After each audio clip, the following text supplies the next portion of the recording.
The brief introduction of the team as we kick off. You're all welcome.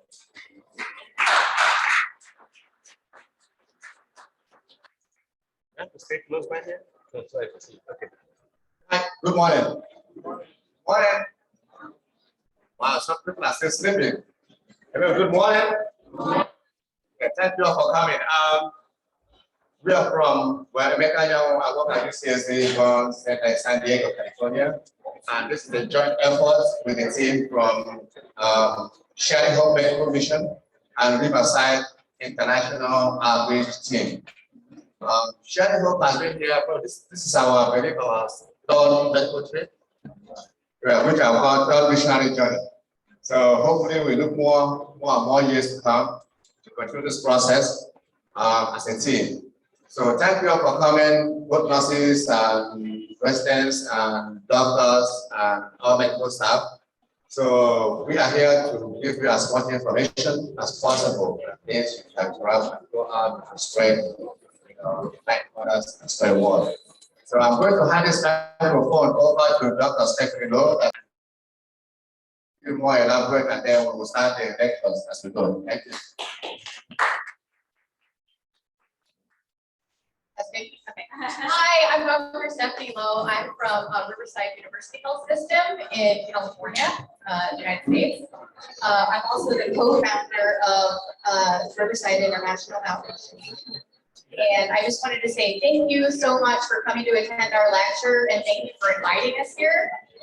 We feel totally honored to be a part of the community. We love your country, we love people, and we just feel really honored.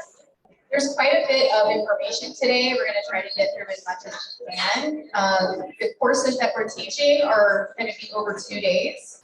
One is going to be lecture. We're going to try to get all the lectures done today. We may go into tomorrow. And then after that, everybody has a separate skills day, depending on which day you were assigned. Okay.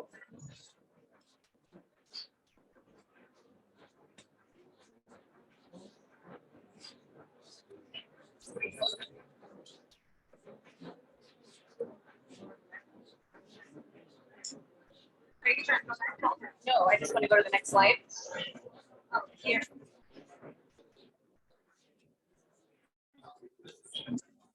Down.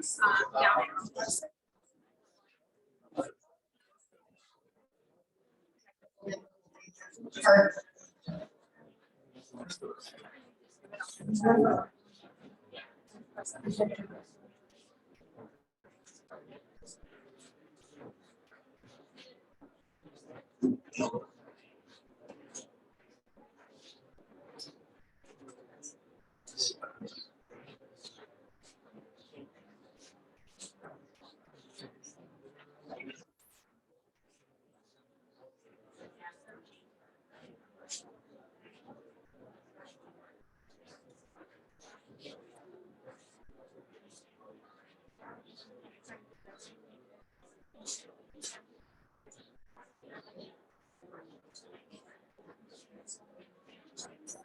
there we go.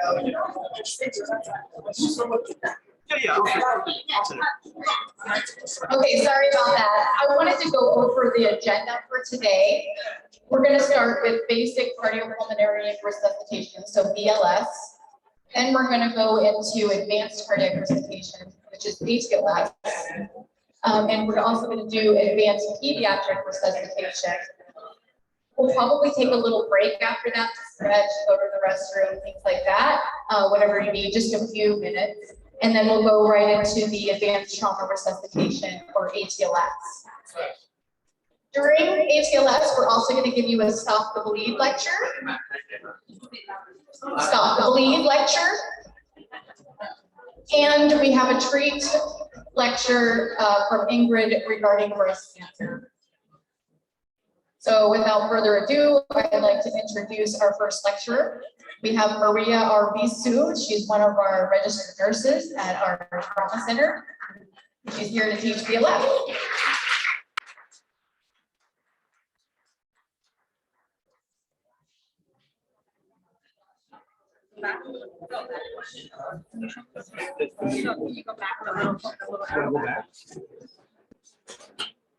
That's fine. That's okay.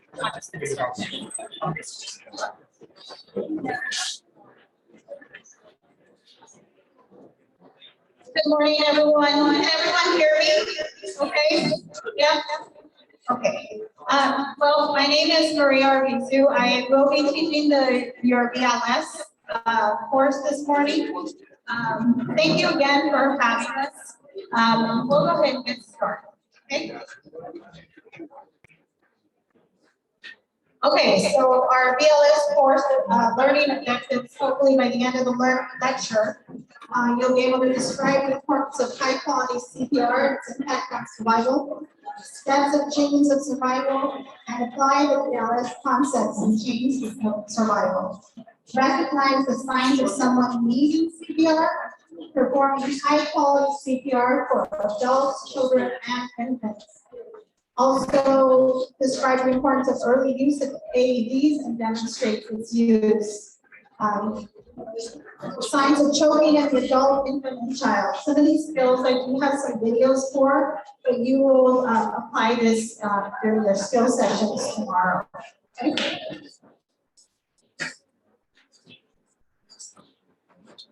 So why is BLS training essential?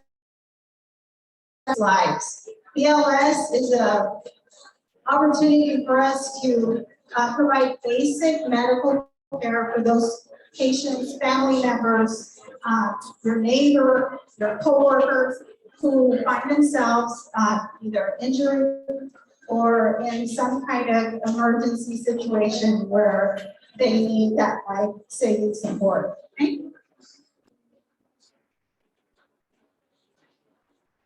So despite the recent gains, less than 40% of adults receive layperson initiated CPR, and fewer than 12% have AED applied before EMS arrives. 90% of those cardiac arrests are fatal without intervention. So this is why BLS and knowing how to perform good CPR is essential.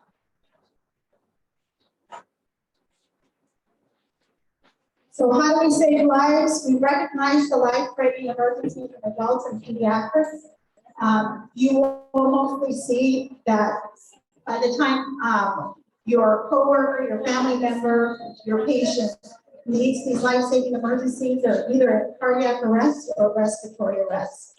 So you want to provide high-quality CPR, be able to utilize and manage your AED, and if it's a choking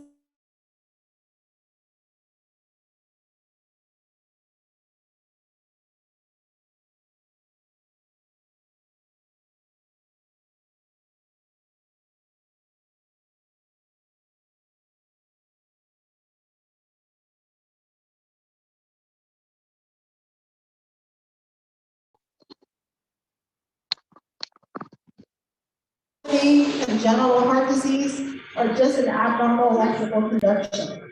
In pediatrics, it's usually pretty different unless they're born with some kind of congenital heart disease. You will mostly see your pediatric in a cardiac arrest because they have had some kind of respiratory distress that has gone into respiratory failure, and now they are in cardiac arrest or they're in shock. So key point again, unlike adult cardiac arrest, which is primarily caused by coronary artery diseases, the most common causes of pediatric cardiac arrest are respiratory failure and shock. That's huge. Key point for you.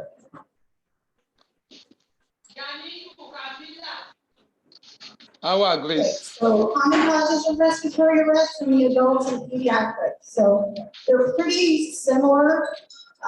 In adults, you'll see the hypoxemia, hypercapnia, drug or alcohol-associated respiratory failure, airway obstruction, stroke, airway infections, acute respiratory distress syndromes.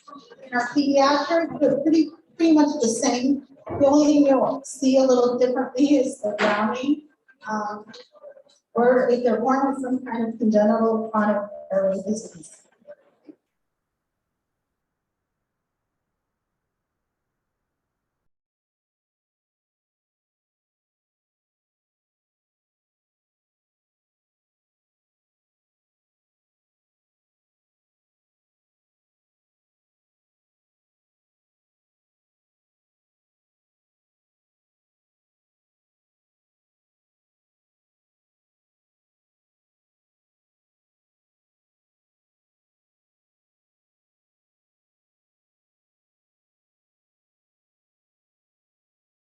medical presentation of your patient.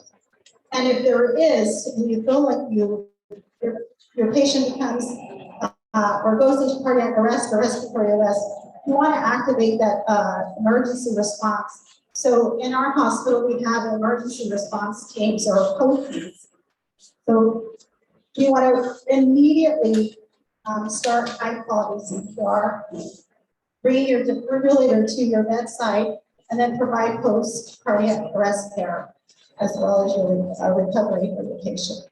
Out of hospital care, your chain of survival starts with activating your emergency medical response, which would be your, in the United States, we dial 911. Here, I'm not sure what your number is, but that you would call your emergency medical system.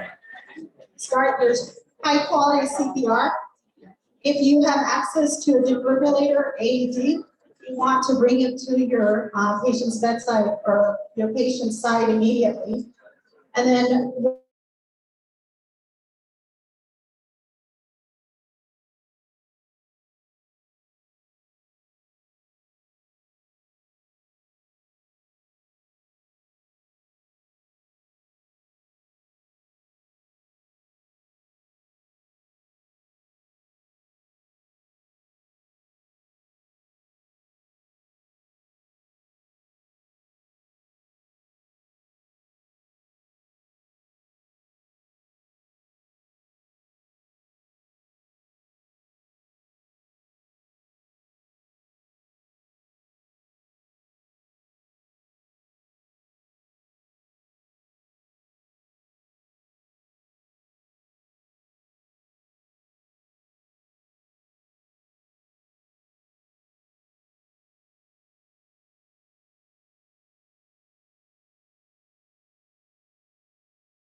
AED to the patient.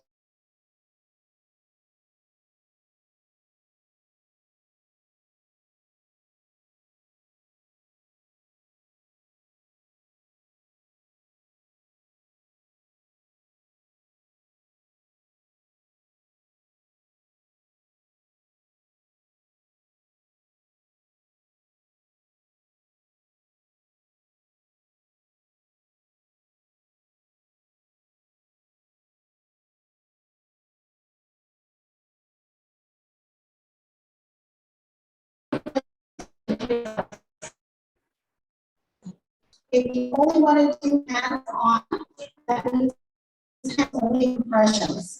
If you don't want to do the breath, that will be doing. It's available. Your patient has a shockable rhythm. If it does, then you will allow your AED to analyze your patient. You will charge it and then shock safely.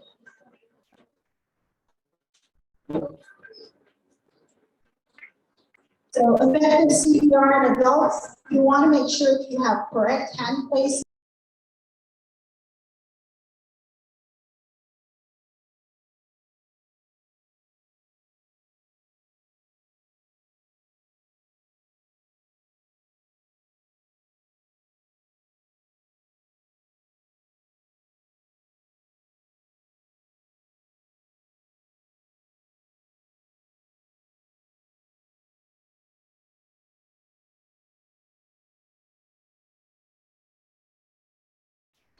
And you want to minimize your interruptions and your compressions. Hopefully we can show you the video so you can understand a little bit of why doing effective CPR and allowing for that recoil is important.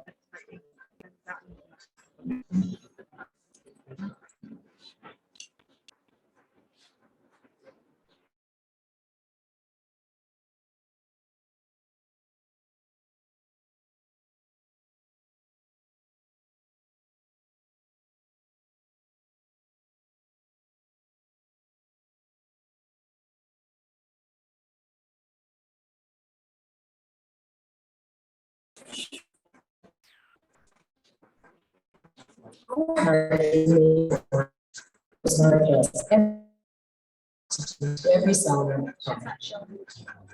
But when sudden cardiac arrest strikes, the heart suddenly and unexpectedly stops beating effectively and blood flow stops.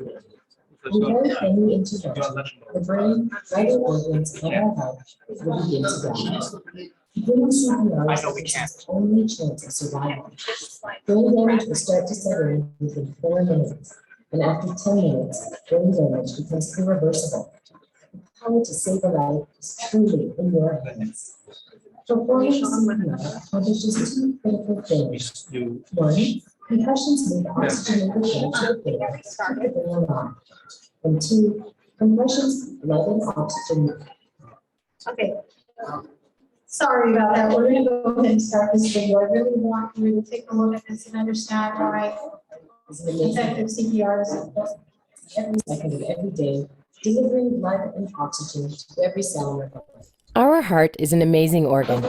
It works hard for us every second of every day, delivering blood and oxygen to every cell in our body. And blood flow stops. But when sudden cardiac arrest strikes, our heart suddenly and unexpectedly stops beating effectively and blood flow stops.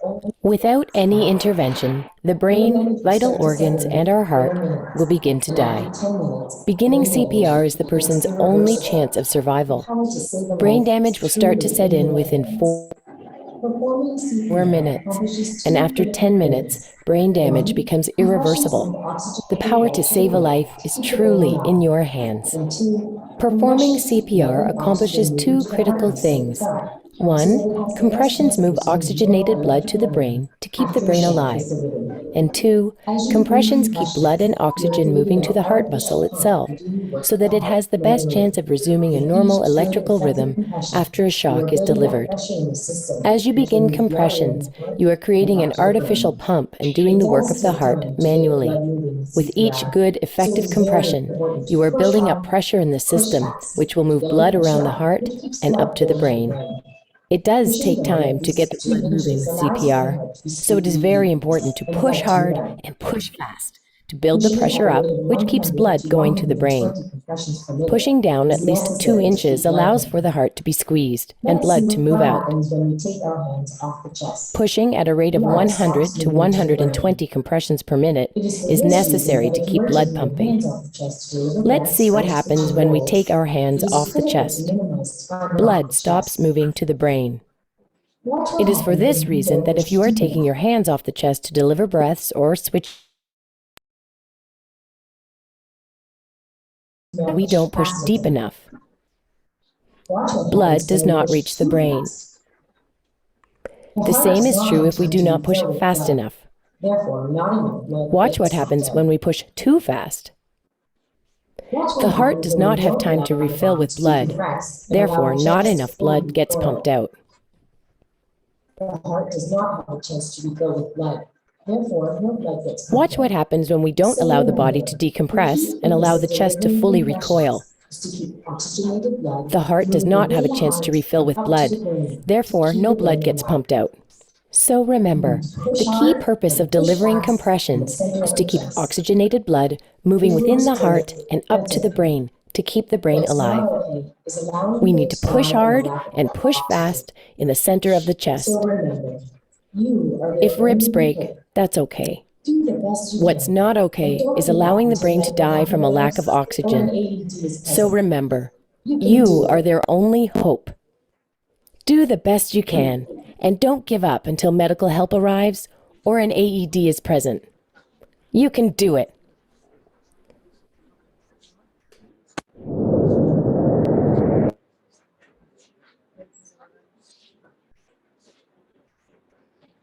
Okay, so you see why effective CPR, correct CPR is important.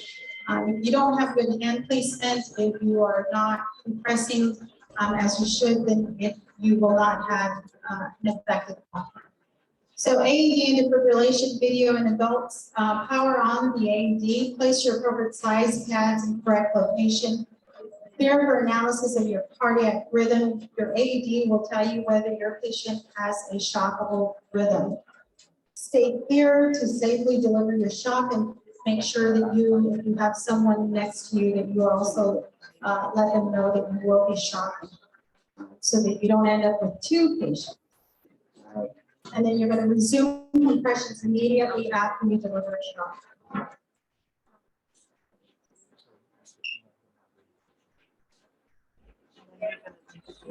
So today,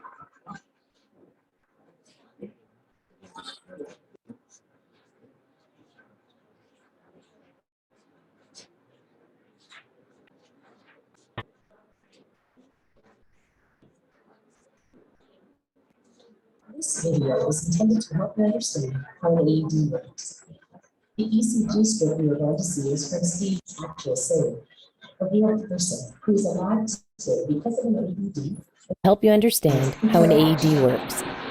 The ECG strip you are going to see is from Steve's actual save, a real person who is alive today because of an AED and some good Samaritans who took action. Follow the voice prompts.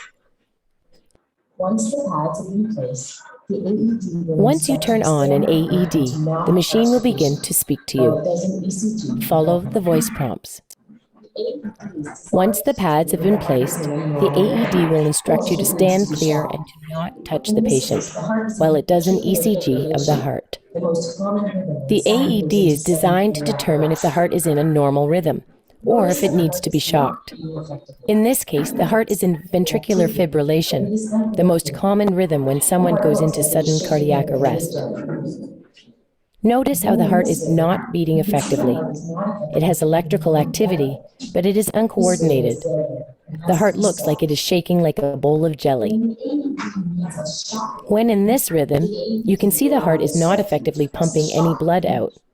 This rhythm is deadly and has to be stopped. When the AED reads a shockable rhythm, the AED will either instruct you to press the shock button, or some AEDs are automatic and will automatically shock the person. At this point, no one should be touching the patient. The AED will send an electrical current through the heart and back again.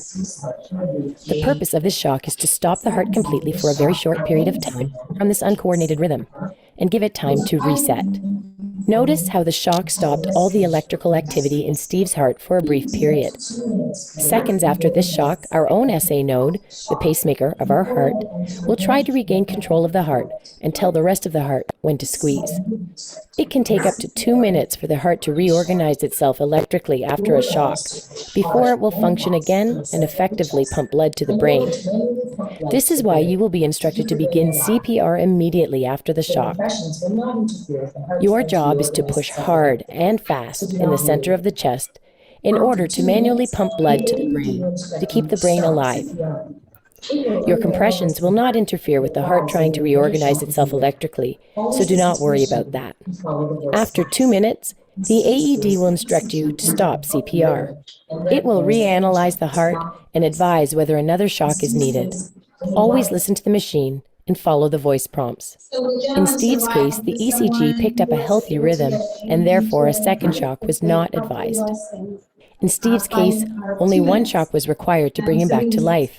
Steve's heart continues to beat, and he is alive and airway breathing and management and BLS. So what you want to do is to make sure that you open your airway, whether you're using the head tilt chin lift or the jaw thrust. Jaw thrust usually we're using for those patients that have some kind of spinal precautions. Make sure that you're using your appropriate technique for CNE. Some of these skills we'll provide to you tomorrow. We'll provide 2 breaths with a barrier mask or valve mask. Your compressions 2 breaths are 30 to 2. 1 breath every 5 seconds. You're going to deliver each breath over 1 second until you can see or produce a visible chest rise and fall. So what you want to avoid is excessive ventilation. If you're unable to ventilate, then you want to consider your adjuncts, so your OPAs and NPAs. So we're going to move into the American Heart Association Chains of Survival for the Pediatric in-hospital cardiac arrest and out-of-hospital cardiac arrest. So the chain of survival is pretty much the same as your adult, with the exception that first you're gonna, in hospital, as soon as you recognize, the goal is to prevent any kind of cardiac arrest in the pediatric patient. You want to activate your emergency response, high quality CPR immediately, your advanced resuscitation team.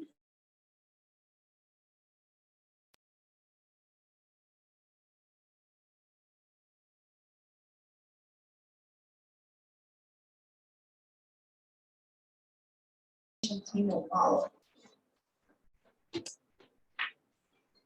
Okay, so infant and children, BLS, again, I'll remind you your key point to consider: infants and children who experience non-traumatic cardiac arrest is usually a result of lack of oxygen in nature, secondary to hypoxia or shock, which if it's left untreated leads to progressive great cardiac and ultimately asystole. So infant and child BLS, single and two rescue key points. This algorithm is pretty long. You will have it available to you, so you will be able to bring it up when you get your access to this lecture. But just really quick again, anytime you are going to provide your BLS, again, you want to make sure that your scene is safe. Check for responsiveness of your patient, shout for help, activate your emergency response team, check for breathing, chest rise and fall. Make sure it's less than 10 seconds, don't take any more, or longer than that. If you have an infant, you are going to check a pulse in the brachial. If you have a child, if you can check their pulse carotid or femoral. So your rescue breaths for your infant and child are every 2 to 3 seconds over 1 second. The only exception on this algorithm is if your pediatric patient has a heart rate of less than 60 with signs of poor perfusion. Usually they're cold, clammy, pale, hypotensive. You want to start your rescue respirations immediately. Usually, like I said before, I think I've said it like 4 or 5 times. Cardiac arrest in children starts with respiratory failure. So your one rescuer, start your CPR with a ratio of 30 to 2. Two rescuer CPR is 50 to 2. If you have a witness collapse, activate your EMS first. If it's not witness, that means if you did not see the child collapse in front of you, then you want to start CPR immediately.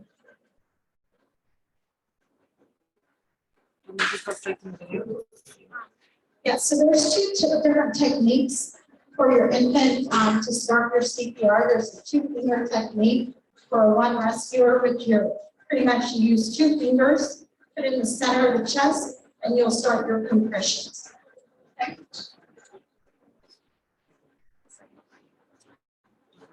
Your 2 thumb is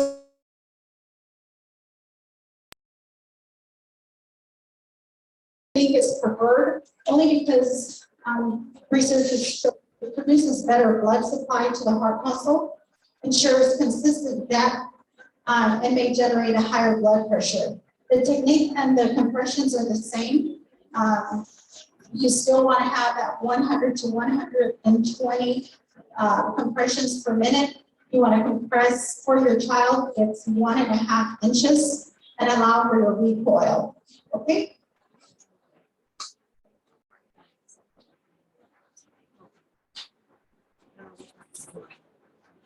Your AED for infants and children, make sure that you have the correct pads for your child and your infant, that your placement is correct. Usually in your package, it'll show you the correct placement. If you don't have a child or infant AED pads, you can use an adult. However, you're going to have to make sure that your joules, the amount of shock that you provide your pediatric patient or your child is weight-based. Okay? I believe that's usually like 2 joules per kilo.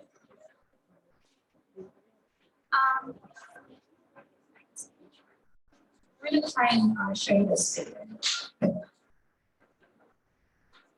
If not, you'll have access to every single video in this lecture.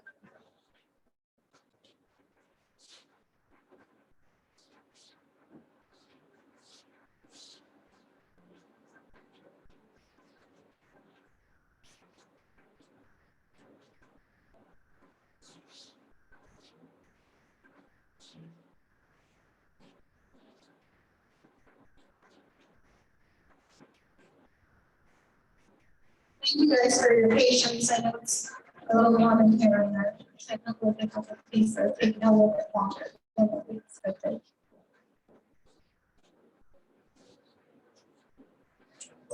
ABD steps for children and infants. In this video, we'll discuss how to use an ABD for children and infants. An ABD, or automated external defibrillator, is a device that recognizes ventricular fibrillation and other disrhythmus and delivers an electric shock at the right time. The ABD is nearly foolproof and non-magnetic state. It is safe for anyone to use. Now, let's review the ABD steps. First, retrieve an ABD, open, and try it on. Next, expose the person's chest. If wet, dry the chest. Remove the face patches. Then, open the pediatric ABD pads, peel off the back, and check for a pacemaker or a defibrillator. Apply the pads.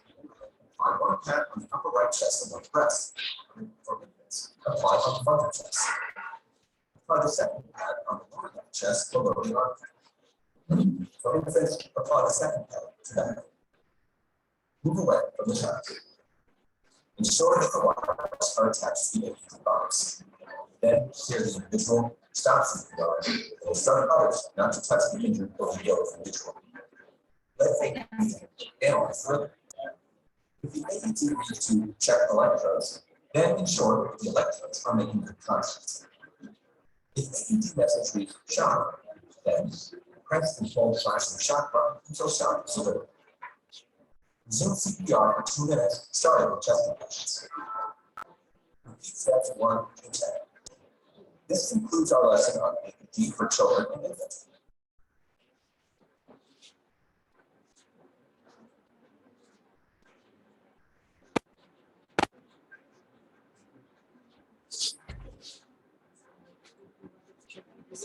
The video?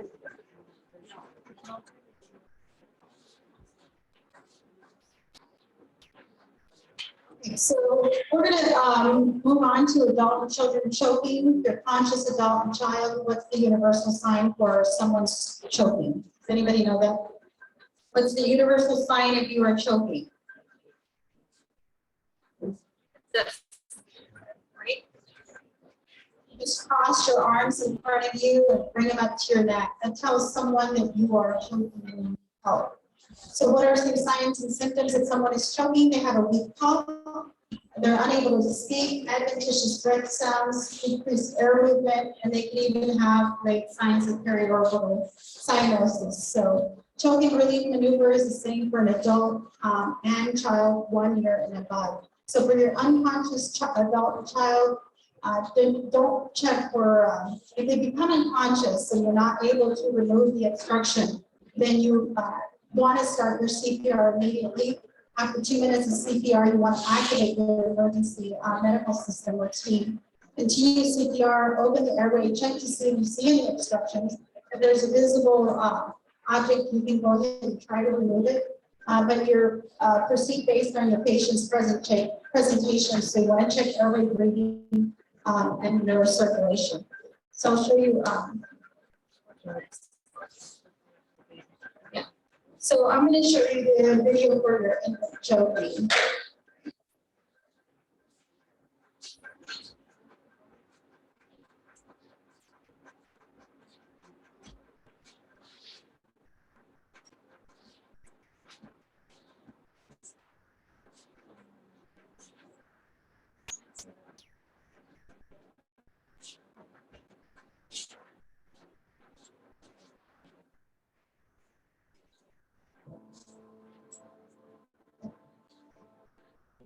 If an infant is conscious but choking, pull their back.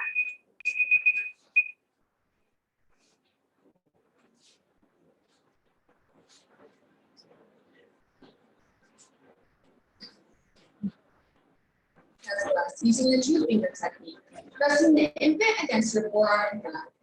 Turn the infant over and deliver 5 back slaps. Continue alternating 5 chest thrusts and 5 back slaps until the airway obstruction has been removed. Make sure to support the infant's head and neck when delivering the chest thrusts and back slaps. If the infant becomes unconscious at any time, begin CPR.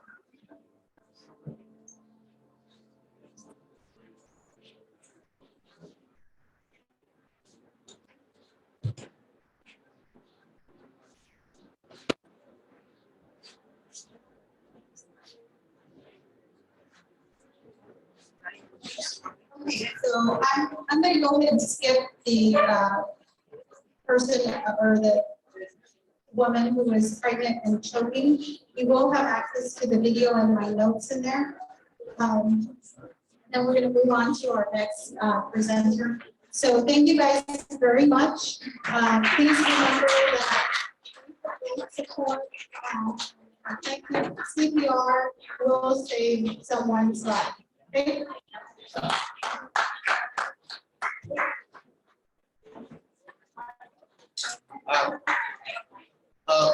So this is what I'm trying to pass on to everyone. So this is more of an interactive discussion, okay? So after lectures, like after each lecture, I'm going to be excited to questions. This is the time to whatever you think from the lectures that you saw, or what you think about it. Be free, be open, ask questions. You have to answer your questions. That's why we're here. Okay, I want everyone to exercise that right. At the end of it, because tomorrow is skill. We're all going to do the skills of what we learned today. So be very, if you're going to record it, intercept it, and showcase it, so that you have everything in stock or take pictures. But please, I'm trying to pass on that. Let's be able to ask questions at the end of the lectures, so that have a little discussion interactive, whatever you think that you see there. All right? All right, thank you. I'm Dr. Lucetter. I'm a second-year emergency medicine resident at Riverside. I train with Dr. Lowe. My topic today is advanced cardiac life support, and it is going to be very interactive. Out of curiosity, how many doctors are here today? Couple. What about med students? Medicine?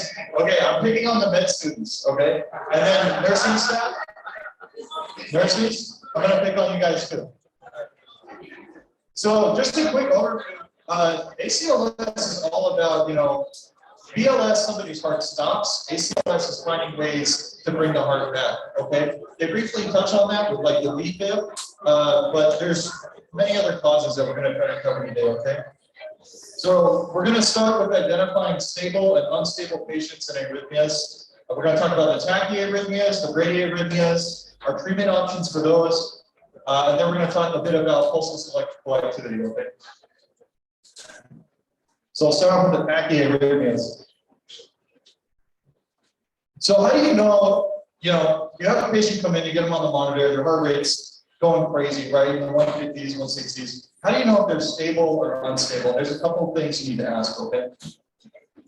Do they have a pulse? It's a really good place to start. If someone doesn't have a pulse, they're not stable.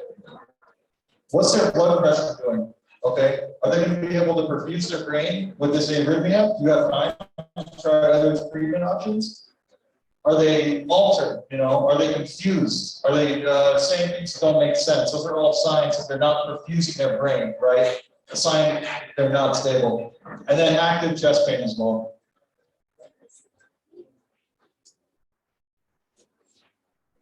If somebody is unstable, the algorithm ends in one place, starts and ends in one place pretty much. Shock the patient, okay? You need to get them out of the arrhythmia if they're unstable. It's not sustainable, hence unstable. Really quick, right? Medical students, you should all know this picture, right? Good. There's a couple things to look at when you're looking at the tachyarrhythmia. There's a couple questions to ask. Are there P waves or no P waves? Is it regular or irregular? Is it a wide or narrow QRS complex, right? All right, so now I do kind of expect some audience participation here. Does anyone, well, what can you tell me about this rhythm? And you guys can just all call it out as a group. Are there P waves on this rhythm? No. Is the complex narrow or wide? Narrow. Is it regular or irregular? I heard a little bit of irregular and a little bit of regular. That's even fair. I like regular. We're going with that answer. All right. Does anyone know the name of this arrhythmia? SVT? Anyone? Supraventricular tachycardia? No. So that's going to be, there are other arrhythmias that can present like this, but the most common is going to be SVT. Okay. So there's no P waves. It's a regular rhythm, and the QRS complex is narrow. All right.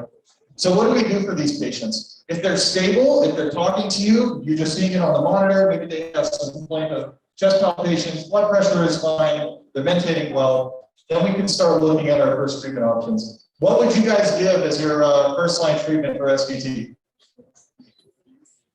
Or I guess give is kind of a leading answer.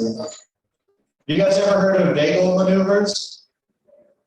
There's a couple of ways you can try vagal maneuvers. You can have a syringe with the stop pulled out. You have the patient blow through it as hard as they can, right?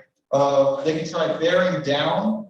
And one that I saw really recently, which worked very well, my attending took his hand like this, tried to find the vagus nerve, and just rubbed very, very hard for about 15 seconds, and the patient converted out, okay? So that's your first line treatment, okay? It's the first thing to try, maybe while you're waiting for the medication to get there, maybe while you're waiting for the pads to get there, okay? So our second line, this is the medication you're gonna wanna give for this kind of arrhythmia, okay? Adenosine.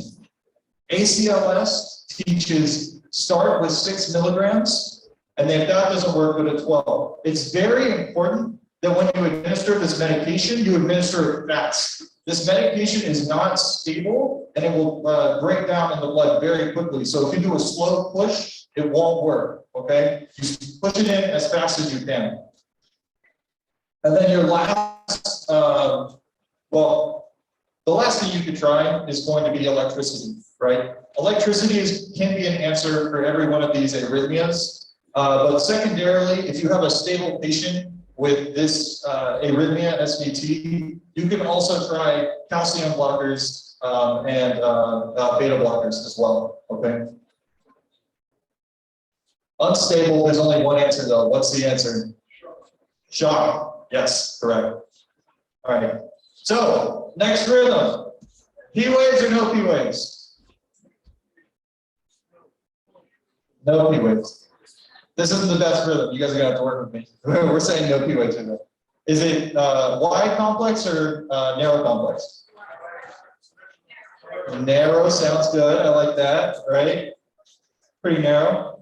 And then is it regular or irregular? Irregular, yes. And then hopefully you can see that a little bit better right here.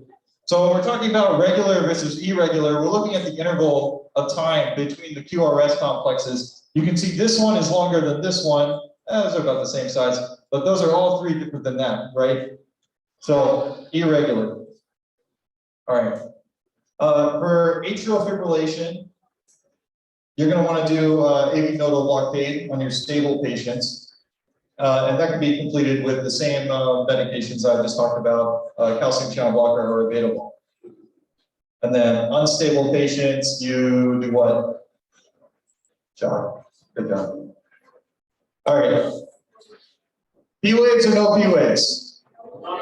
No P waves. Wide or narrow? Wide. Yeah, that's way wider, right? And is this regular or irregular? Regular. So does anyone know this rhythm? Somebody said V. I like that. What's the end part of that?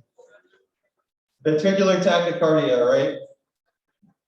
So what are our medication choices for ventricular tachycardia?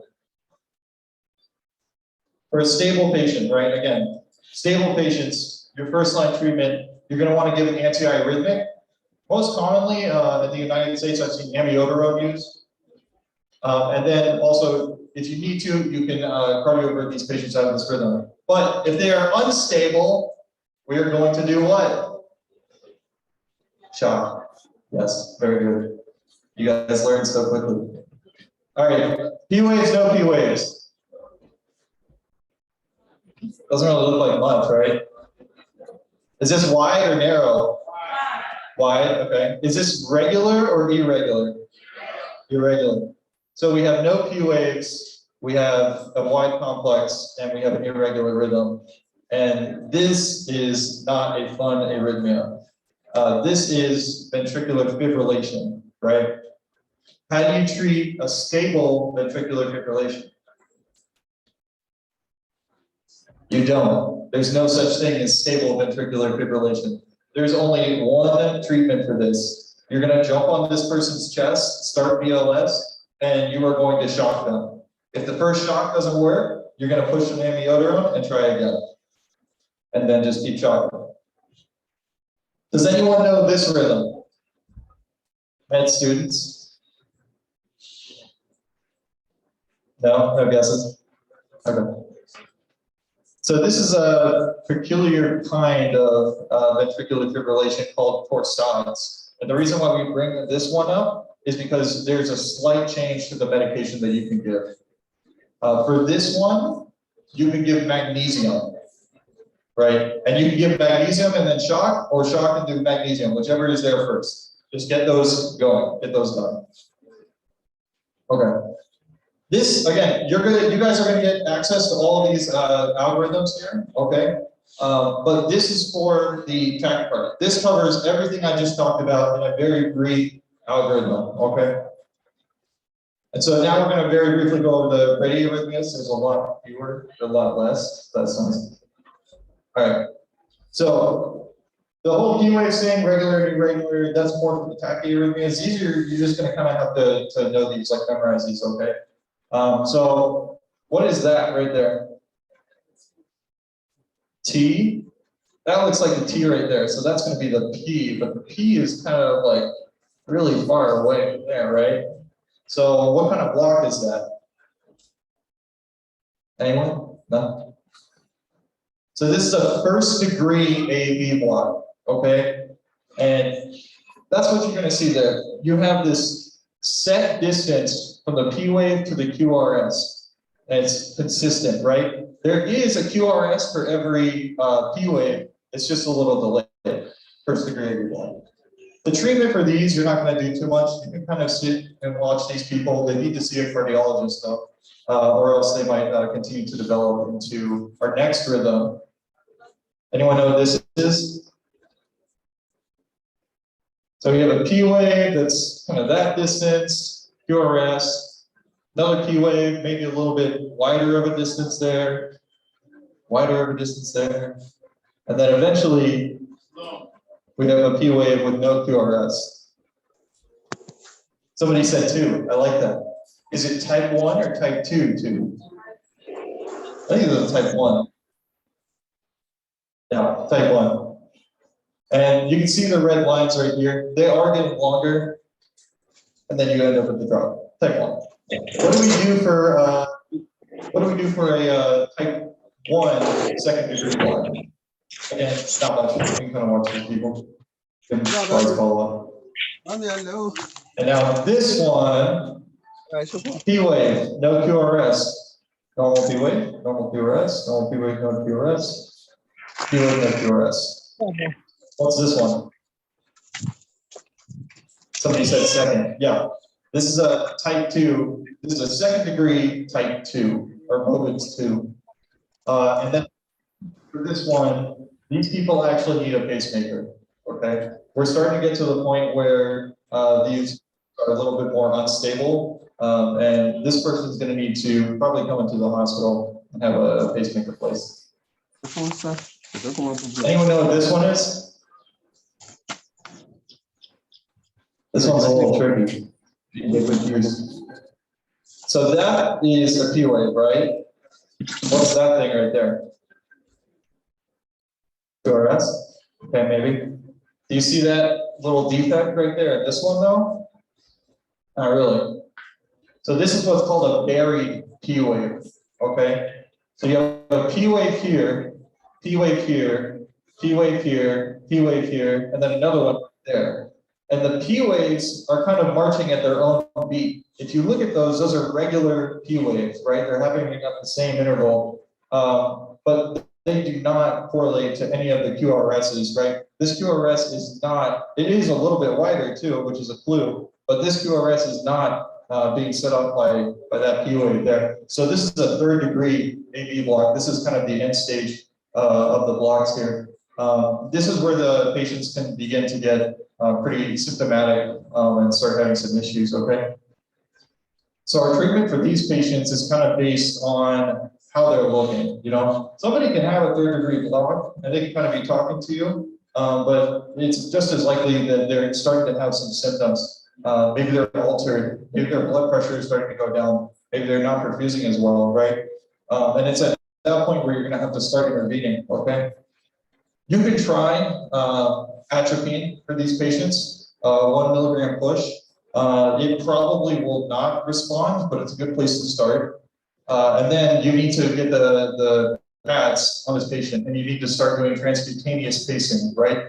And the transcutaneous pacing is just to temporize until you're able to get in a transvenous pacemaker, which eventually will likely turn into a permanent pacemaker for this patient if the AV block doesn't resolve. And again, here's just this algorithm, nicely wrapped up. We'll send these out when we can, hopefully tonight. What's this rhythm? This one's a little tricky. Sinus rhythm, yeah, good. So that's not scary, we like sinus rhythm. But what if they don't have a pulse? Then what is this? So if you see sinus rhythm like that, but they don't have a pulse, you've got pulseless electrical activity, PEA, okay? When it comes to PEA, there are a couple of reversible causes, and we have mnemonics, the H's and the T's, to remember these reversible mnemonics, okay? We start with the H's.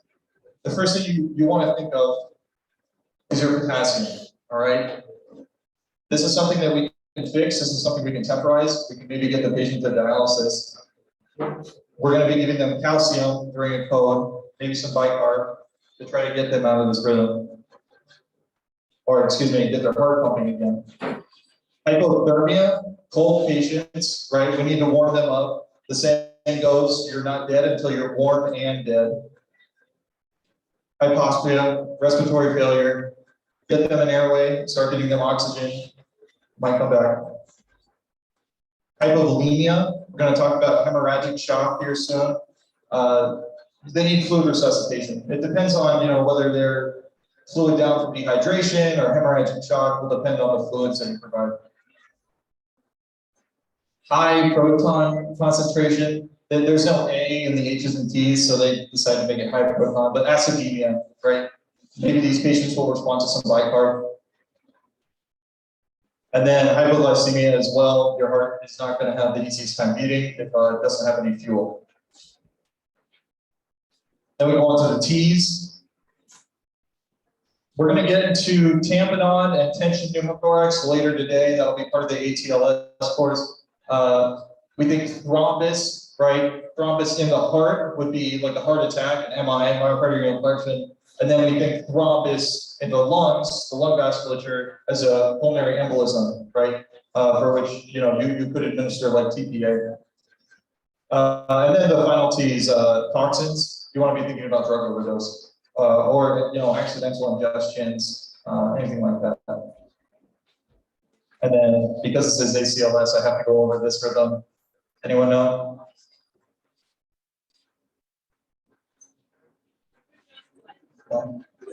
Asystole, right? There's nothing going on there. That's not good.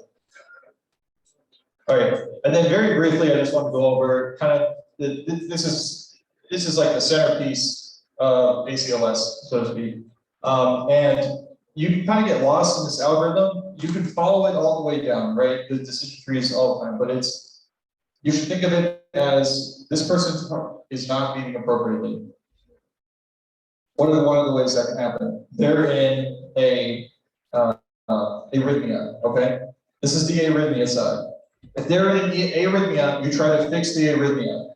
You try to shock it. Epinephrine, and then an antiarrhythmic like amiodarone, right? If you fix the arrhythmia, you can get a pulse back, ideally. This side is the PEA side. This side is the asystole side. This is the side I would say I probably see more often than not. When you're on this side, your entire goal is to do BLS and chest compressions while you try to figure out a reversible cause. That's why you need to know the H's and T's. Because when you're over here, you need to start thinking about what can you do, what interventions can you perform that could potentially get their heart beating appropriately. Okay. And that's all I got for now. I'll come back for airway later. I appreciate your guys' participation. So our next speaker is going to be Kelly. She's one of our awesome ED nurses. And it looks like we're going to be talking about what I just talked about, but for kids, way more complicated. Thank you, Lauren. Thank you so much for having us here. So I'm really get the fun task of teaching you guys how to save little kids' life, right? Because it's not fun to resuscitate little kids. It's really hard, it's stressful, and there's a lot to it, okay? So luckily, American Heart Association has created algorithms for kids that have experienced cardiac arrest so that you can kind of go through it. Has anybody dealt with dying or dead kids?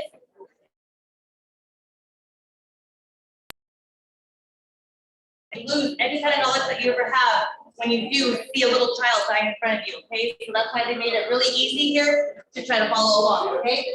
So first, with pediatrics, we want to make sure that we're assessing our patients, right? Checking to see if they have a pulse. If the pediatrics with bradycardia, with a pulse, you're going to try to find out what the reason is for the bradycardia. What are some causes of bradycardia in kids? Hypoxia, right? Hypothermia. So you want to make sure you're assessing those and treating them, reversing them as soon as possible, okay? Otherwise, if they are, if they're unstable, they're altered, they have a low blood pressure, they have low perfusion, what you're going to do is just follow the algorithm here, maintain their airway, assist their breathing, especially a lot of oxygen if they need it, ventilating them so that they can get that oxygen where it needs to go. Also, you're going to make sure that you're doing cardiac monitor, make sure that you're doing the EKG to assess if there's any electrical components to it. And then if it's less than 60, you're going to start CPR, okay? If there is no compromise, then you're just going to support the ABCs, consider oxygen, and do a 12-week. So if the bradycardia persists, then you continue with the CPR and you go with the ACLS in your medications, okay? You're going to do the IV, make sure you give some epi, atropine you can give to kind of reverse the bradycardia, and then you're going to identify and treat any underlying causes. And then once you're doing the CPR, how often do you check for a pulse? Every 2 minutes, right? So if there's a pulse present, then you can just start with the other supportive needs. If there is no pulse present, then you're going to continue CPR, you're going to continue on medications. So if the patient is actually tachycardic, right, and has a pulse, first, you're going to identify what kind of tachycardia is it. Is this an SVT or is it just a sinus tachycardia? You're going to make sure that you maintain, of course, their airway and give them oxygen because the kids need oxygen.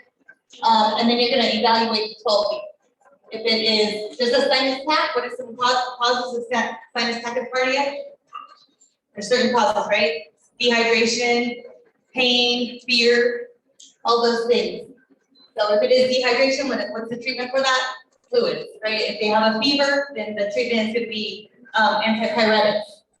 So you're going to search for those causes and treat them, okay? If there is cardiopulmonary compromise, like they are acutely altered, they have poor perfusion, then you're going to ask yourself, is it, like Chuck said, is it going to be wide or is it going to be narrow, complex tachycardia? And the algorithms are different there. If it's narrow, then we can suspect is SVT, right? And what is the first line of treatment? We're going to go with the least invasive first, which would be vagal maneuvers. For children, it's kind of hard for you to have them flow through a straw. They kind of don't understand that. Luckily, we can put a nice cold ice compressor on their forehead and their nose area there to simulate that vagal response, okay? Otherwise, we can give IV and we can give adenosine, okay? If it's Y complex, then it's probably V-TAC, and then you're gonna assess that, and you can either give amiodarone to try to stop that Y complex. Okay. Yeah, so again, SVT, we're gonna go down this algorithm, do adenosine, and then synchronize cardiovert if they are in state. Pediatric fluoresce, okay, so now they don't have a pulse at all. What you're gonna do is, of course, you're gonna start to ventilate them, you can intubate them, give them a lot of oxygen, because these children need a lot of oxygen. Usually that's the reason why they go into cardiac arrest, is because they're hypoxic. You're gonna attach the monitor to the defibrillator, and if there's a shockable rhythm, what are you gonna do? Give them some electricity, right? Restart their heart, hopefully.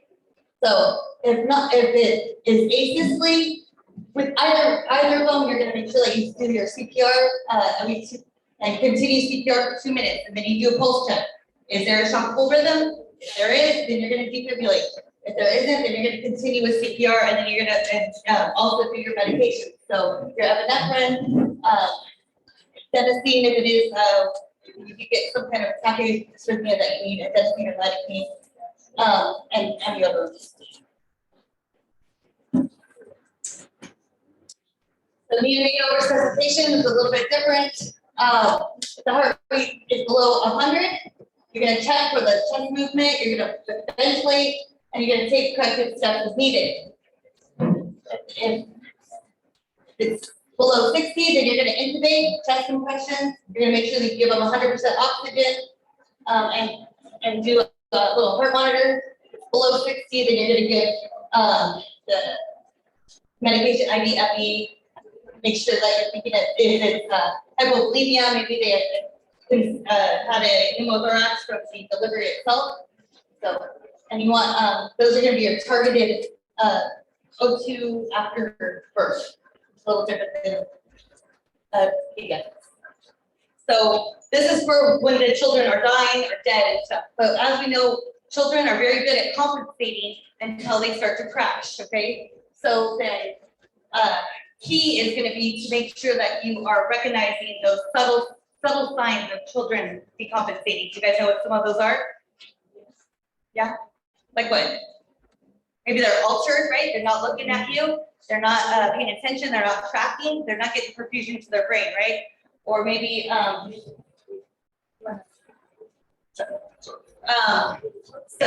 also, a lot of these children, what they do is they go into respiratory distress, respiratory failure, and then they die that way, okay?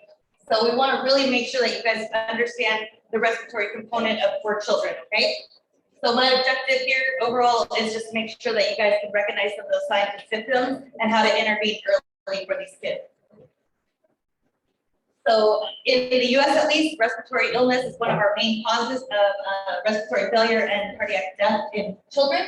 They have little children are different than adults. Obviously, a little child doesn't have the same anatomy. They don't have the same reserves, the same compensatory mechanisms as adults do. So, and they can compensate really, really quickly and be okay until they fall over the edge and they start to die. Okay. So you guys don't have access to the slide, but it kind of just goes over the different differences in the anatomy there. The main big differences is going to be that they have a big flaccid, flappy tongue that includes their airway. Infants are breathe out of their nose only. They kind of forget that they have this mouth hole to breathe out of. So you've got to make sure that those the nose nares are cleared out. They're also going to have a big floppy epiglottis. Their trachea is more anterior in adults, so it makes them a little bit harder to intubate. Okay, so we want to intervene with them early. Again, they're going to have shorter, wider trachea. Their alveoli are going to be nice and thick, so which means it could be occlude with multiple attempts for intubation as the edema swells in their trachea. All right, so let's move for time. Huh? Okay. All right, so do you guys know any of the differences between the pediatric and adult anatomy? I know what we went over, right? What I went over. So what does that mean to us as healthcare providers? It means that we need to intervene and assess and intervene quickly, okay? They do not have the same reserves that we have. We give them a lot of oxygen. What are some signs of respiratory distress? Breathing, they're gonna breathe faster, right? They're gonna have retractions, the belly breathing. They're gonna have nasal flaring. Why do they? A lot of that, yeah. Why do they have the nasal flaring? They're trying to open up their airway. This is their airway. This isn't their airway, so that's why you get the nasal flaring there. You're gonna have those intercostal retractions, tracheal tugging, because they're really relying on their diaphragm to help them breathe, and they don't have the same muscle structure as we do. So you'll really see that they're breathing. So that way, when a kid does come in, what do you want to do? You want to make sure that you're looking at their breathing pattern and their chest and their abdomen and seeing how they're breathing. Okay. So again, there's going to be many different etiologies of why they're in respiratory distress, and their treatments vary as well. So we'll go over that in a second too. For respiratory distress, they could be they breathe very fast, and once they go into failure, what happens? They start to decrease their respiratory drive and their respiration.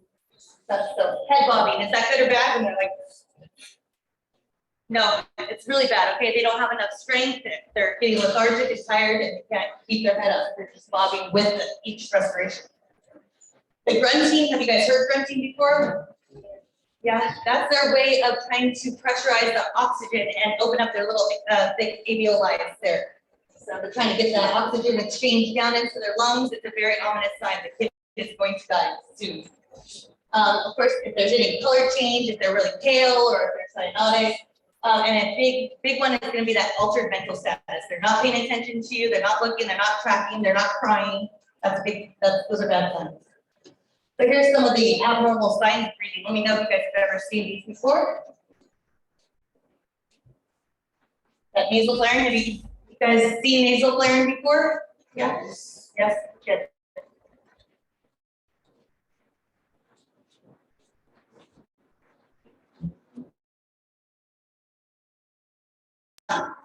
Respiratory problems that you guys have here in Nigeria for kids.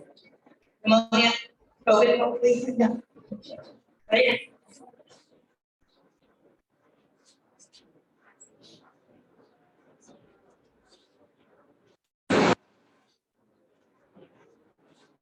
You see the nasal gland slightly. You see how they have their belly exposed. Make sure that they're really checking their respiration, checking the pattern, the rate, depth, quality of the reps.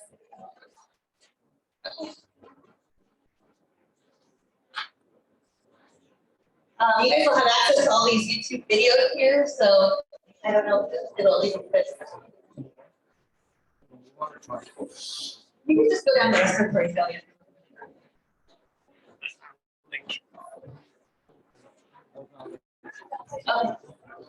Again, you guys will have access to all of these videos here, so we'll just kind of go through them. The smells of respiratory distress, what does that mean, right? So we can have patients that go into DKA, right? They're newly diabetic, they're gonna be in respiratory distress, they're gonna be very tachypnic, but they're not, it's not for a respiratory issue, it's their acidosis due to their high blood sugar, and then when you smell it, it's gonna be the key you usually smell on the patient, okay?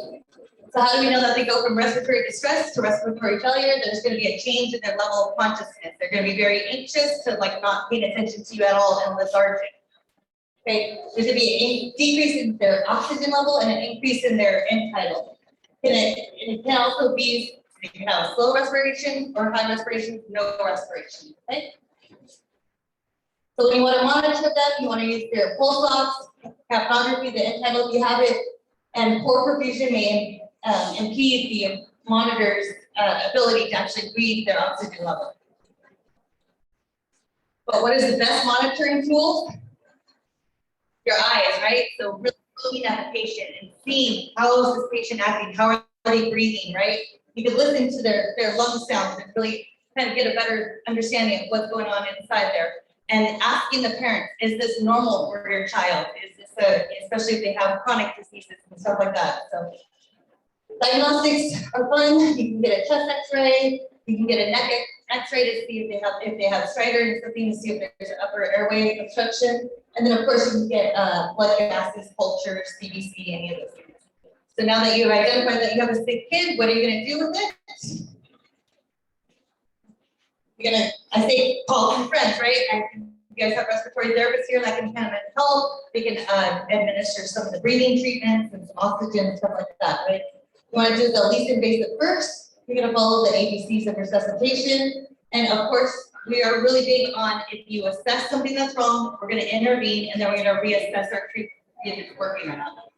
And you really want to listen to the parents and the caregivers. If they say, my child is usually running around and really active right now, and he's not, that's a big, that's an ominous sign. Airway, you want to make sure that you're moving the foreign body, right? Moving the tongue out of the way if it's obstructing their airway, making sure that you're suctioning their nares and their mouth to clear out their foreign body and mucuses, okay? And a lot of parents don't understand that they just breathe out of their nose, so that it's really important to clear that out if they're sick. And then of course, we're going to prepare for intubation if we did an ET tube, security. So breathing, just like we would do for an adult, positioning is going to be huge to help a little baby and breathe, right? So sometimes if the infant is very young, you can't just sit them up at 90 degrees. So what you could do is just have the mom parent hold the baby, and that would put them upright, right? Babies being held, it's a really good position for them. Percuss and break up some of that mucus. You could also give IM shots that way and stuff like that. So it's a really good, comfortable position for the kid to be in, and it'll help them breathe. Hey, you want to make sure that you're calm, you're safe. You don't want to make them more anxious so that their respirations go higher. And then you can, of course, get oxygen, any albuterol or with bronchodilating treatment, steroids. And then if you need to, you can ventilate them with a BDM. Circulation, you think the kids get dehydrated really quickly? Yes, especially if they're breathing out a lot. They have those insensible losses from their rapid respiration. So you want to make sure that you're assessing their circulation quickly, right? Checking for their peripheral and their central pulses, seeing their cap refills, seeing their mentation, their mucous membrane. Are they dry? How's their fontanelles? Are they sunken? Do they need fluids? And if they do need fluids, you need to give it to them quickly and enough of them, okay? With pediatrics, it's all weight-based, right? So with fluids, it's gonna be 20 mLs per kilogram, okay? Gonna give it to it fast. Also, fever control, we have a lot of kids that come in with fevers and stuff, so you wanna give Tylenol, paracetamol, or the ibuprofen, which is all weight-based. Intubation, we're gonna go into a thorough airway lecture, so we can kind of skip over this for time. So there's different intubation tips. So we use in the US a length-based resuscitation tape that we'll show you on skills day tomorrow. But you can use the different techniques to be able to estimate what the ET tube size may be. You could use the patient's nares. How big their nair is how big that the tube that's going to go into their ET tube is going to be, okay? They'll have these little intubation tips for you. And of course, after you intubate any patient, you want to make sure that it's confirmed, right? You want to do an NTAL, you want to make sure that there's bilateral lung sounds. It's very easy to get the intubation into the right main stem, so you want to make sure that you're listening to equal breath sounds and chest rise and fall, and make sure that there's no gastric distension, okay? And of course, do a chest X-ray to confirm. There's all kinds of different disease processes. Kind of broke them up here into upper airway versus lower airway respiratory emergencies. We'll just briefly go over this because there is a lot and you will have access to it. Croup, do you guys see croup here at all? No, not really. Okay, we won't spend too much time on that, but that's going to be that big, that barking cough that they come in that sounds really terrible. You're going to see a steeple sign on their neck X-ray. So what you want to do is treat them with oxygen, consider some steroids to reduce the inflammation and some racemic epi. Epiglottitis, have you guys seen that? Learned about that? That's when your epiglottis gets very swollen because of a bacterial infection. It is very dangerous and very deadly. So they'll come in, they'll be drooling, they'll be tripoding, trying to sit up, trying to breathe that way. They'll have a bad stridor, an inability to talk or like muffled sounds. What you want to do is make sure that you keep that patient calm, give them antibiotics immediately, and you want to secure an airway. Foreign bodies. So again, if there is any kind of foreign body, you're going to make sure that you remove it. Okay. So common ones would be food or coins, bacteria, toys, rocks, stuff like that. You guys have asthma here? A lot of asthma patients? Yes? Okay, so for asthma, we know how do they present. They are gonna have respiratory distress, they're gonna be breathing a lot, they're gonna be wheezing, they'll have a history of asthma, so you'll know that'll kind of be a good indication of it, okay? What is the treatment for it? Oxygen, breathing treatments, right? Making sure that we give them some steroids, methadone if we need to, and then we reassess, okay? We also want to do some preventative measures as well, telling them to stay away from anything that they may be allergic to or that triggers their asthma attack. Having a nice little asthma action plan, making sure that they have the equipment and the tools to care for their asthma at home. Bronchiolitis is a viral infection here, so it's usually caused by RSV. It really affects the younger children, especially the ones that just breathe through their nose. Apnea, of course, is going to be the most serious complication of that for young infants. So, and some of the like a history of prematurity or cardiac pulmonary diseases are at greater risk. Okay. Some symptoms are going to be the runny nose, they're going to be coughing, sneezing, retractions, wheezing, they're going to have decreased air exchange, they'll be dehydrated because they don't want to eat and because they're breathing so much, they'll have apneic spells and a low-grade fever. So what do you treat? How do you treat it? You treat it with nasal suctioning. If you guys have RSV testing abilities, you can do that, and then you're going to place them in isolation so that they don't contaminate others. Whooping cough, do you guys have that here too? We don't see it very often because of the immunizations. That's the best preventative medicine there, but some of the treatment is there. Pneumonia, we're going to see a lot of pneumonia. That's probably one of the most common ones. They're going to have a cough. They may have abdominal pain, chest pain, wheezing, crackles. You'll see that they're very sick, very lethargic, not wanting to interact with you too much. You really want to, we want to make sure that these kids don't come in sick, right? So how can we do that? By educating them, okay? Making sure that the house is child-proof, that the kids can't get to anything that they can choke on or swallow.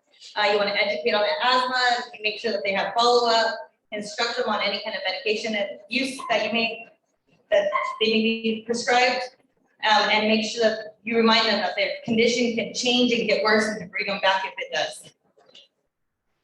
Quiz time.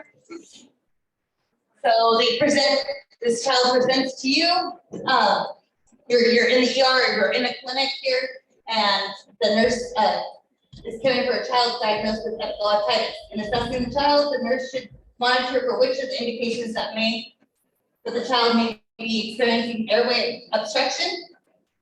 You guys see it? Can be any. So, do you think it's 1, the child exhibits nasal flaring and bradycardia? 2, the child is leaning forward with his chin thrusted out. Child has a low-grade fever, complications of sore throat, or child is leaning backwards, supporting him or herself with arms or legs. What do you guys think? 2, right? Yeah, leaning forward, chin thrust out, maybe drooling, not talking very much. It looks like he's very careful. Okay. So now we have a 10-year-old child with asthma that's being treated for acute exacerbation. The nurse knows caring for the child. This child should be monitored for which sign, knowing that it indicates a worsening condition. Warm, dry skin, decreased wheezing, a pulse rate of 90 beats a minute, or respiration of 18. What do you guys think is a worsening condition for the patient that has asthma and respiratory distress?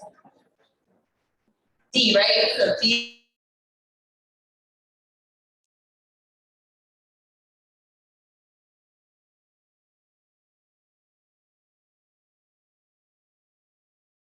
Their glucose storage is not very high. They don't have the ability to mobilize glycogen to increase their glucose, so make sure that you're always checking the blood sugar on them and treating as needed. Okay.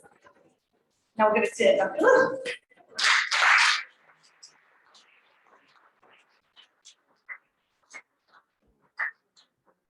Can we give you guys just a 5-minute break to stand up and go to the restroom if you need to? We'll be back.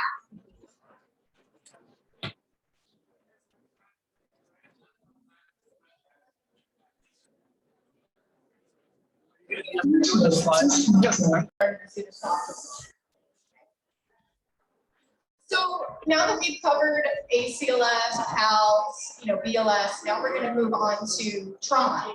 And I work at a level 1 trauma center. He works at a level 1 trauma center. We're all different centers, but they're all trauma centers. And we all follow guidelines of ACLS or advanced trauma life support.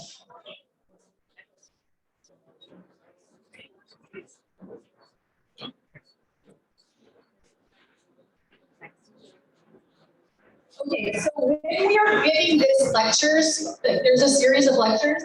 This is a safe environment, okay? We want you to be interactive. We want you guys to discuss things, not necessarily to me. There's so many of you. I may not be able to call on somebody, but at least if you're saying it out loud, maybe to your neighbor, the more you speak it, the more you're going to retain the information, the more you're involved.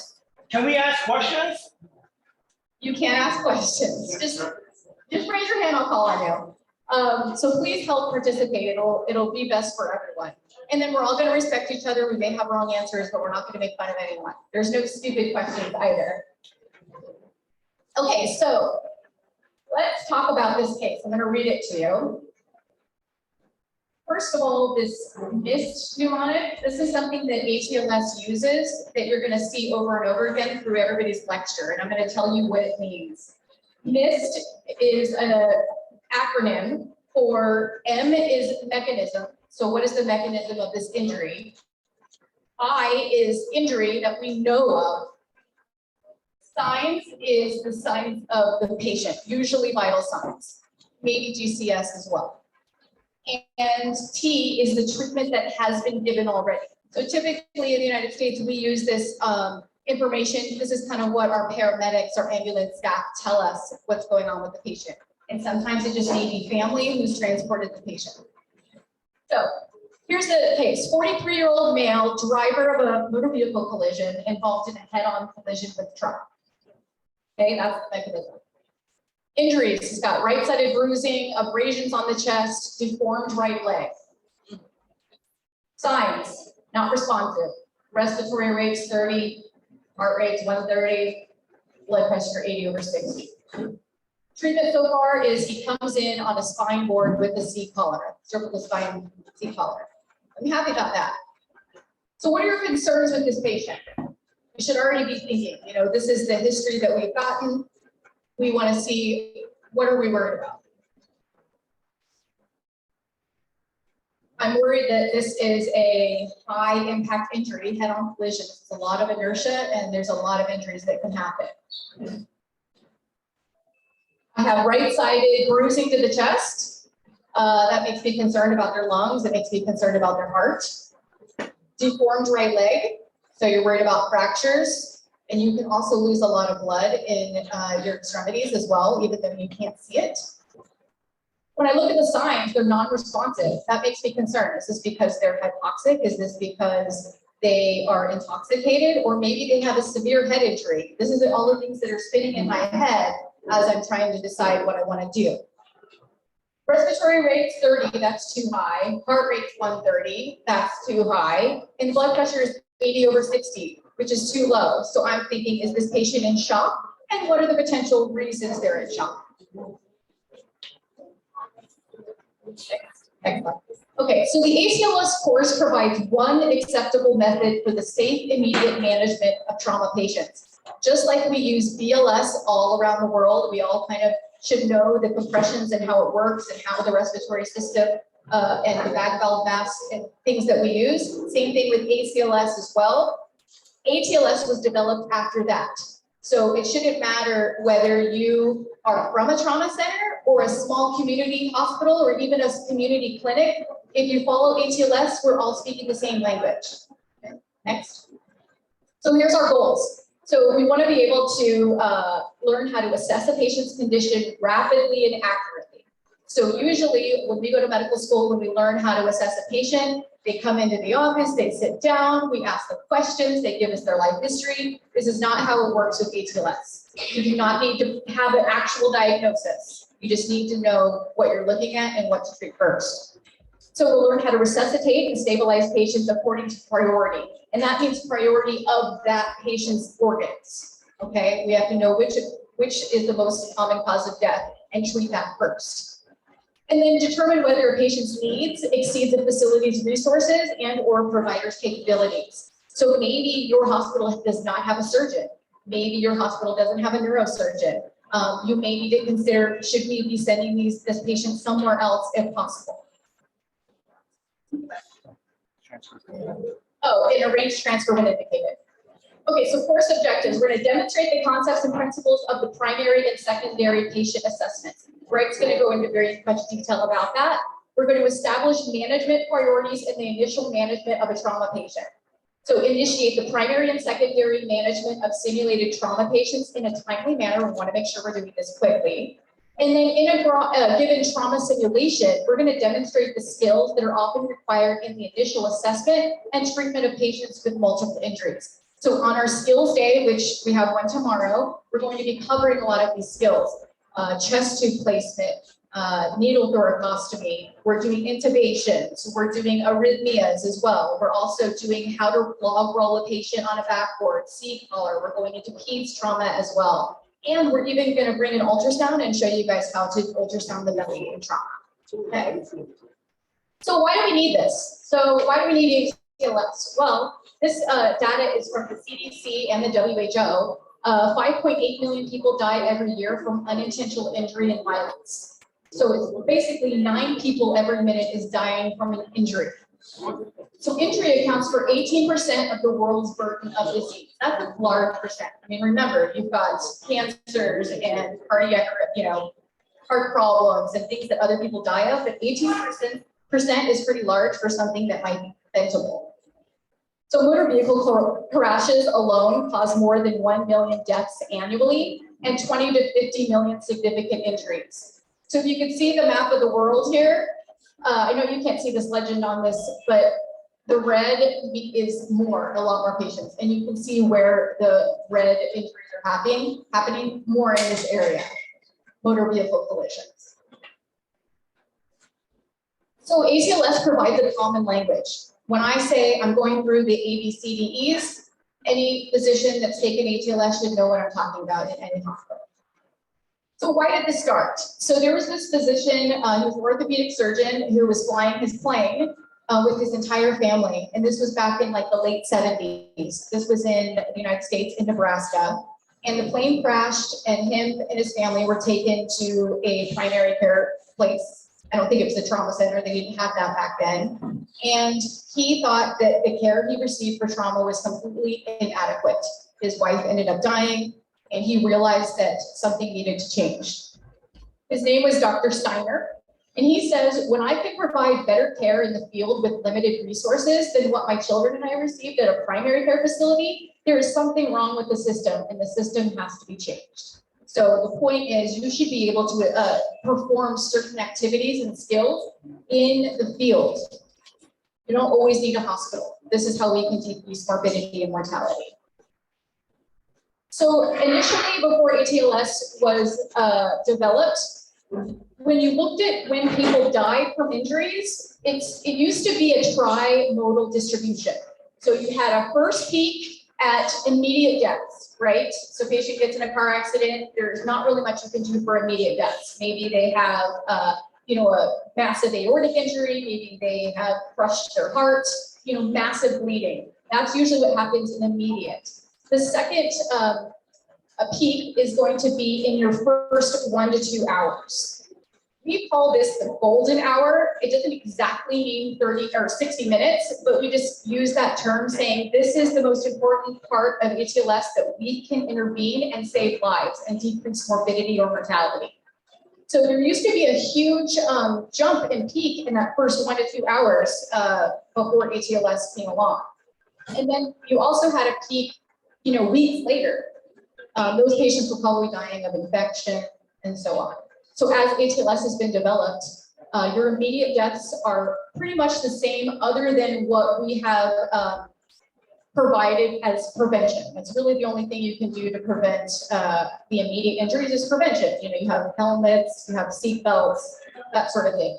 But as you can see now, we have just a declining deaths here. We don't have a peak at the 1 and 2 hours like we did before. These lines right here are comparing. This was before, and then the boxes are comparing to now. And as you can see, we hardly have any late deaths.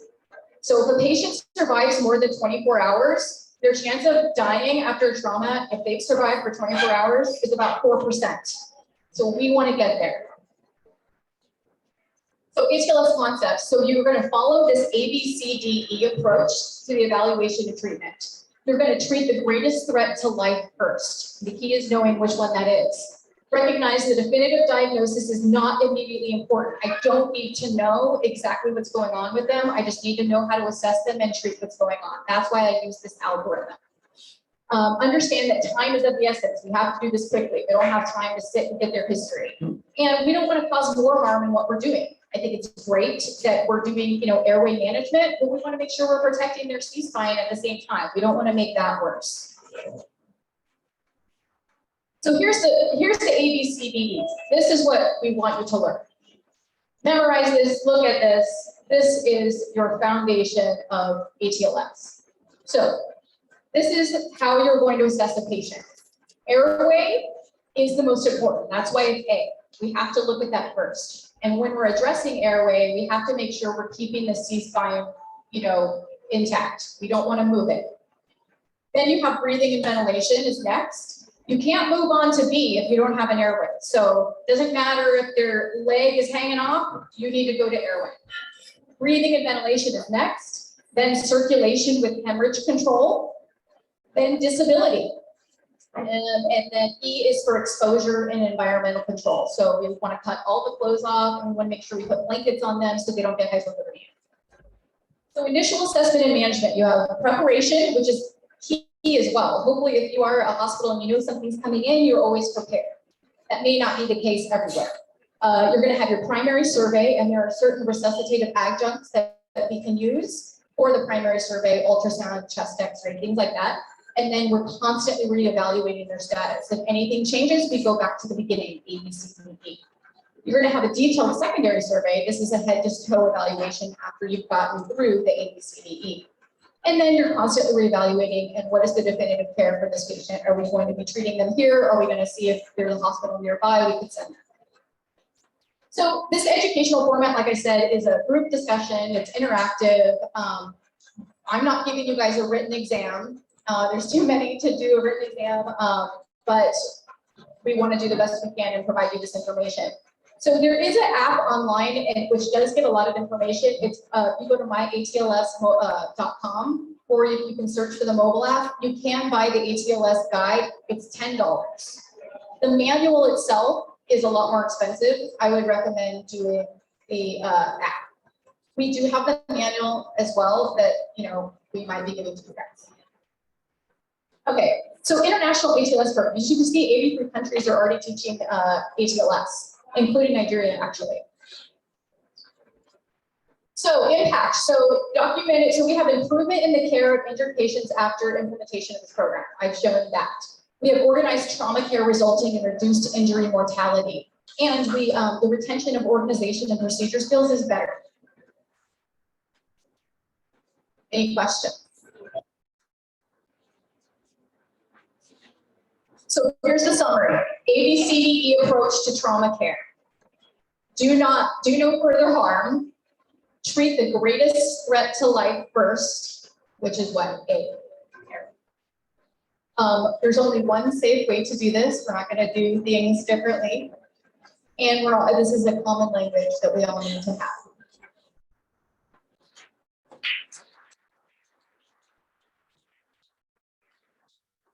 Introduce to you, this is Greg Harriman. He's one of our trauma nurses. Hang on, wait a second. Hang on, I gotta get the doctor. Okay. Hey, has anybody seen Dr. Boyer? Can you send him in here, please? We have a trauma. Greg here, one of the trauma nurses. I worked for 13 years in the ER and in trauma. As soon as he stops this video, we're gonna watch this video. This video is titled "The Wrong Way to Do a Primary Assessment." Sorry, I'm gonna be out of the way. Okay, so watch the video and then we'll talk about it. So this is a discussion and it's, I want to hear things loudly. I'm kind of hard of hearing. And or if I say yes or no, or put your hand up, some way to interact, because these are interactive lectures, okay? 24-year-old male. Speaker. Sound for the video.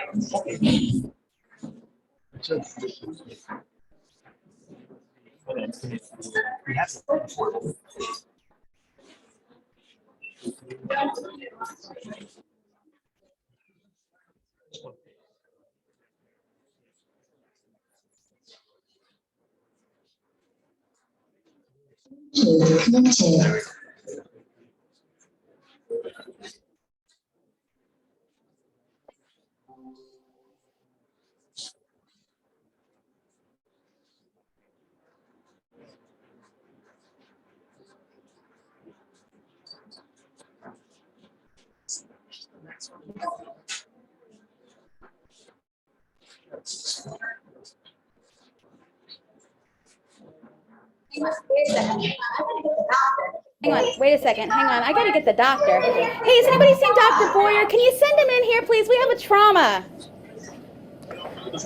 Dude, Hey, sir, how What you got here? Hey, you all right 24-year-old male, You right there? motorcycle versus tractor trailer. Right now. What did you guys do then? Did you start an IV? I don't see an IV in here anywhere. Okay, so Sorry, just trying what to did get what did he say his blood pressure was? Can't figure it out, we'll just continue.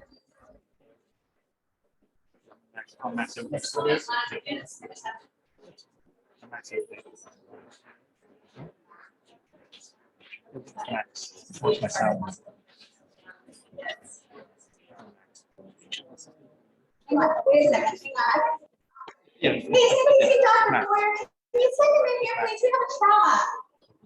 Hang on, I gotta get the doctor. Okay. Hey, has anybody seen Dr. Boyer? Can you send him in here, please? We have a trauma. Dude, what's... Hey, sir, how What you got here? You all right there? 24-year-old male, motorcycle versus tractor trailer.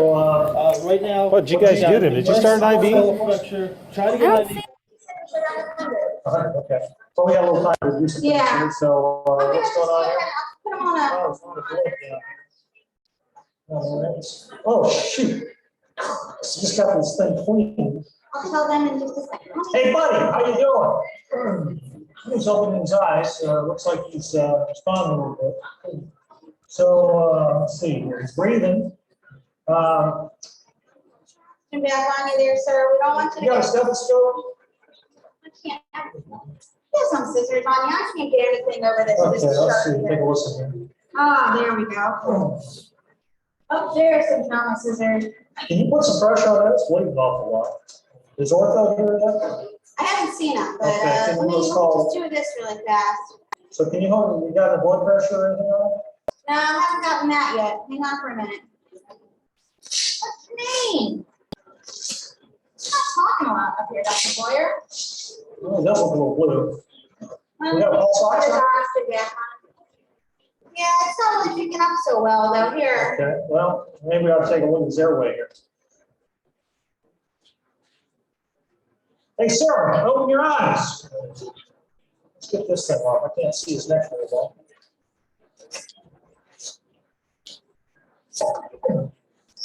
Okay, well, he's got a little bit of bleeding there. Let's, got some oxygen mask. Where's your Oh, oxygen where did it go? mask? Oh, there it is. Okay, well, let's go, let's back. Here, I'll tell you what. You just assist his breathing here. I can breathe. Here. Probably want to do a pin thrust on here to do that. Okay, go ahead and start breathing for him.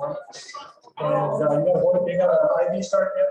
I do. I got 22 in his hand. 22. Yeah, I'm just gonna put this. What, do you have it now? Yeah, that'll be for now. All right. B5 now. Don't want it too fast. I don't keep the party Don't up. want to. Okay, I'll give it about 15 hours. Hard to bag. Hard to bag. Gosh, maybe I'll put that oral airway back in. It's not very 140. Got that, let's put some more fluid there. I'll squeeze that. Okay, is that right here?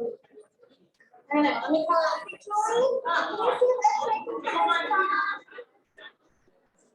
Let's see, these people's looking good. He's got a bunch of fractures, he's got a bunch of fractures in his leg, and now it looks like there's a big hole in his hand here. There's blood coming out of there, too careful, it might be squirting. Oh, I stick my finger almost into his brain. It's not there. It's like a first skull fracture. We probably have to send him a CT scan. Can you call the CT tech in? I think they're not inundated. You can call them in. Is that false?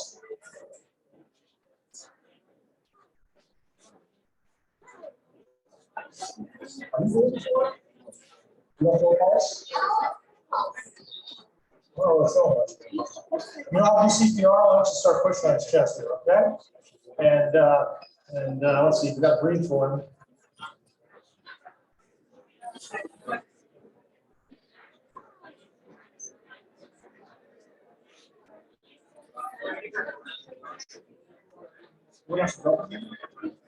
Some pretty good compressions, right? Okay, so you can really touch his breath. Oh. That's great.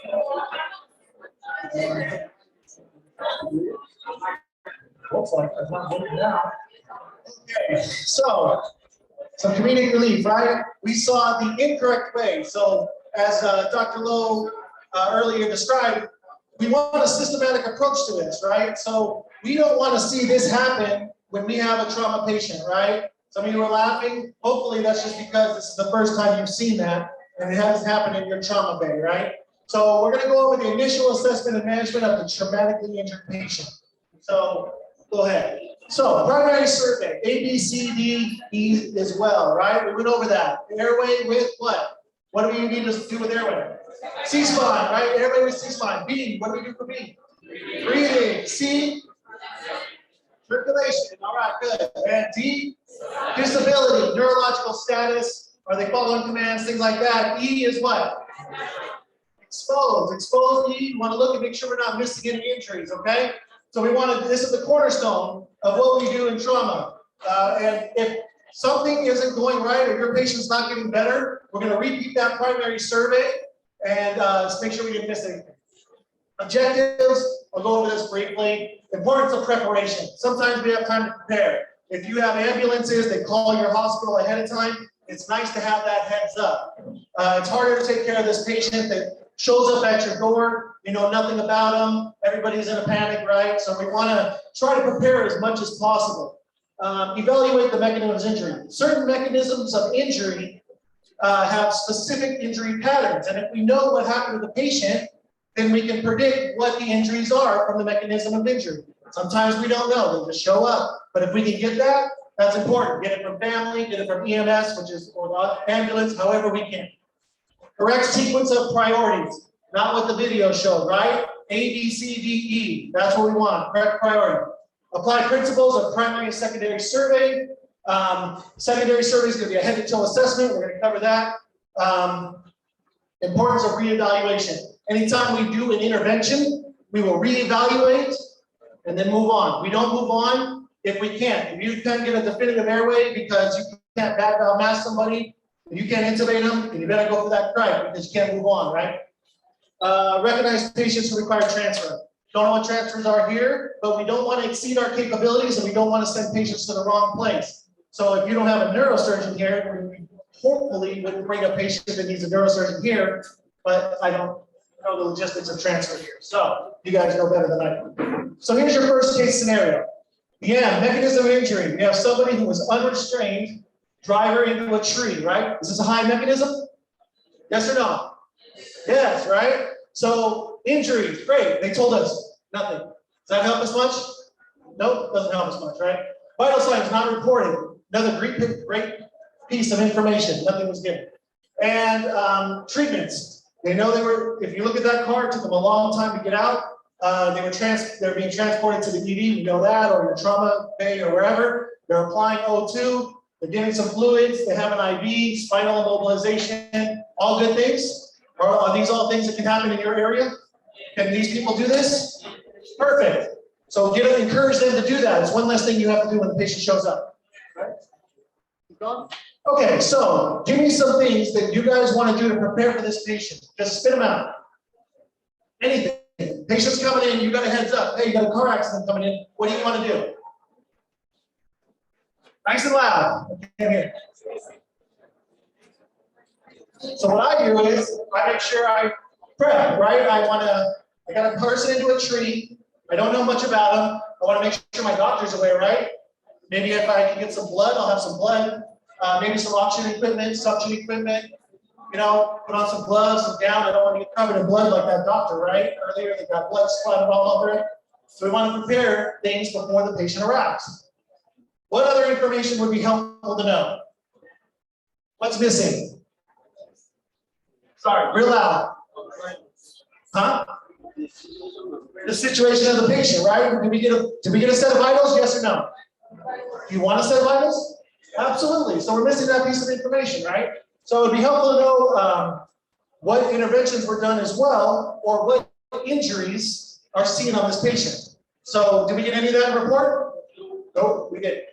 From the history, what are potential injuries? So what do you think? Person into a pole, not wearing a seatbelt, high mechanism. What do you think can happen? Neck injury. What else? Chest injury. What about abdominal injuries? Yes or no? Right? And the whole gamut here, right? This guy hit a pole, or a tree, not wearing a seatbelt. You have everything, right? Everything under the sun. Did you have extremity breaks or injuries? Yes or no? Right? All right. Go. Okay, so EMS calls you back or whatever, they give you a little more information. The patient is lethargic, mumbling unintelligibly. Are we concerned about this patient? Yes, right? Is that normal? No, it's not, right? So patient has facial injuries. Are we concerned about that?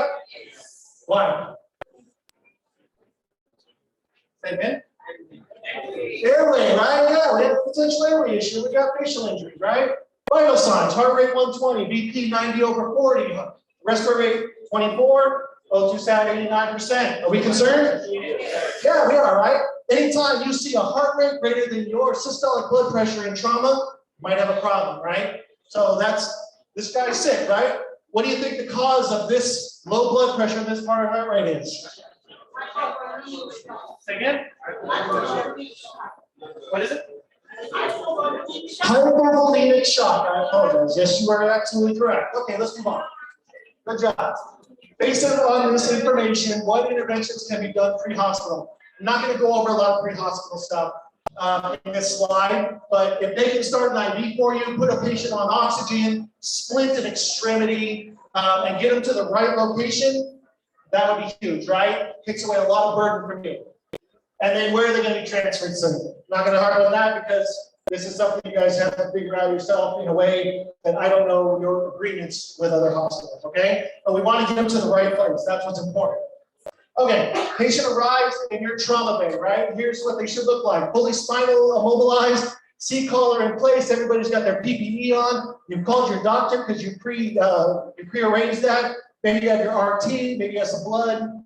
Patient arrives, same vital signs, right? Are we concerned? Yes, we are. We're still concerned. O2 sat, 82%. We concerned about that? Wow. What do you think's happened to this patient? What would make your O2 sat? 18-year-old shouldn't have a sat of 82%, right? So what do you think happened? Someone with lungs? Chest trauma? Yeah, we got some chest trauma possibly. Okay, go ahead. Clinical concerns. We kind of hit on everything under the sun, but we have chest trauma possibly, right? We don't have very good O2 sat. We have a high heart rate or a heart rate that's greater than the systolic blood pressure. And we have a low systolic blood pressure. So as you said, hypovolemic shock, most likely. So what are our management priorities? What do we start with? Airway. Then we go to breathing. Then circulation. Then disability or neurological status. Exposed so we don't miss any injuries, okay? Okay, so this is just a little more to the scenario. Obvious facial trauma, which we knew, the patient's mumbling, incoherent. So that's in your airway. So we already said we have a potential difficult airway, right? B is decreased breath sounds. We said we are concerned for chest trauma, and now we know the left chest, decreased lung sounds on the left chest, and no visible neck vein, no visible neck veins or lack of neck vein distension. Is that important? Why is that important? Right, so as you have chest trauma that may obstruct blood flow, you might have visible neck veins, right? So we know they don't have that at this moment. C, minimal bleeding. Does that mean we're unconcerned? Are we still concerned about the patient even though we don't see much bleeding? Yeah, we are, right? Open femur fracture, okay? Left chest bruising. We nailed the chest trauma. Possible pelvic fracture. Is that a problem? It's a big problem, right? How much can you bleed into your pelvis? A lot, all right? You die from a bad pelvic fracture. Localizes the pain with upper extremities, so that's the neurological status, bones with painful stimuli, does not open eyes. Is that normal? When somebody comes to the hospital, are they usually unaware and not having their eyes open? No, they're aware. They should be looking at stuff and wondering what's going on, right? Clinical concerns. We kind of already covered these clinical concerns. We have concerns for chest trauma. We have a difficult airway. Somebody said hypovolemic shock, right? So we have those concerns. Right? Management priorities are still the same, right? A, B, C, D, E. Okay, so difficult airway. We don't go past A until we maintain airway. The patient has decreased mentation, correct? They were mumbling incoherently. They were not opening their eyes. That could be from a lot of things, right? But can we go past A? So we should intervene, right? The patient has facial fractures, right? Is there a lot of bleeding that can happen in the face and obstruct the airway? Yes or no? Yes, right? So we intubate the patient, okay? So femur fracture. We need to reduce and splint any fractures and immobilize them, and we'll get to the pelvic device in a minute. Breathing. We know that the patient had a bruise on the left chest, but if they were decreased lung sounds, but we had no distendable neck veins. So our airway is now taken care of because we've intubated the patient.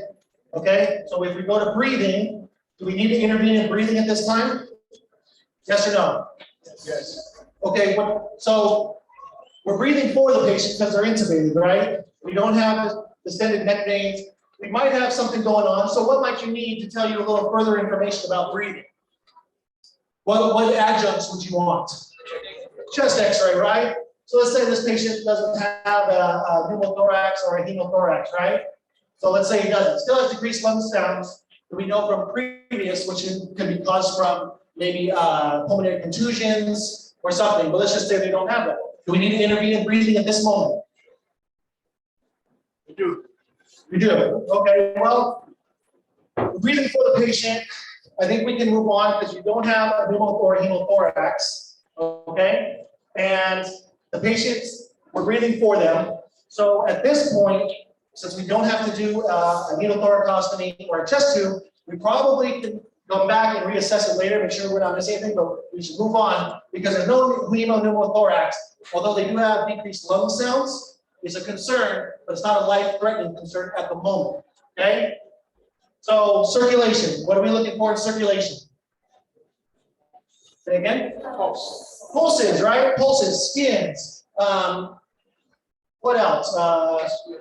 Where can you bleed that would significantly cause death? So the mnemonic we use is for and on the floor. Chest cavity, right? Chest cavity, abdominal cavity, right? Or retroperitoneum as well. Chest, abdomen, pelvis. We talked about the pelvis, right? So you need to check these areas and make sure that there's no significant bleeding. We got the chest x-ray, we know it's not in the chest. Okay, so now we're going to go to the abdomen. And what adjuncts can you use to find if there's bleeding in the abdomen? Say again? Ultrasound? Heard ultrasound, okay. We can use ultrasound, we can do a fast exam and see if the patient has bleeding in the abdomen. This patient probably has some bleeding in the abdomen, I would assume.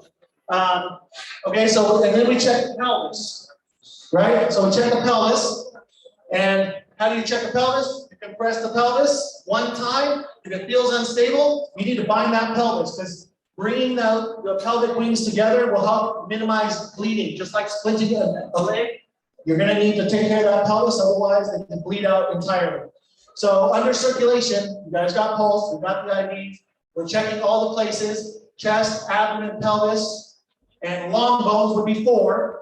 Now, if he has a leg that's severed, he'll be bleeding onto the floor. So that's your 4 and on the floor, okay? So during circulation, your job is to find where that bleeding's coming from and intervene. If it's in the chest, they have a pneumo or hemo, what do we do? Chest x-ray, but how do we intervene? Chest tube, right? So, oh man, oh, this is getting really hard. Okay, sorry, I'm gonna have to look at this just a little bit. So we talked about 4 and on the floor. So you guys have circulation.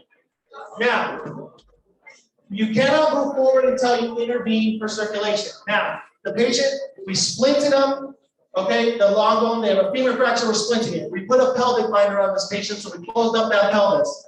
But is the bleeding intervascular or is it already gone? What was the patient's heart rate? 120, right? What was their blood pressure? What does this patient need? Patient needs fluid or blood, one of the two. If you can get them blood, that's the answer, okay? This patient needs blood. So even though we fix the problems, the patient still gonna need blood because the blood has now moved from their intervascular space into their pelvis, into their femur, into their chest, wherever, okay? That makes sense? Everybody understand that? Okay, so they're starting here with 500 of some crystalloids or fluid, but ultimately, what does the patient need? Blood. Patient needs blood. So we're going to get 1 unit of uncrossed matched blood, IV, of course, and your vital signs are coming down. Your heart rate is 97, your blood pressure is 110/64, your respiratory rate is 24. That's on the vent because we intubated the patient for the facial fractures, and the SAT is 96%. Are you feeling better about this patient? Yes, we are, right? Things are going in the right direction. So if the patient begins to respond to this, you kind of know that you're going in the right direction. Now, if the patient didn't, then what do? We start at the very beginning and we say, okay, did I miss something in the airway? Okay, no, I didn't. The airway's pain because I intubated this patient. Oh, I thought that was good. So we start with airway. Then we go back to breathing. Did the patient develop a pneumothorax? Did they start bleeding into their chest? So go over breathing again. Reassess the patient if they're not getting better. Okay? Oh, perfect. So we talked a little bit about adjuncts. Okay, so we intubated the patient. We have to confirm intubation, right? Let's start with A. How do we confirm intubation? Auscultation, right? Listen over the stomach to make sure you can intubate the stomach, and listen to lung sounds. If you have bilateral lung sounds, you might be in the right spot. If you have end tidal, use end tidal. If you don't, listen or auscultate or intubation, okay? Breathing, we asked for a chest x-ray, right? So we got the chest x-ray. Another adjunct you guys asked for was a CAT scan. We know the patient is positive in the abdomen, so that's another adjunct you guys are going to have. And is there anything you guys can do for bleeding in the abdomen besides give blood? Yes or no? This patient, if they're bleeding in the abdomen that much, probably needs a surgeon, right? Because that's the only way that we're really going to be able to definitively fix something in the abdomen, right? And then what other adjuncts? Some labs maybe. They'll take time to come back. We only have a golden hour or two, right? So maybe some labs. But really, realistically, we know that the patient's improving because we have a good set of items. Okay. So now the patient has a decrease in consciousness. Okay? So this is the decrease in it. Opens his eyes to pressure, moves away from stimulus. Okay? Vital signs are still 100. Are we okay with the vital signs? Yeah, okay. Systolic blood pressure matches the BP. It's a little better, right? We want that heart rate under the systolic. And we have good breath sounds bilaterally, okay? But what about this decrease in mentation? Are we concerned? We concerned about that decrease in the patient's mentation? Why? What do we think is going on? Head injury. Huh? Head injury, right? We got some sort of head injury, right? We got a decrease in large consciousness, but we also want to go back and make sure we didn't miss anything. A, B, C, D, E, right? So we want to go back and make sure we didn't miss anything. Reassess, right? Patient's 5 millimeters minimally reactive, left is 6 and reactive. Is that a concern? Yes, it is. It is a concern, right? So we are concerned this patient has a head injury. Head on into a tree, it's a high mechanism. Laceration to the soft tissue. This is all part of the secondary, although I would say that you should assess pupils in the primary and the disability, and you should be looking at those pupils. So if this patient has a head injury, does anybody know what our goals are for a head injury? So you already have a primary insult on the brain, right? Our goal is to prevent secondary injury by preventing hypotension. So we want to increase perfusion to the brain and make sure they have adequate oxygenation. Okay, those are your 2 goals, all right? Because we don't want to make that brain injury that they already have worse, all right? So on the secondary, they have a laceration that matches a head injury, right? They have a temporal frontal region laceration, no active bleeding. You have hemotympanum, right? Bleeding in the ear. We have a large ecchymosis over the anterior chest, but we did have equal breath sounds. So although it's there, we are concerned. He originally had a poor sat, probably has some lung contusions, right? Not necessarily because we have a chest X-ray, doesn't have a pneumo or a hemothorax. Yeah. And the abdomen is soft and non-distended. Okay, are we feeling better about this patient? Yes or no? Patient's still sick, right? And this is a seriously injured patient, right? We're better because we intervened, we intubated, we ruled out any problem with breathing. Circulation we took care of because we did what? We made sure there's no bleeding in the chest. We know there's some bleeding in the abdomen. We can't do much for that. We splinted the pelvis, right? We took a binder and put that on that pelvis, and we splinted the femur fracture that the patient had as well, which will help control bleeding. We gave warm crystalloids, and we gave some blood. All right? So what's your first step? This patient's condition changed. What do we do? Again? We go back and we reassess. We start A, is my airway pain? Is it good? Yes, it is. Start from the beginning and go all the way down to make sure you didn't miss something. So if the patient changes, we go back, A, B, C, D, E, and go through it all again to make sure we didn't miss anything or that something didn't develop, right?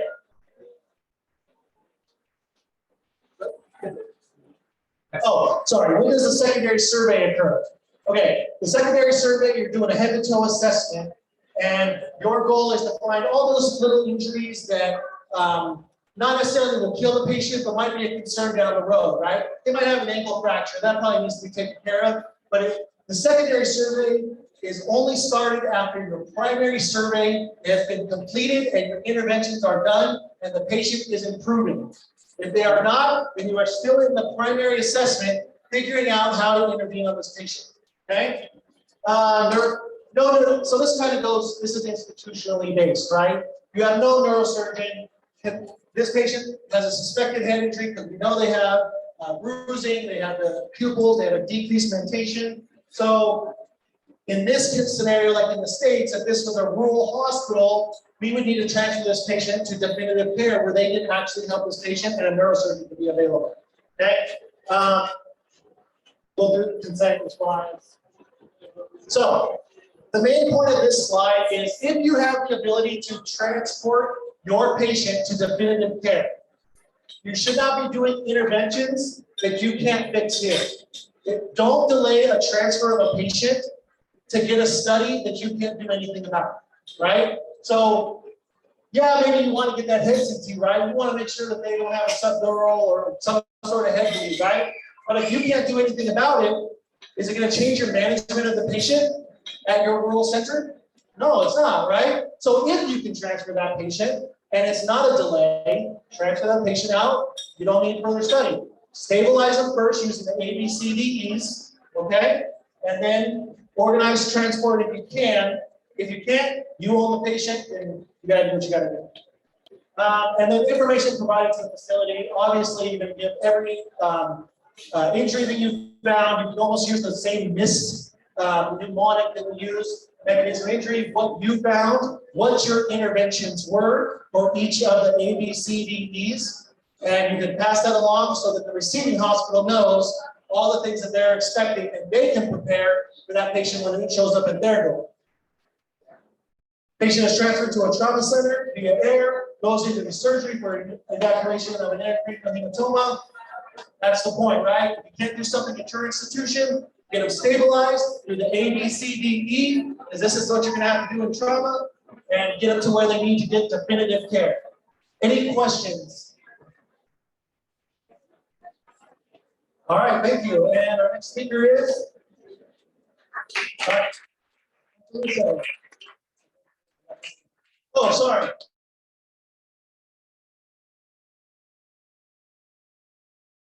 So, after you've taken ATLS, what it should look like.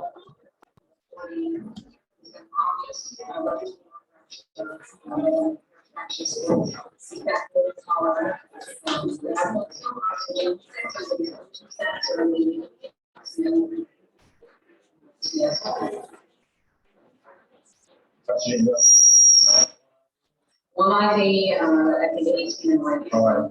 So it sounds like this guy is pretty injured. We're gonna need to take care of a lot of things. It sounds like an airway problem. It sounds like it's in shock. So a couple quick things we need to do very quickly when he gets here is let's make sure that we got airway stuff ready to go. It sounds like we need to be integrated. So we got everything we need. All right.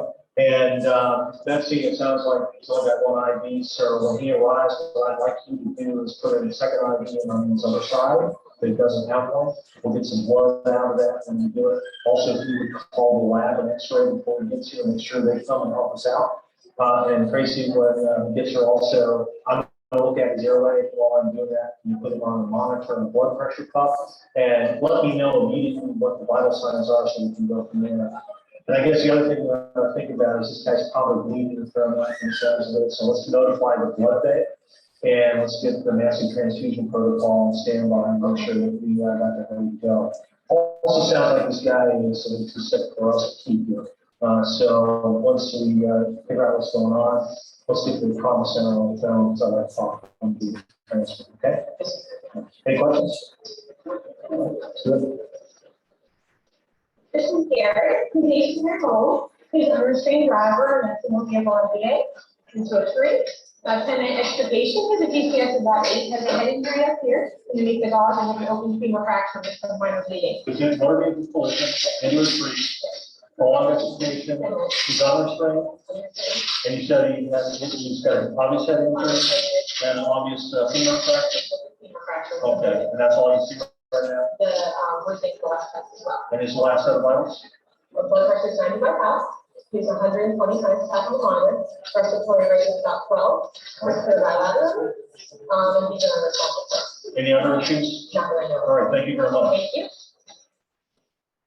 All right, guys, that looks like he's got a lot of injuries, and let's do this in a nice systematic fashion. We'll start with ABCs.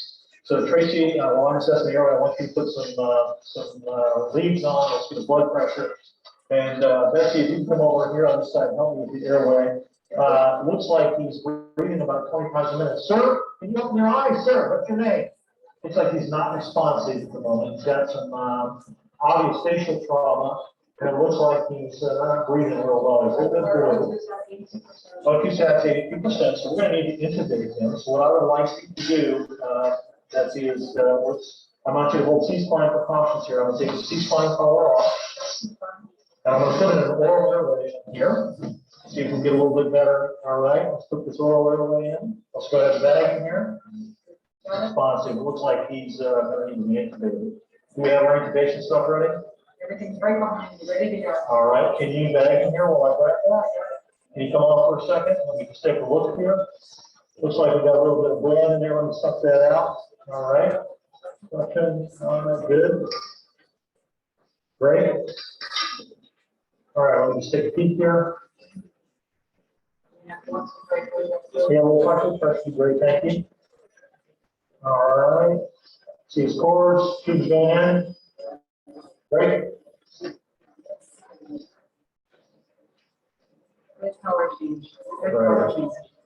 All right, let's get him hooked up to a ventilator. In the meantime, let's put the C-spine collar back on, set the C-spine. All right, and let me take a listen to his lungs. Betsy, there's a little bit of bleeding there. Put some pressure on that if you would. We call for respiratory and a ventilator, please. I got good breath sounds on both sides. A little bit less on the left and the right. He's got some bruising on his left chest. So let's see what we've got. His airways, we've got him intubated, his pulse ox is down up to 96%. What are our vital signs doing? Looks like his heart rate's 115 and his blood pressure is 90 over 30. All right, so it looks like he's a little bit shocked. We've got airway breathing taken care of. Is he bleeding anywhere? So he's bleeding down here on the leg. Can we get some more help? Hey, Will, can you help us? Yes, let's start a second large bore IV and let's make normal saline. And how much IV is still fluid? Put some pressure on that quickly. You keep that. Start a second IV over here, Tracy, if you would. And I think this guy's gonna need some blood. So let's call the blood bank and get a massive transfusion protocol going. All right, so we've got control of the bleeding there, control of the bleeding there. I can feel his pulses down here. I think his traction splint seems to be working. He's got good pulses here. There's some bleeding there. Looks like an open femur fracture. I don't see any obvious bleeding on his chest. His abdomen is soft. His pelvis is not stable. I think he's got a pelvic fracture, so you can have significant bleeding from there. So definitely this guy's going to need some blood. So let's make sure we get some blood products for him. In the meantime, let's expose the patient. Is that bleeding seem to be taken care of there? Did you wrap that? Get him exposed, take off the rest of his clothes there. And once we get him exposed, let's make sure we get some warm blankets to cover him back up so we don't get hypothermia.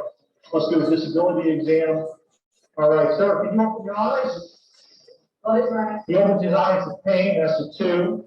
He's not, wasn't verbalizing, so that was a 1. Let me see if he responds to painful stimuli. Well, he's vocalized, so that's a 4. That looks like he's got a significant head injury. He's going to need to get into a neurosurgeon. In the meantime, let's keep oxygenating him. What's his blood pressure doing now? Looks like, let's see, it's up to 105 systolic. Heart rate's down to 100. We also, I think we're going to need to wrap this pelvis with a sheet. Can you grab a sheet for me there, Will? Let's go ahead and make sure we wrap this pelvis. And we're going to need a log roll. So we got a hook with elevator.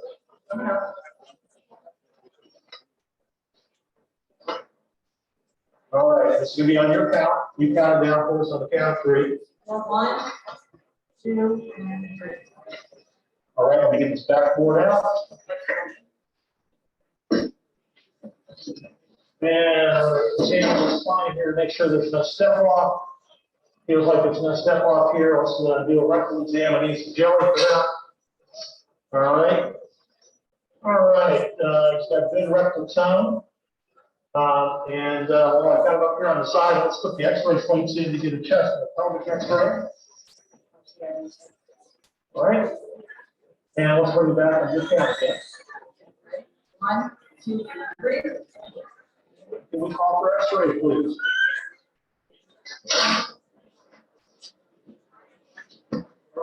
Chest and pelvis. So, events so far. On our ADCs, we got improved airway control. We excessive breathing. It's got good blood. We know that there's a pelvic fracture and some bleeding from also got some bleeding from the scalp and obvious headache. This guy clearly needs to trauma center. So what I like to this structure is take a look at the X-rays. I want you to put a and I want you to put a full cap. Where's the bite? And then where is Alzheimer's right now? No bite inside our office. Yeah, but I buy it here for the same day. I will eat They don't tell you how they would give you how they sell it now, how they use it. I'm putting it in price. Which council food is this now? We're going to be given packaged up This one, for the trauma center. So then, get the trauma center on the phone, talk to them, arrange transport. And while we're doing that, for a detailed secondary survey, we're going to do a head to toe, fingers and foods, every orifice exam. We'll get them all packaged up to go. And also that, if you make sure that the X-ray department makes copies of all our X-rays, we can send them along.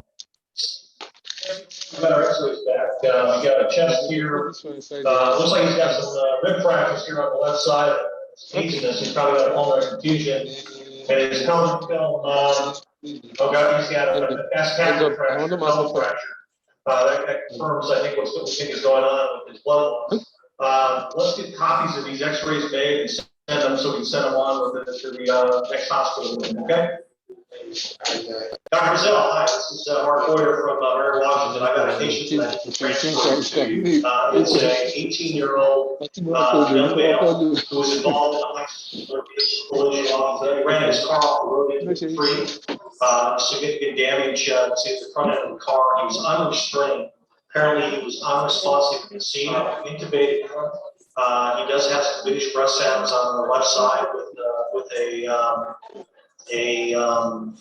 some rib fractures, and also he's also got what appears to be a pulmonary contusion. He's also got bleeding from a scalp wound. He's got an open femur fracture on the left side. We've immobilized it. He's also got a pelvic fracture. We've got him in a pelvic sling right now. We've given him 2 liters of fluid. He's got 2 units of blood. His blood pressure right now is 110 over 50. His heart rate is 110. And we've got him intubated on 100% oxygen with 98% saturation. Yeah, I think that he probably needs to come by air. So if we can make the arrangements to send a helicopter, I appreciate it. And I will package him up. I'll send some blood products and send x-rays as well. And we'll wait arrival. In the meantime, I'll get some x-rays of his femur and everything else, but we won't delay his transport. Any other questions? No, thanks. Thank you very much. Okay, great video. So that's what it's supposed to look like once all this training is done, right? You guys will be able to do that tomorrow, right? Well, after the skills. All right, so I'm gonna go over a little bit of like airway management over here. We're not gonna get too much into the technical aspects of this lecture, but tomorrow at the skills session, we'll definitely go into like tube sizes, blade sizes, and a bit more of the technique, okay? So one of the aims of this lecture is just to go over identifying when you might need to control the airway or when the patient may need help with the airway. And we can see here just some objectives. And kind of like I already talked about, this is mostly just going to be talking about when it's indicated, what your adjuncts are, and so forth. So here's a case scenario. I'm going to read it really quick. We have a 43-year-old. I'll change the story a little bit, try to make it a little bit more so you guys, it might be something you see, right?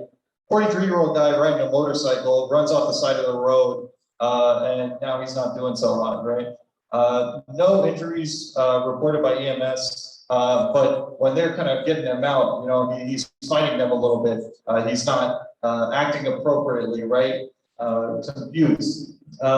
They put him in spinal precautions, he's on a board, and they're giving him a little bit of ventilatory help with the back valve mask, right? So what aspects of this story might lead you to believe that this guy may have some issues with his airway? Just call him out. So they're bagging him, right? They're bagging this guy. So if EMS is having to give him oxygen, that's not a good sign. And then he's altered, right? That could be a sign that he's not getting enough oxygen to his brain. That could also be a sign that he's having some blood loss too, right? So this is definitely somebody we're going to be concerned about managing their airway. And we just kind of went over this. The clinical findings, again, the altered ventilation. So let's say the patient gets to you, like what are you going to do to assess whether their airway, whether they're protecting their airway, whether their airway is patent? What's your first move? You're at the head of the bed right now, you're looking at the patient. What do you ask? What's your name, right? Get them to say something, get them to say like anything, right? If they can say their name, like I'm speaking right now, the airway can wait a second, all right? So you're over them, you're rubbing on their chest, what's your name? They respond, or if they don't respond, then you might have to go a little bit deeper into whether you need to intervene.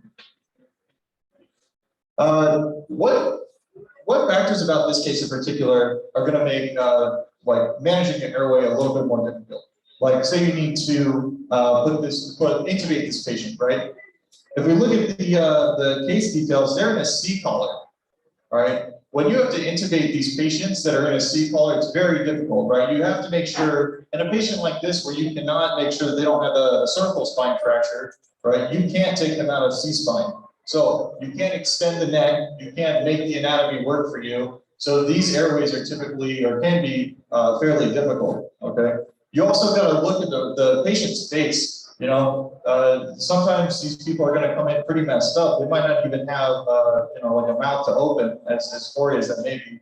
You need to look and really evaluate the patient to see if there's even an anatomical possibility of you getting a tube down the trachea. Are there additional factors that may present in other trauma patients? Having limited history on these patients when they come in will be fairly difficult, but if you have more elderly patients, sometimes they'll have pretty bad arthritis. Patients that have previous cervical spine surgery, their necks can be pretty stiff. You want to think about an underbite, an overbite, and then how can we predict a difficult airway? There's something called a lemon, L-E-M-O-N mnemonic. The L is look, the E is evaluate. I kind of spoke to that a little bit earlier. The M is the Melon-Potty score here, which is a way to, it's a way to help predict whether an airway is going to be difficult or not. If you have somebody open their mouth and you can see their, the word escape, the dangly bit right there. And it's looking good like that. That's a Melon-Potty 1, okay? These patients are more likely to have an easier airway. And really, if you just watch the evolution of the pictures here, that just goes away. And a Melon-Potty 4 is going to be more difficult in theory to intubate than a Melon-Potty 1, all right? And then for the O in lemon, you're going to be looking for like obstruction of the airway. Let's say you open their mouth, there's blood in there. Maybe they have a hematoma on the side of their neck that's causing compression of the airway, okay? And then the N in lemon is neck mobility, which I've already touched on with the C color. So now the patient's here, the patient's lethargic. Maybe you ask them their name, they just moan back. You look at their chest and you're seeing an asymmetric chest rise. So what would you guys think if someone's trying to breathe and half of their chest isn't moving? Is that good or bad? Yeah, maybe some rib fractures there. Shallow breathing, his SAT is not good, real bad, and he's got significant facial injuries too, okay? And you're attempting to back mouth asking. You're trying to ventilate for him. So based on what I just said there, you know, the clinical picture is pretty clear, but you know, what are the symptoms that he's showing that he is not breathing appropriately by himself? He's got shallow breathing, his SATs are bad, his chest isn't expanding appropriately. These are all not good signs, right? And kind of number 2. All right, so now some fun part, or not fun for the patient, but usually, you know, fun part for us. What's your next steps? You keep bagging this patient? You're trying to bag him right now, he's satting like 82, that's not good. You start to think about maybe an advanced airway on this patient? Yeah. What equipment are you gonna try to get to the bedside? Just call it out. Advanced airway equipment maybe? Oropharyngeal airways, LMA, whatever you might need, OPA, right?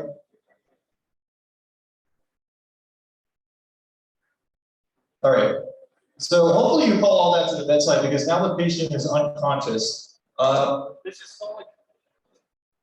His systolic blood pressure is lower than his heart rate, right? He's got a positive shock index. You're suctioning out his airway, you're noticing blood, so that's telling you there's probably some trauma to the airway. Teeth and facial bones are intact, that's good. We're gonna have something to hold on to and kind of manipulate. We put an OPA in, and then we start bagging him again, and we actually get him up, which is good. So we're using our adjuncts there. To improve. But this patient, because he is lethargic, he's not responding anymore, right? He's comatose. He's gonna need an advanced airway. There are 3 types of definitive airway that are in ACLS. The first is going to be an endotracheal tube, right? A normal tube that we use for intubation. The second is going to be a surgical tube, right? A crite. And the last one is LPA. Nasotrachea, that's right. Yeah. Basically, you need a tube in the trachea to be considered a definitive airway. That's the easy way to think about it. And then your adjuncts. We already kind of spoke on the oropharyngeal airway. You saw in the video, he put in that little device into the mouth to help keep it patent so the tongue isn't in the way. Bougie, if you guys are familiar with that, it's a long, flexible plastic tube that you can use instead of an ET tube to enter through the pores, which I'll be demonstrating tomorrow during the skills section. Also, for one last thing for adjuncts, you may need to paralyze the patient. If you're trying to get the tube in and the cords keep closing up on you, you may need to give a paralytic to keep them relaxed to get through. So after you paralyze the patient or give sedation, you notice his vitals are not looking too hot. His shock index has actually gotten worse, right? The heart rate is higher than the systolic blood pressure. And so we're going to go back and reassess, right? We look at the airway and the AT tube is in place. Now we're listening to the chest and there's diminished breath sounds on the left side. So after you intubate somebody and they have diminished lung sounds on the left side, what is probably the first thing you're going to think of? Is the tube in the right place? Is it in the right main stem, right? But this guy also probably has some chest fractures too. So it's important to think that maybe once we added the positive pressure, he popped a pneumothorax. That's entirely possible as well. And so we're going to need to get a chest x-ray on this guy, right? Confirm the placement, make sure it's in the appropriate spot. And if it's a large pneumothorax, we should be able to see it on chest x-ray as well. So in this patient, it looks like the tube was in the right main stem. We pull it back a little bit, and his breath sounds come back bilaterally, and his vitals normalize, which is good. All right. So that was kind of a lot of information. Really tomorrow at the skills exercise, I want to get a lot more into like the techniques of this. But does anyone have any questions now? No? Okay. Well, I think we identified some different clinical situations where airway compromise can occur, right? You really got to be thinking about airway when you have an altered patient. I would say is the main takeaway of that point. And yeah.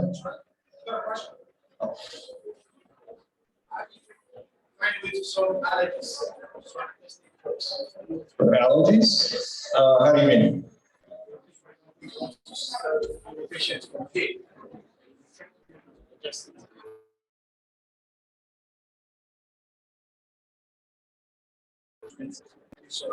If we give them a what?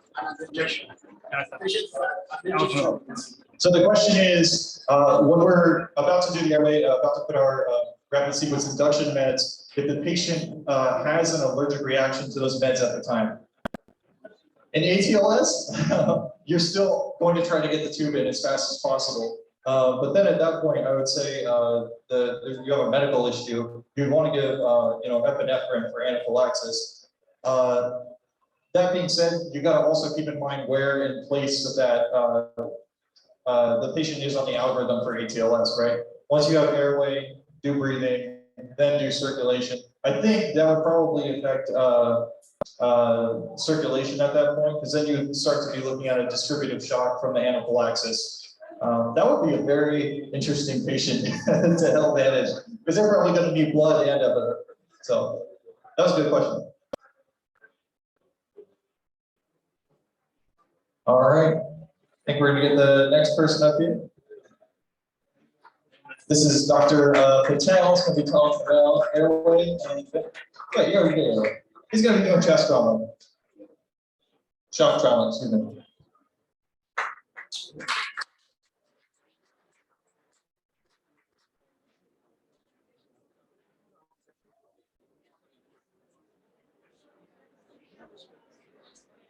Hi, I'm Dr. Patel. We're going to be talking about shock.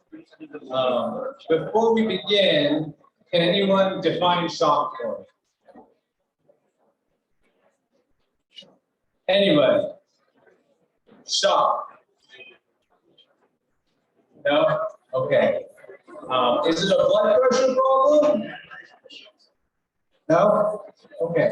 Shock is decreased perfusion. Okay. You're not getting enough oxygen to your vital organs, and so they are dying.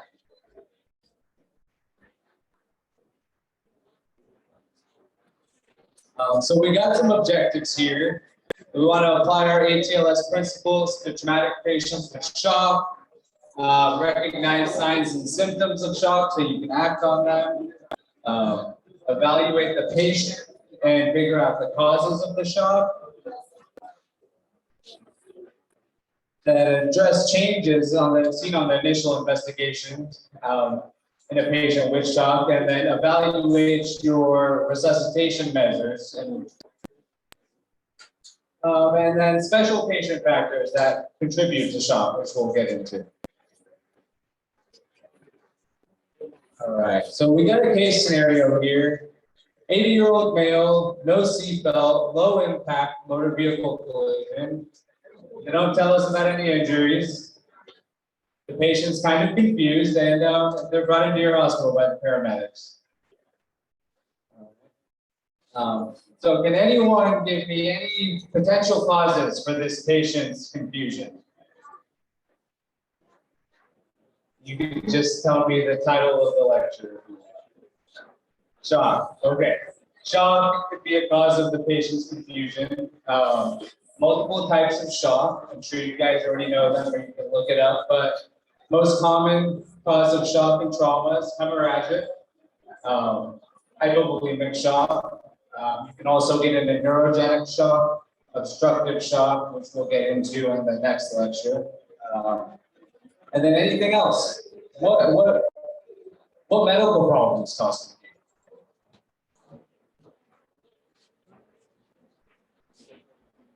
Electrolyte imbalances, hypoglycemia, a brain bleed, anything. Okay, so we finally got some vitals. He's a little hypotensive, a little tachycardic, breathing fine, getting some fluids. Okay.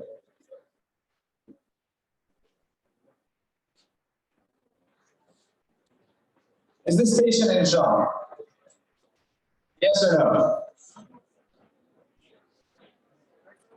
No?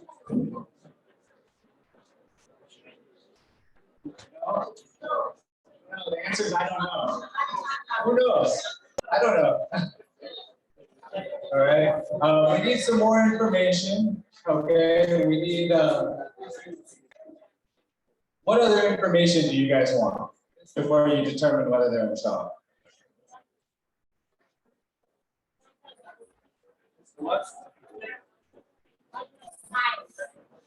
So we got some initial vital signs. We don't have an oxygen saturation, but do you want any more information about the actual accident? Yeah. Did the airbags go off? How fast was he going? How hard did he get hit? And we have no information on this patient. Does he have any medical problems?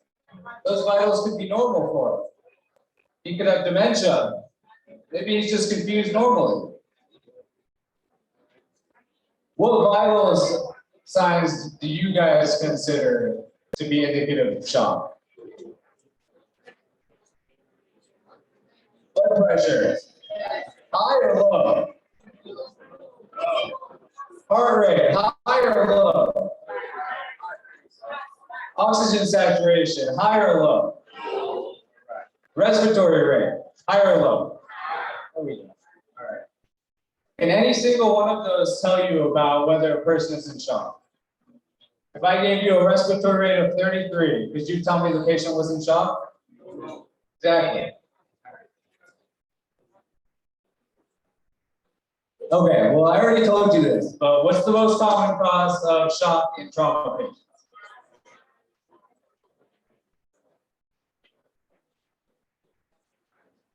Now, can you tell me any kind of soft tissue or extremity injuries that might cause hemorrhagic shock? Femur fracture. Okay, great. So we got some IVs in. They're giving him some fluids. His blood pressure went down, but so did his heart rate. And he's still confused and can't talk to you.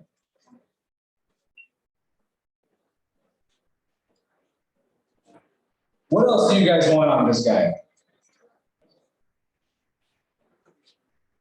You want a physical exam? Check his ABCs, DZs. Yeah. You guys want the imaging? What do you want? An X-ray? Yeah. You want an ultrasound? Okay. How would you proceed with the resuscitation, assuming that you got all of these imaging modalities? You don't know because I didn't give you any more information. That's too much.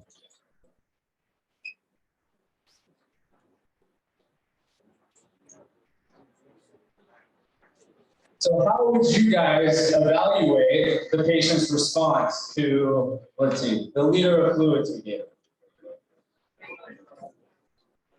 Blood pressure, heart rate, okay. Talk to the patient, see if he's still confused. All right, so we get a chest x-ray, multiple rib fractures, right-sided pneumothorax. Family comes by, gives you a little bit of medical history. He had a heart attack, or he had a coronary artery stent a year ago. And he's on some beta blockers and antiplatelets. You guys worried now?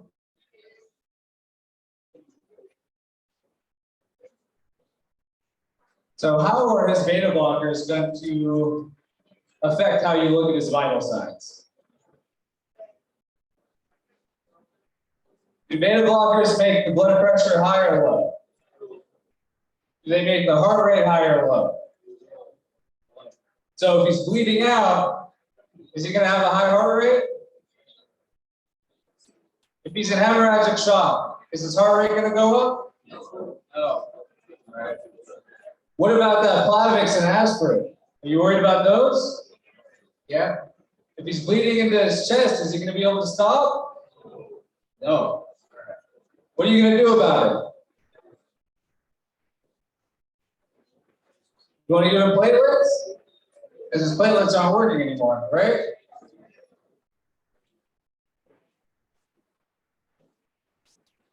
Okay, so we're pretty much done here. We gave him platelets, good job. Chest tube only put out 750 mils of blood, which will go into the significance of that later. And it's only 50 mils every 2 hours, so we're good. Any questions for me on shock?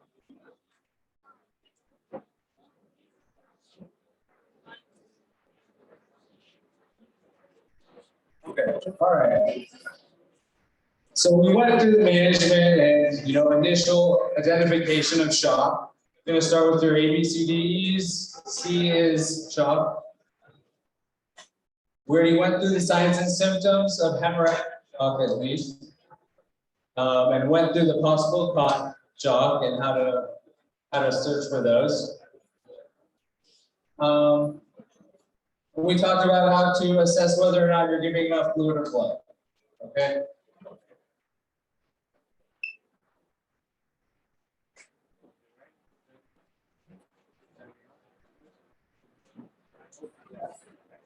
Yes. All right. So, like we said earlier, most common cause of shock is. All right. And can you diagnose shock with a single lab value or vital sign? No. And shock is not just a heart thing. It's not just a bleeding in the chest or belly thing. Make sure you don't forget about the legs and the floor. And always reevaluate.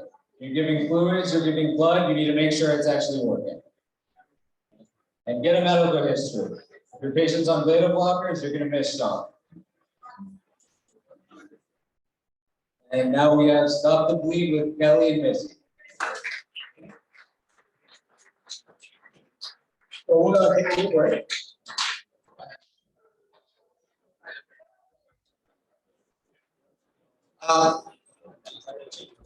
Please, I think we need a 10-minute break.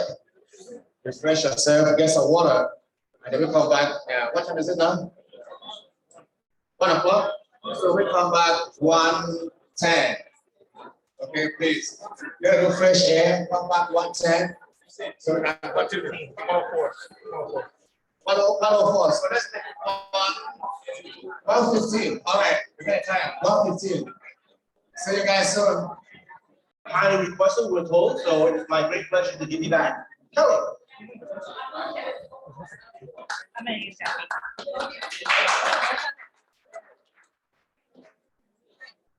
Hello, everybody, welcome. Welcome back, guys. So we are doing ACLS, which is very much endorsed by our American College of Surgeons. What they also endorse is what's called the Stop the Bleed campaign, okay? This campaign is designed to teach anybody and everybody what to do in a case of an emergency, in case somebody is bleeding out and they are dying. Has anybody had that?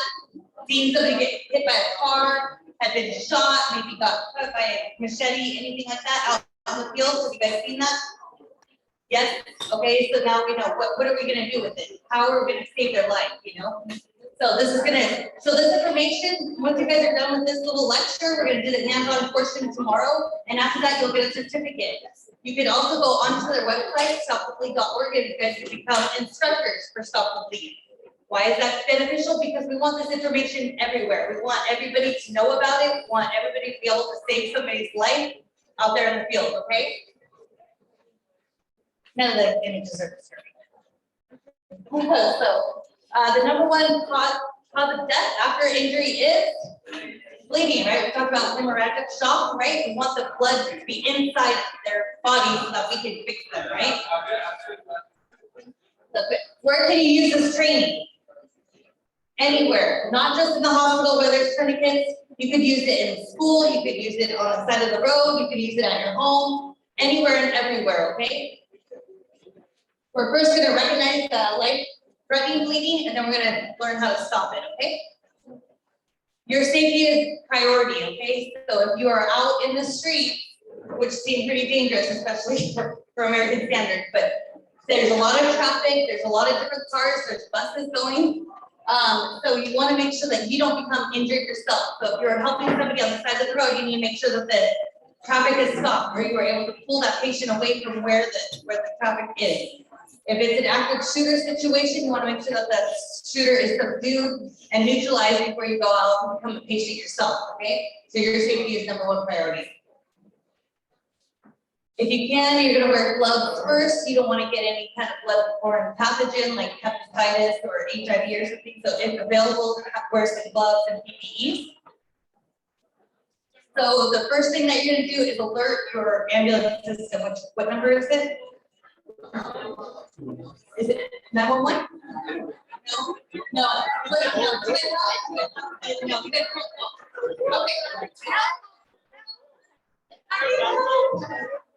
Okay, it's been activated, right? So however you can get help, right? Because if somebody's bleeding out to death, what do they need? Surgery, most likely, okay? You need to stop the bleeding. As we say, all bleeding stops eventually, right? You know, whether they bleed out or we can actually fix the problem.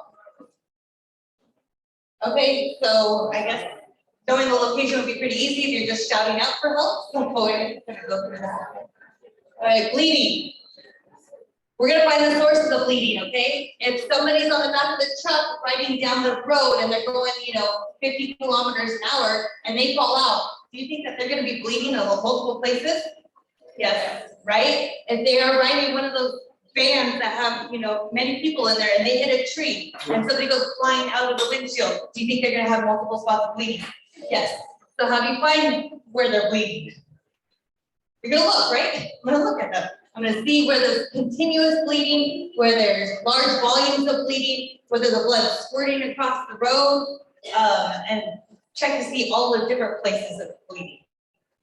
Because it could be in multiple spots, and clothing can hide it, right? So you could think that you're bleeding right here only, but you're actually bleeding up here or in your femoral artery or somewhere like that. Can you bleed in all of these areas? Can you bleed in your arms and your legs? Yes, but you're able to put a tourniquet. You can compress, you can pat, compress, and then you can put a tourniquet on your arms and legs, okay, to help cut off the blood flow. Can you do that to the neck? Can you put a tourniquet on? No? Okay, good. We can't put a tourniquet on the neck. What about in the junctional areas, like your armpit and your groin? Can you put a tourniquet that high up? No, it's gonna take a lot of packing and pressure, okay? And then if it's any kind of penetrating injuries to your torso area, you're not gonna be able to put a tourniquet there. You're just gonna have to actually pack and hold pressure, okay? Compress. So we all know to put direct pressure onto the bleeding, correct? You know, you're just gonna use as much gauze or as much material as you can. Hold that pressure there and hold it until it stops or until help comes, okay? But go ahead. It'll show you, go ahead. Well, okay, so she's just gonna demonstrate how a t-shirt can save somebody's life, right? You're gonna use whatever kind of material you have, and you're gonna cover the wound, and then you're gonna put pressure on it and wait until help comes or until you guys can class. This packing, if it's a really large, deep wound, you want the pressure to be where your vessels are, right? Where your arteries, capillaries, and your veins are, which is in deep. So if you have a nice deep wound right here, and you just put pressure on the top there, as you can see, it's gonna continue to bleed right here. It's gonna bleed, fill up with blood, and you're not gonna have enough pressure and to be able to stop the bleeding there. So they're gonna demonstrate how to pack the wound, how to stuff the wound, and get pressure where it needs to go. She's using an agent called quick clot. It's an enzyme that helps go in there and coagulate the blood.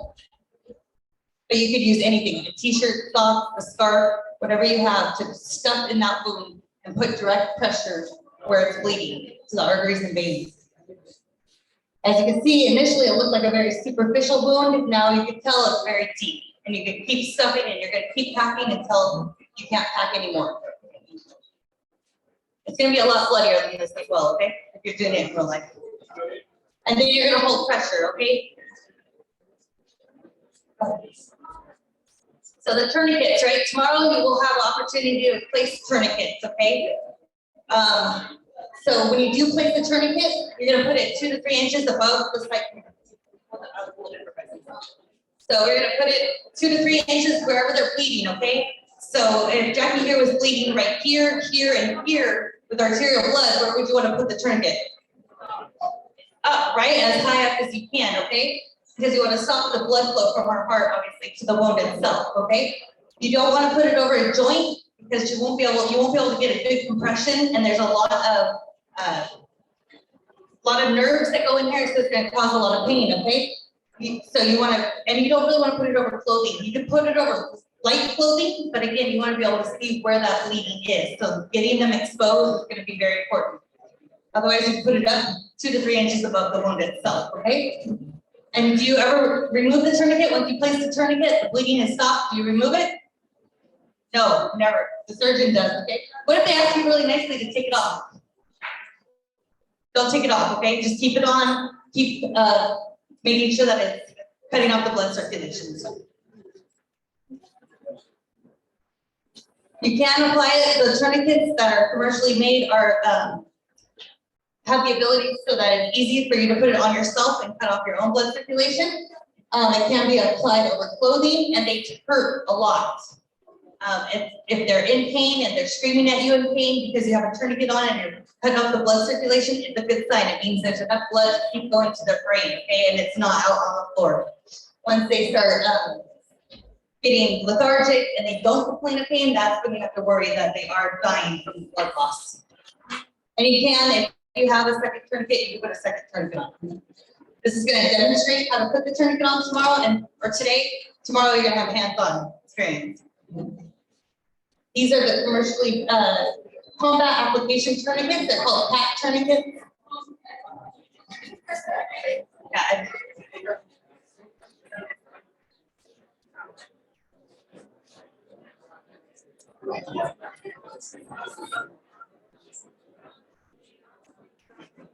Everybody has one of these, right? No, I don't. Don't worry.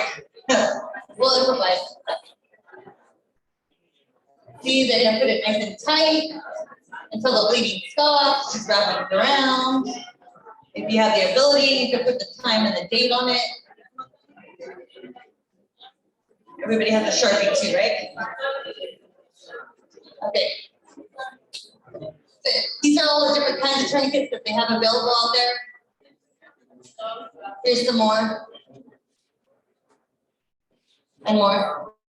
Do you think children can bleed? Have you guys seen bleeding children? They bleed a lot, right? They're very vascular, they always are tripping and falling, their scalp, everything. The same kind of, you can still do the same stuff to stop the bleeding. To children, the same thing that you do with adults, okay? So you're gonna compress it, you're gonna pack the wounds, keep it covered until help arrives, okay? Sometimes little kids are too small to put a tourniquet on, so you just, but luckily their vasculature is nice and flimsy, and so you can actually compress them and put direct pressure and stop the bleeding that way. Impaled objects. Have you guys seen those before? They're fun, right? So something is impaled. You take it out? No? You just leave it, right? And stabilize it. Who takes it out?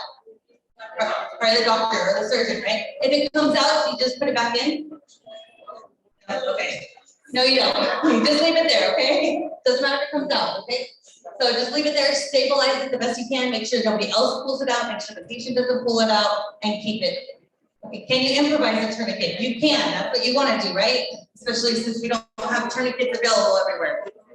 So if Jackie here came and she got bit by a dog or something, and she's bleeding a lot from her arm right here, okay? And she's bleeding out, you know that she's having life-threatening bleeding. What's the first thing that you would want to do? Instead of call for help, okay.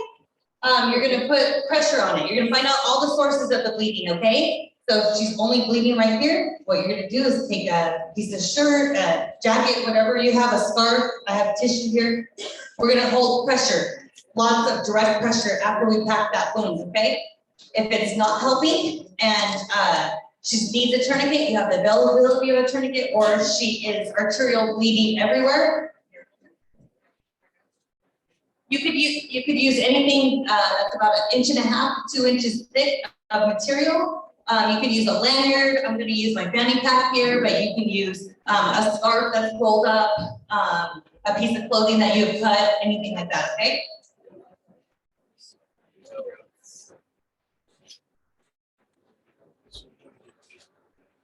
Everybody thinks that you could just use a belt. Let me show you. When you do the windlass or you do that turning motion, that's what you're going to give enough torque to actually be able to cut off the blood circulation.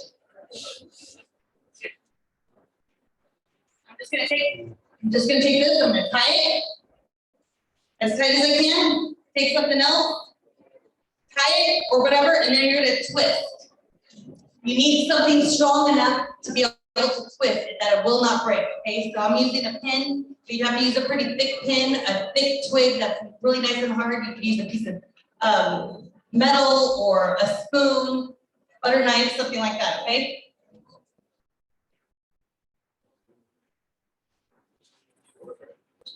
Take it, and once you start turning,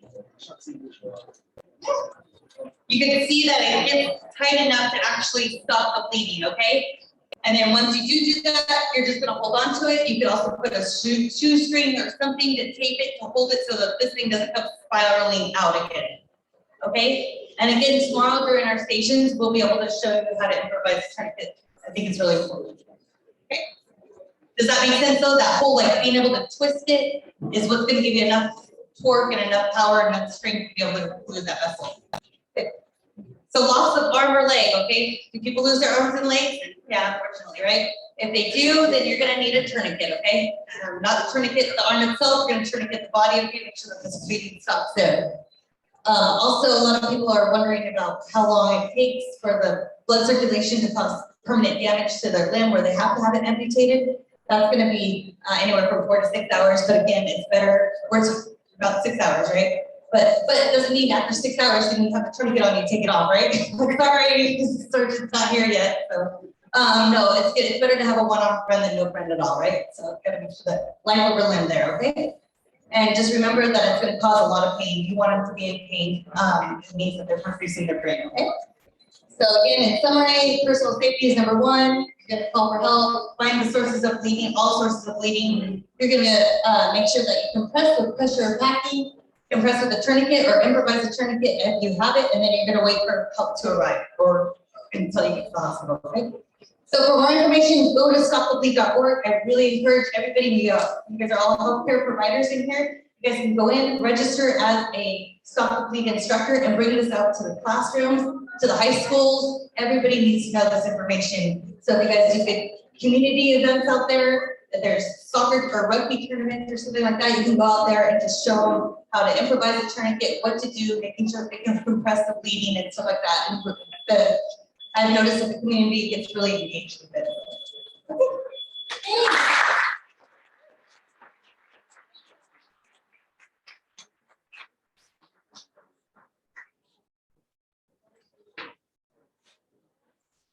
All right, so I'm back. We're gonna be going over chest trauma. So from here down, okay? So big thing is that you see a lot of traumatic chest trauma in polytrauma patients. So it means they have multiple injuries, it was a severe mechanism.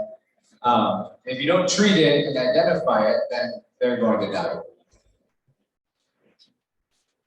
Now, some objectives for us. We're still going to be starting with our ABCDEs when we actually assess for chest trauma. We're going to identify all of the life-threatening injuries that can happen in the chest. Go through a case scenario of chest trauma, and then discuss different treatment options and adjunctive diagnostic modalities like X-ray, ultrasound.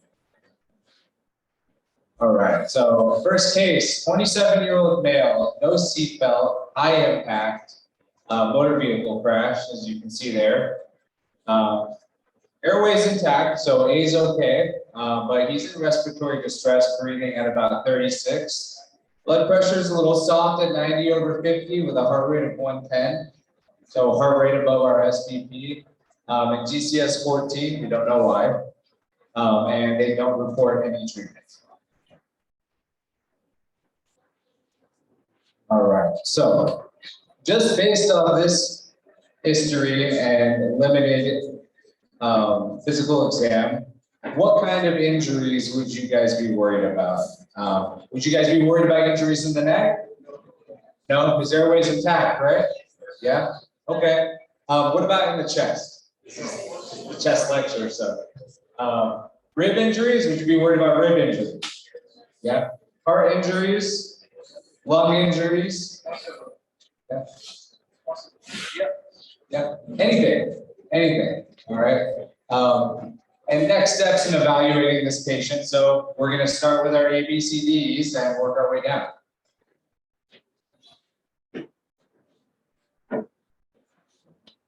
So can anyone give me a life-threatening injury that could happen in the neck involving the airway?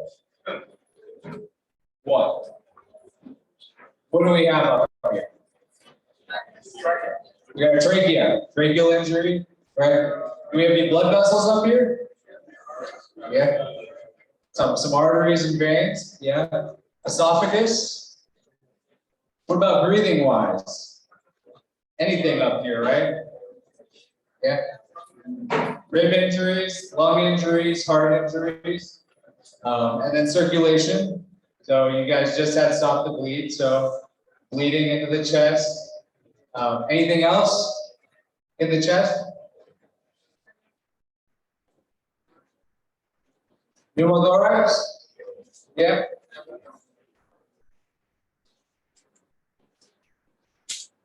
A little more story. He's complaining of shortness of breath and asked him to sit up. O2 stats a little low. He has his C collar in place, which is good. And his trachea is deviating to the right. No breath sounds on the left. Heart sounds good. Lung sounds good. What are you guys worried about? Pneumothorax? Yeah. What kind? Tension pneumo? Great. All right. Would you be worried about cardiac tamponade? No? Okay. Tension pneumo, most likely diagnosis. All right. What do you guys want to do for this person? Chest tube? The chest tube's downstairs. What? We don't have a chest tube. What do you want to do? Needle? Needle thoracostomy?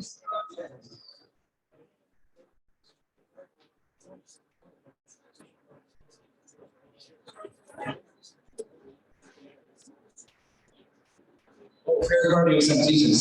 If they had cardiac tamponade, so if they had fluid around the heart, which you would see what signs or symptoms would you see with cardiac tamponade?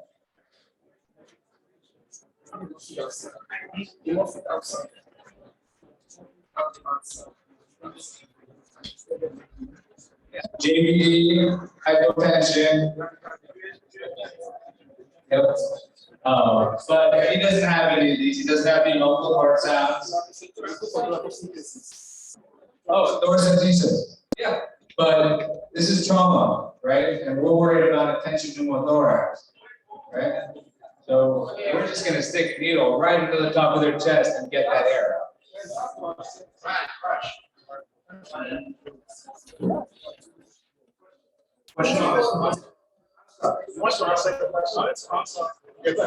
Why walk on the line? Second, you start speaking with why walk on the line?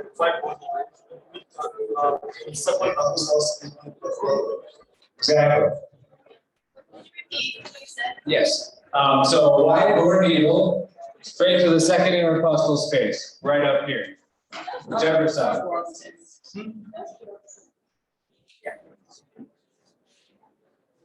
Sorry.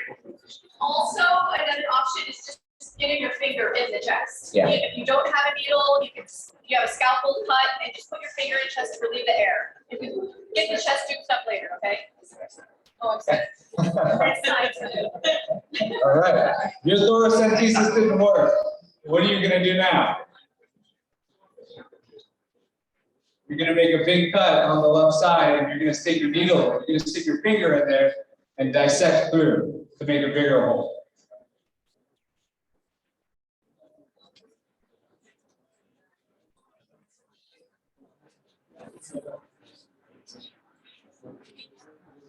So does anybody here know what an open pneumothorax is?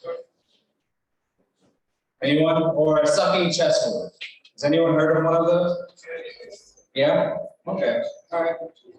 So an open pneumothorax or a sucking chest wound is a big wound in your chest, and it's a one-way valve. So air just keeps coming in, but can't get out, right? How would you fix that? The flap? Yeah. Three-way flap, so you stick an inclusive dressing on and just tape up three sides. Yeah. That way you let air come out, but don't let it come back in.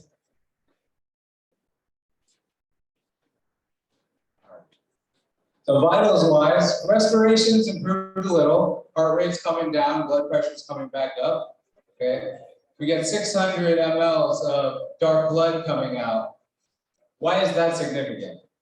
How much blood do you need to come out of a chest tube in the first couple of minutes before they need to go straight to the operating room? Anyone know? 1,500. So 1,500 mLs of blood comes out, they go straight to the OR. Someone needs to fix that. Okay. Or 200 milliliters per hour for a couple hours, 2 to 4 hours. You have either one of those two, they have to go straight to the operating. We got our large bores IVs, we're giving fluids because we're still at ACLS, ABCDs, so circulation, we need to support their blood pressure. Getting some tightening cross-matching for blood. If it was emergent, you could just get O positive or negative. And chest x-ray. Obscured left diaphragm, multiple left rib fractures, and a widened mediastinum with pulmonary contusion. You guys all aware of what a pulmonary contusion is? Yeah, just a big bruise on the lung, right?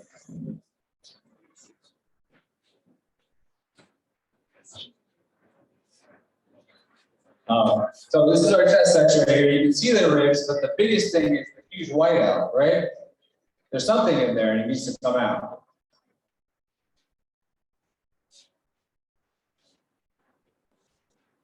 What do you want to do? What do you want to give to someone that's bleeding out of their chest? They're bleeding, so what do you want to replace it with? blood.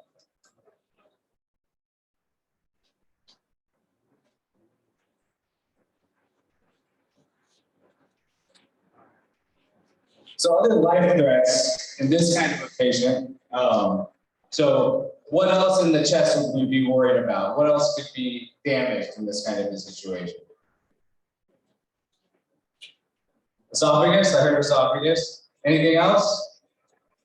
Heart, they could have cardiac tamponade like you mentioned.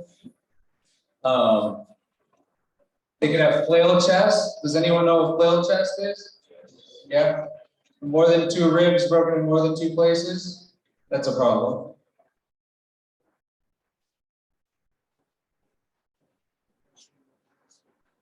What test do you guys want? You want a chest x-ray? Yeah. You want an ultrasound? Yeah. See what's happening in the chest? You want any labs? You want to see what their hemoglobin is?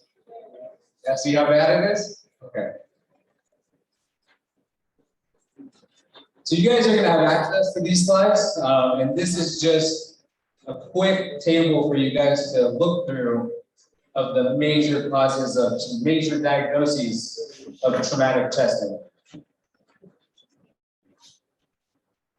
Okay, so we gave him 250 of fluids, blood pressure and heart rate still the same, respiratory rates continuing to improve, and his oxygen saturation is slowly coming up.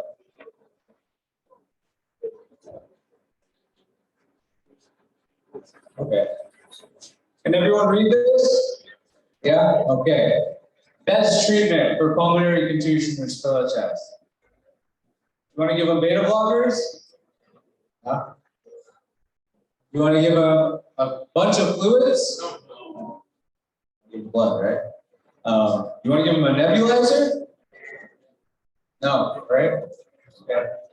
Yeah, you want to give them oxygen, keep their O2 sets up, control their pain, right? So they can keep breathing well without causing, a secondary pneumonia or something like that. Do you guys have a CT scan here? Yes. There you go. You took a CT scan. Your surgeon's going to fix it, right?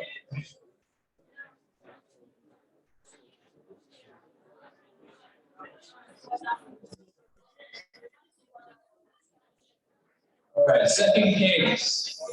25-year-old male, high-speed motor vehicle collision. He's awake and responding to questions. Airways intact, right? He has some chest pain and shortness of breath, and he has some gurgling sounds in his left lung base. So now we got to worry about breathing, right? Blood pressure's a little soft. Heart rate is definitely higher than the SVP. And oxygen saturation is 93%. On a face mask for a 25-year-old, that might be a little low. They got a chest x-ray. Does anyone see anything weird about this chest x-ray? What do you see? See anything over here? What is that? Is that his lung? No? Does that look like a bubble to you? Yeah, this is intestines leaking up into his chest. Does anyone see anything weird over here? Does it look a little wide to you? What are you worried about in a wide mediastinum?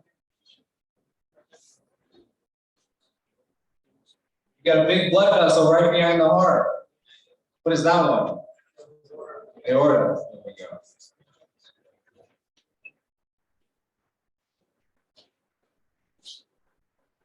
So what is the treatment for a traumatic diaphragmatic injury? Yep, surgery. Call your surgeon. All right. Now, can anyone tell me any other chest x-ray findings for aortic disruption and trauma besides wide mediastinum? Maybe you see a hematoma from the blood leaking, right? Usually see that up on top of the lung because the blood is just coming out there. Yeah. Okay. Want to go back one more quick? Usually you see your aortic valve over here, right? You see a big bubble right there on top of the heart. You don't see that anymore. You're worried about a dissection as well.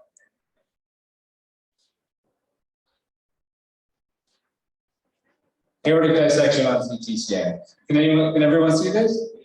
Yeah? Does everyone know which one the aorta is? With the big arrow pointing to it?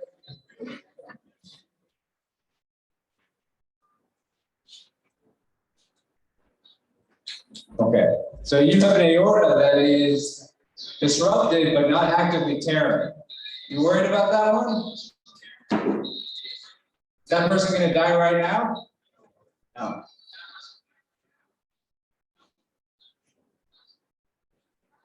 Now that same patient starts to become hypotensive. What are you going to do next? You're going to start all over, right? A, B, C, D, E's.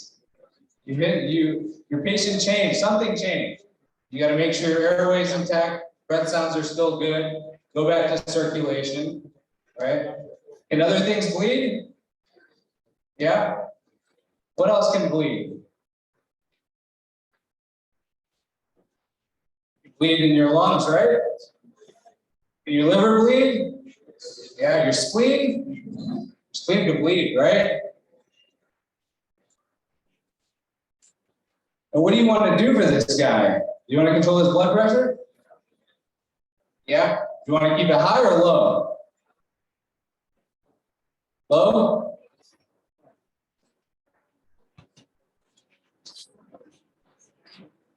right. You got anesthesia here. You talk to them. You talk to your surgeons. They're going to fix the diaphragm. Do you guys have vascular surgery here? They fix these kind of things? You got to get someone to fix it, right? And he goes home because you fixed it. Any questions?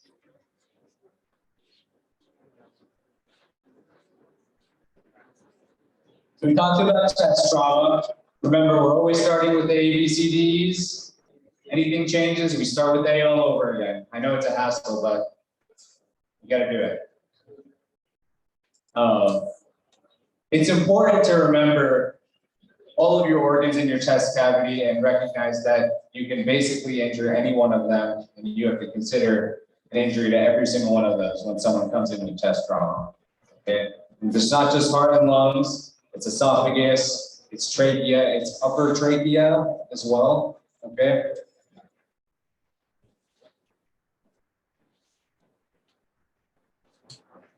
Like we talked about, you can just look at your patient and see if they need an immediate life-saving procedure. You can look at them, just like we saw with the tracheal deviation and the tension pneumothorax. You don't need a chest X-ray to diagnose that. You just stick that needle in there and get it over with. All right, and fix all that before it actually becomes life-threatening. We got Kelly back with abdominal and pelvic trauma. So we talked about the torso, now we're just gonna go a little bit lower here to the abdominal and pelvic trauma, okay? So can you bleed from your abdomen, pelvis, right? You bleed from 4 different places. We have our chest, abdomen, pelvis, our long bones, and then what's on the floor, right? So they can bleed out. There's a lot of different organs right here in your abdominal area that you can bleed from, okay? So we're gonna kind of identify the anatomical regions of the abdomen and why it's critical in assessing and managing the trauma patient. Discuss the risk of abdominal and pelvic injuries based on the mechanism of injury. Who needs surgery, who doesn't. We're going to determine what kind of procedures they need, what kind of diagnostics they need, and formulate a plan for them, okay? So we have a 28-year-old male was in a high-speed motorcycle crash. He probably wasn't wearing a helmet, so we have that the patient had a brief loss of consciousness, is complaining of pain in the abdomen, chest, and pelvis. His vitals are fairly stable, right? 100/75, is that okay? Borderline. What about the heart rate? Is that high or low? High, right? So it's higher than our systolic blood pressure, so we know he's already kind of shocking. His reps are 20 and his GCS is 15, okay? He's on a backboard and C column. So what are your priorities of management, right? So first we're gonna go with the airway. Is the airway intact? How do we know? Because it's GCS is 15, right? So he's talking to you, he's able to, yes, and then afterwards, his breathing okay at 20? Yeah, spontaneous, and it's at a decent rate, not too high, not too low, that's good. What about C, circulation? Do we know if it's good? What do you guys think of circulation? Yeah, it's kind of borderline right there, right? So he's got a high heart rate, his blood pressure's on the low side right there, so he could be having a circulatory problem. What about his disability? Is his disability okay? Yeah, just 15, right? And then of course we want to expose him to see what kind of injuries he has. Okay. So what would be your initial therapy for this patient? Want to make sure that he has a C-collar on, maintain the C-spine rate. You want to make sure that you're assessing his airway breathing circulation. You probably want to put some IVs in him, right? If we're suspecting blood loss. We want to make sure that we get some diagnostic tests, a CT scan, X-ray, make sure that we have surgeons on board if he did get into any kind of have any injuries. So when you arrived to him, he was found 10 feet from his motorcycle. He's laying on his right side, and he'd been traveling about 70 kilometers per hour, okay? He states that he hit his right side really hard, okay? Is that a problem? What's right there? Your liver, right? Can you bleed from your liver? Yeah, that, right? So yes. So just them describing or knowing the mechanism of injury and where they may be injured can give you an indication of what might be injured underneath there, right? So the patient has no allergies, no medical history, and doesn't take any medication. So based on the report, the mechanism of injury is that we can think of any kind of abdominal trauma, right? Same goes with a car, like somebody getting hit by a car. It's going to be different. If I get hit by a little car, it's going to most likely be my legs that get hit. But what if it's a little kid, that 5-year-old that gets hit by a car? It's huge difference, right? Or depending on what size they are, a bus versus a car. Like, so when you know the mechanism of injury, then you can kind of predict some of the injury patterns for these patients. So if I told you that this 15-year-old was riding a bicycle and to school and he hit a rock and he flew over the handlebars and handlebars hit him in the stomach, can that cause some injuries? What kind?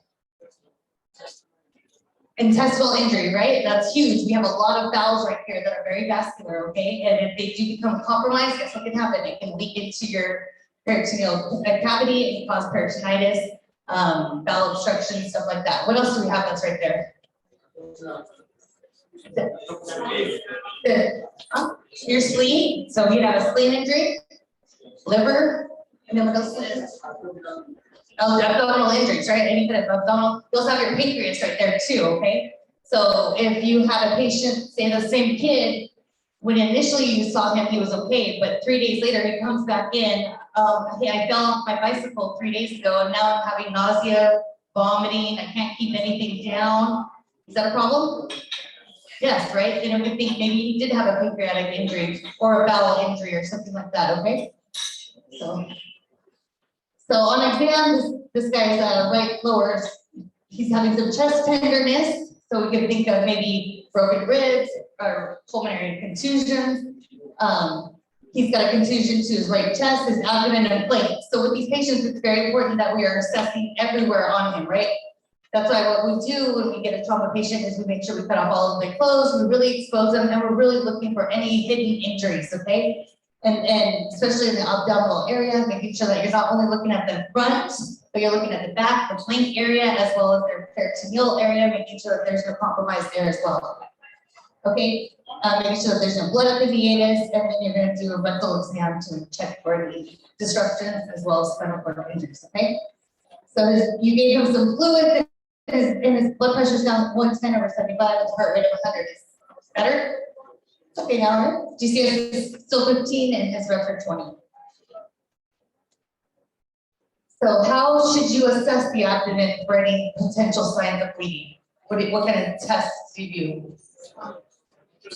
Ultrasound, right? A fast exam, okay? That's gonna show you if you have any bleeding anywhere, right? What else can you use? A CT scan, right? So CT scan with or without contrast? With, right? Why?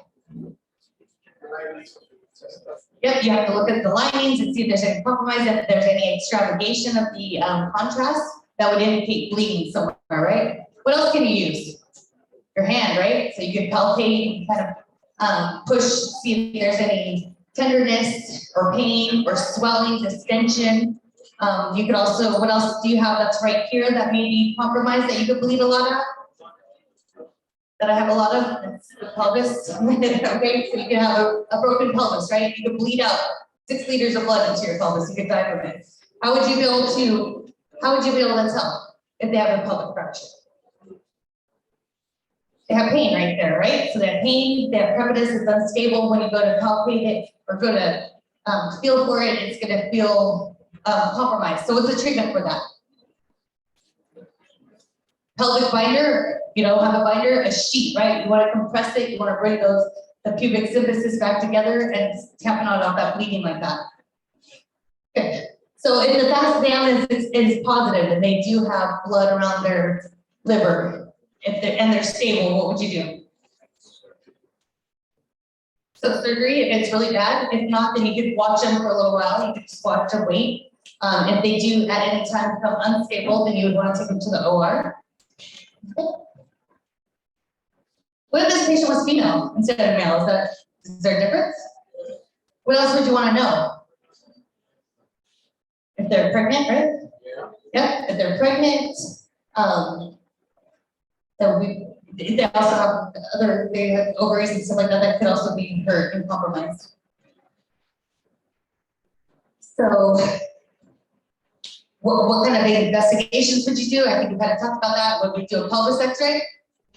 Most likely. Would we do a CAT scan, CT scan with contrast? Yes. Okay. So luckily for you guys, they have full surgery capabilities. Would you want to get this? If you got this CT scan result back, grade 3 liver injury, rib fractures, bilateral pelvic rami fractures. Good or bad? Yeah, pretty bad, right? I can't believe his vital signs are normal still, but they are even after giving him another liter, okay? So you have seen the surgical consult, they'll be able to tell you what the treatment would be for them.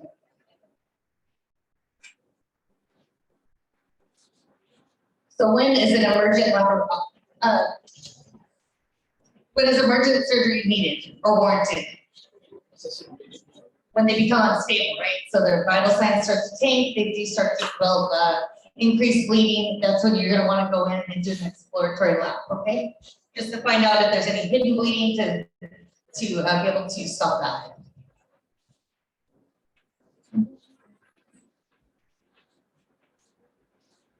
So what clinical changes would you want to be watching for? What else would you be watching for? Go back to your ABCs, right? Your airway, breathing, circulation. You want to check your vital signs, right? Make sure they're not hypotensive or tachycardic. And if there is any changes in that, then you would probably need to go in and have surgery. So we're going to talk about this is the contrast. Extravagate out and suggest that there's bleeding in the pelvis, okay? Or bleeding somewhere.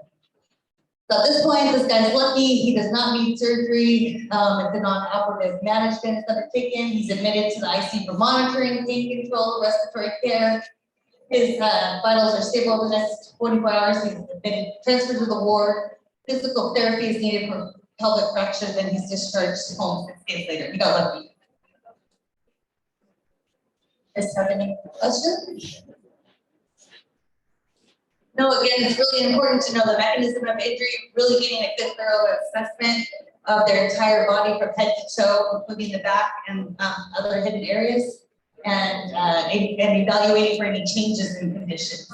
Okay, and if they get discharged and they come back a couple of days later and they're complaining of pain or nausea, vomiting, stuff like that, they can have an injury that developed after. Any other questions or anything? Good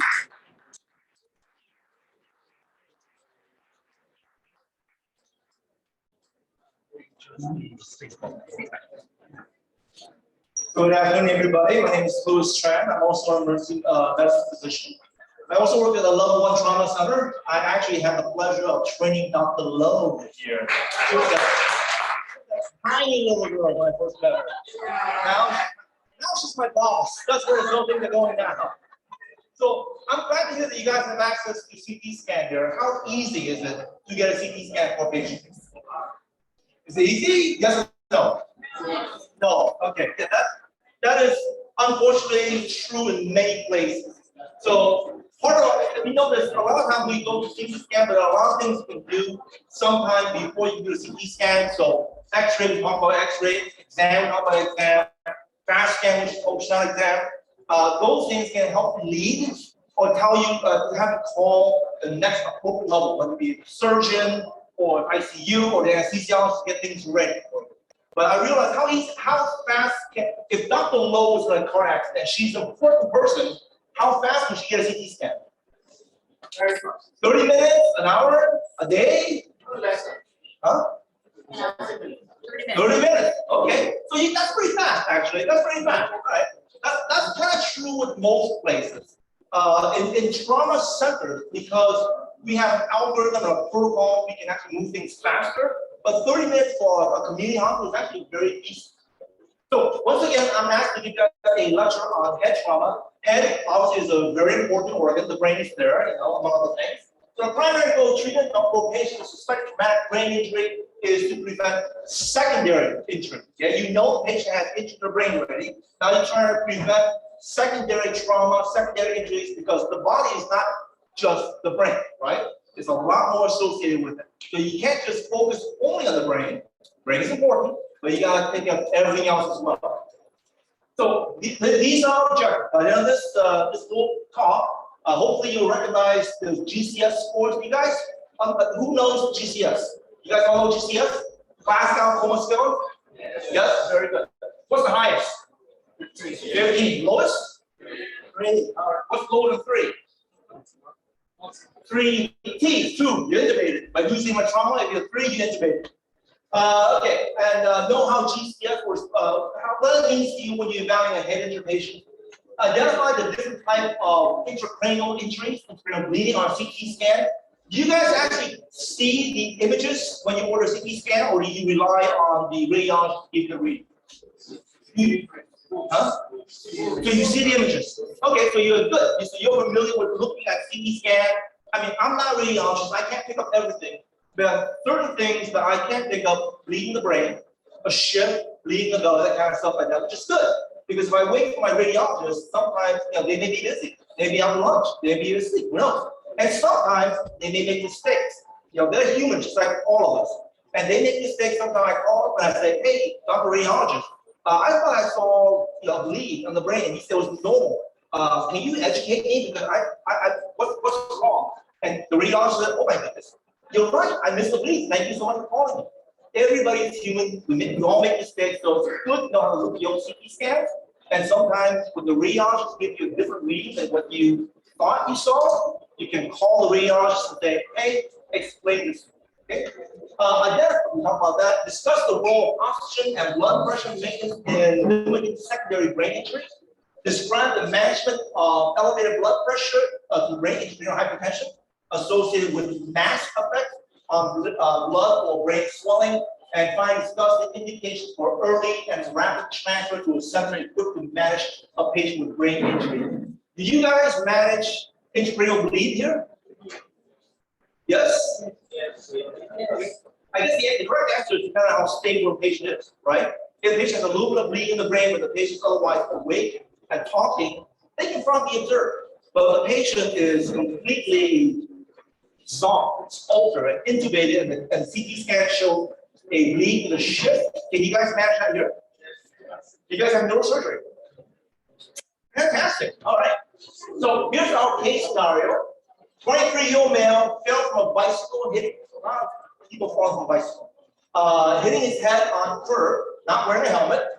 Injury, you got a 10 centimeter laceration to the left temporal parietal region, so right about here, okay? Initially, he was able to say his name, I am Jack.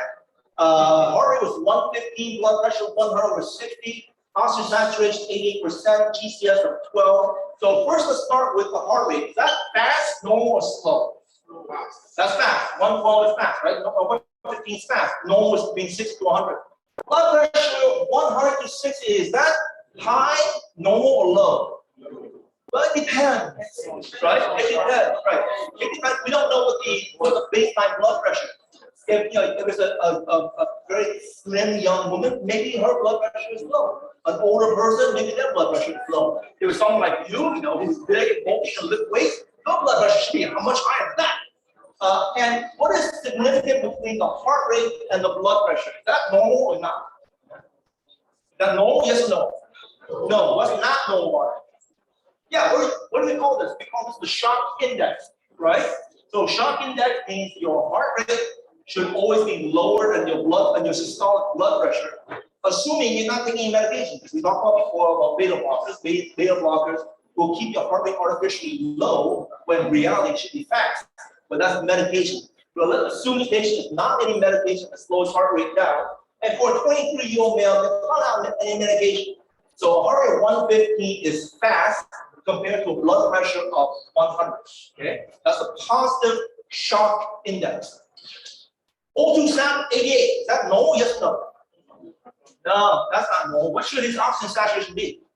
Yeah, okay, 93. It depends on what the patient's age is, what the underlying medical issue is, but let's say 93. Okay, sometimes you can go as low as 88. Sometimes you want a little bit higher. It's kind of situation, but we all agree 88 is low. Under 90 is usually low. And GCS of 12, you guys just told me that 15 is normal high. This is not normal. Okay, so we don't know how they calculate GCS. Is it I? Is it motor? Is it verbal? We don't know, but we know that that's low. So for ACLS, what level of GCS is considered to be seriously injured? Anyone know? Throw a number at me. I'm sorry? 7? 8. Yeah, 8 or below is bad. That's a sign that the patient potentially has a serious injury. Potential. Now, if the patient has been drinking and is intoxicated, obviously his GCS is going to be much lower, and maybe that's why he crashed. But that's the potential. So you have to be aware if someone comes in with a GCS below 8, that patient needs immediate intervention, including maintaining his airway. Okay. So for ACLS, a GCS of 8 or lower means that patient should get a definitive airway, whether it's nasal, oral, or trach, because they are not able to be relied upon to maintain their airway. Again, A, B, C, D, E. If you guys will remember nothing more from today, you guys will remember A, B, C, D, E. Okay. All right. We're given the breakdown GCS right here. E is 3. What does that mean? Anyone know? I 3, level 3 means. Anyone know? They open their eyes spontaneously? No, they open their eyes to. Yeah. Hey, sir, open your eyes. What? Oh, okay, there you are. Good. B is verbal. Verbal 3. What's the maximum score for verbal? 5. All right. So 5 means you're talking normally, right? 4 means you're kind of not making sense. You're talking, I can actually hear the word you're making, but it don't make sense at all. What's 3? You're confused. Yeah, you're like, where am I? So you're confused. So also, like motor means everything's intact, right? They respond to you. Hey, squeeze my hand. They squeeze your hand. Stuff like that. Okay. All right. So 2 hours after transport to a local hospital, the patient has sonorous respiration. That means like snoring, right? That kind of stuff like that. All right. Heart rate is now 120, so it went up a little bit. Blood pressure is about the same, 170. GCS dropped down below 8. We talk about that. Below 8 means intubation, and what other sign does the patient have that tells you he needs an airway? His breathing's bad. He's not breathing his airway. There's some kind of obstruction there. Maybe his tongue. Maybe he's just getting weaker. So someone with a low GCS by itself in a trauma means they need an airway. But someone with difficulty breathing or signs of difficulty breathing, they really, really need airway. So again, 3 airways: nasal, oral, or trachea. Okay, most times we're gonna go with oral, right? That's the easiest thing, but if for some reason you can't, you can try this, you can try this. And okay, so the pre-hospital personnel, if they are, got an IV cannula inside the good, give them oxygen by nasal prong, and give them 200 cc of crystalloid. You guys do CC or ML? ML, okay. I won't change ML. All right, so what are the initial priorities in managing this patient? Again, what are the initial priorities? A, B, C, D, E. So A, airway.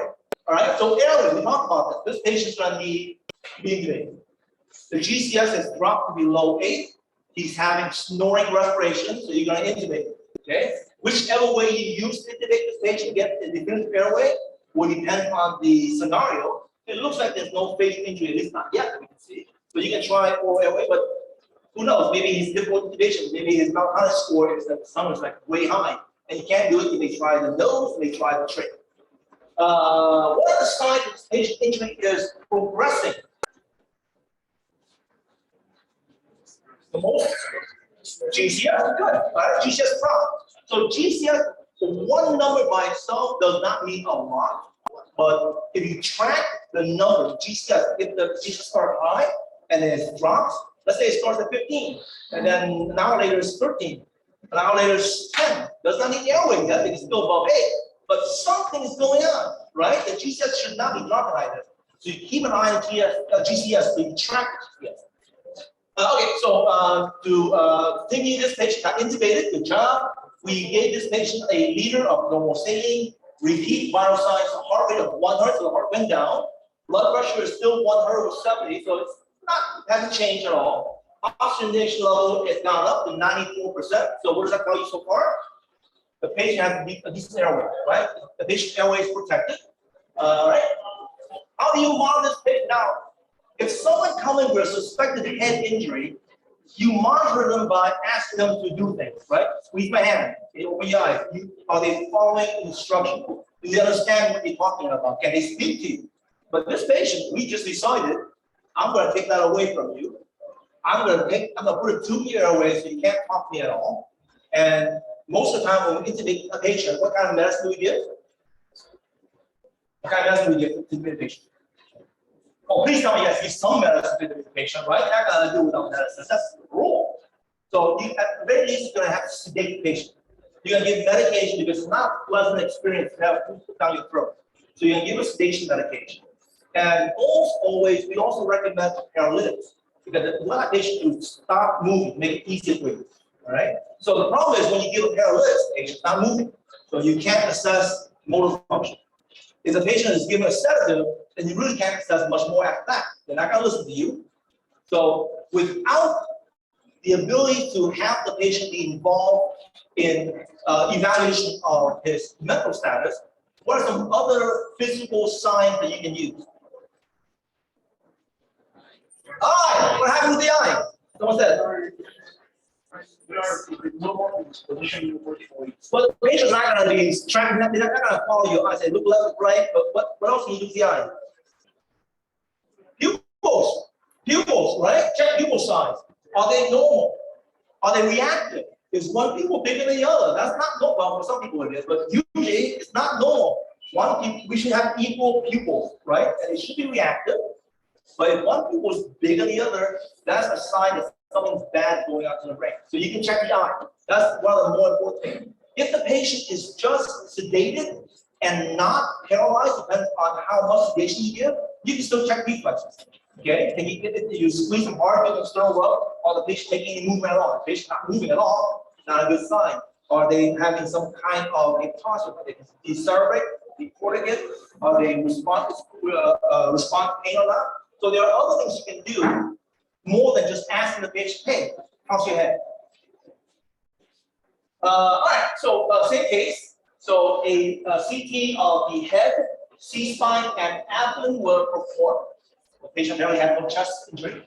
The head CT shows a temporal bone fracture, an epidural hematoma, 1 centimeter of midline shift, and the CT spine is normal. So is this a good finding? No. What is the most concerning thing about this finding? The shift, right? You can, if you have a bleed with no shift, That's not good, but when you have a shift, what does that tell you? There's a lot of pressure. There's a lot of pressure. The brain is like a sponge, you guys know that. Okay, it's soft, squishy. It does not take a lot of pressure to squeeze it down. Well, we like to use our brain. We like to have a free brain, to have a lot of blood flow there, to think and use all the things we want to do. If you have something putting pressure on the brain, pushing it over to the point where you have a shift.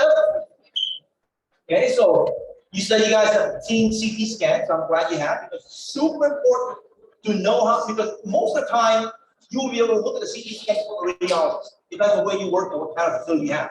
So for us, we tend to look at the CT scan before the radiologist. Sometimes we go with the patient to CT scan to see the head scan ourselves.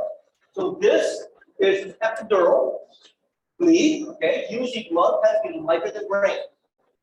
Definitely like that CSF fluid. So blood tends to be white or whiter, and this form, a lenticular form, okay, this is an epidural, meaning it is above the dura and it's pushing down. So they used to push down to keep pressure, so that's why it's equal lenticular form. As opposed to this being a subdural, this is also blood, looks like.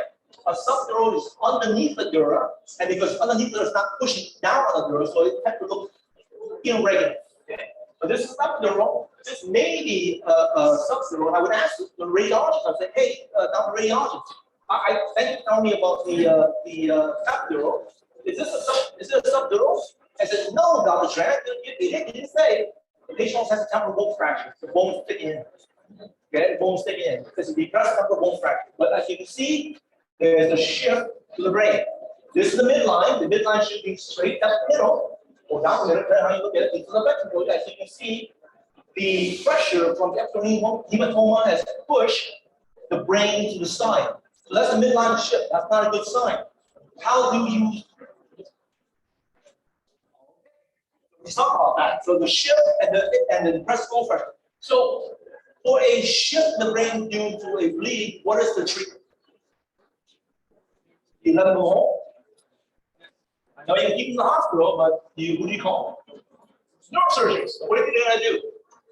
They're gonna drain it, right? They're gonna go in. They're gonna drain. They have to decompress the blood. Decompress the bleed. Okay. You have to relieve the pressure. Otherwise, it's gonna continue to press. And the fact that the patient GCS drops so dramatically means it's moving pretty fast. If you don't do anything to that, it's gonna continue to get worse to a point where the patient is gonna stop all function. Okay, same scenario. The thorax, now they do the thorax. They say thorax report. The thorax report down CT scan was normal, so nothing here. Initial management includes elevating the head of the bed. Why do we do that? Why do we elevate the head of the bed? To decrease the pressure. Exactly. When you have a lot of bleeding in the brain, if you have head injuries in general, there tends to be a lot of pressure. Even if no bleeding, there tends to be a lot of inflammation. Okay, a lot of pressure, so you want to elevate it. Gravity helps you draw the blood down, decrease the pressure to the brain. Sedation with short-acting medication. So sedation because you want to rest. Okay, the brain is injured. The more you make the brain work when it's injured, it's not good. It's like you sprain your ankle, and then they tell you to go run a marathon. That's not going to be good for your ankle, right? So when your brain is injured, you want to let the brain rest. So a short-acting sedative. Why do you think they recommend a short-acting sedative? I said, let them rest, right? So give them something long, let them sleep for the night. Why do you recommend such a short-acting sedative, at least in the beginning? But yeah, because you want to evaluate his function, his neurological function. Exactly. Is he deteriorating? Is he getting better? Unchanged? So hopefully you can give him adequate sedation with a short medication. If you need to give more, you get more. But when the effects calm down, you can examine the patient and see, hey, he's getting better. He's talking to me now. Or, oh my goodness, he's getting worse. He's now posturing, he's not moving at all. He used to move, now he's not moving at all. And of course, with all trauma patients, but specifically with head injury, frequent reevaluation is super important, especially if you didn't feel them and paralyzed or sedate, because it's they're not gonna say, hey, doctor, my hip is beginning to hurt. They're not gonna tell you that, right? They're intubated, they're sedated. So you have to do frequent neurologic reevaluation. All right, what are the initial management options for this patient with severe brain injury, and how do these differ from mild and moderate brain injury? So we already talked about, we're gonna call the neurosurgeons.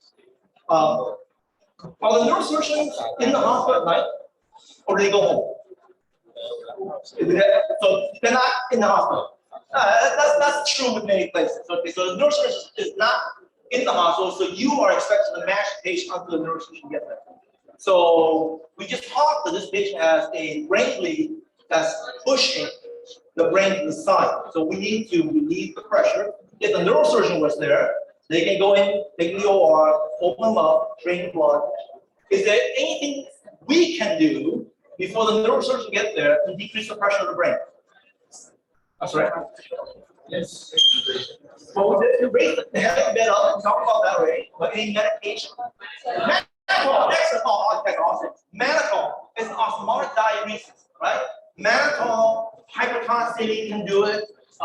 If the patient's intubated, you can play around with his blood gas to keep his PCO2 at a certain level. They change it, but you said between 30 and 35. So those are things we can do. Back in those days, if you feel comfortable, you train, you can actually drill a hole into the skull. Okay, that's called burr hole. We've done that. I have not, but we have done that in the emergency department before neurosurgery was readily available.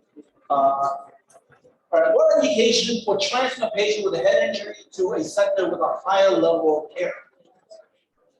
Well, so it's kind of go with the question I asked early on. You do keep head injury patients here, but you have neurosurgery. Let's say you work in a smaller hospital. Back home, we have community hospital, just small, not as big as an academic center that you guys are.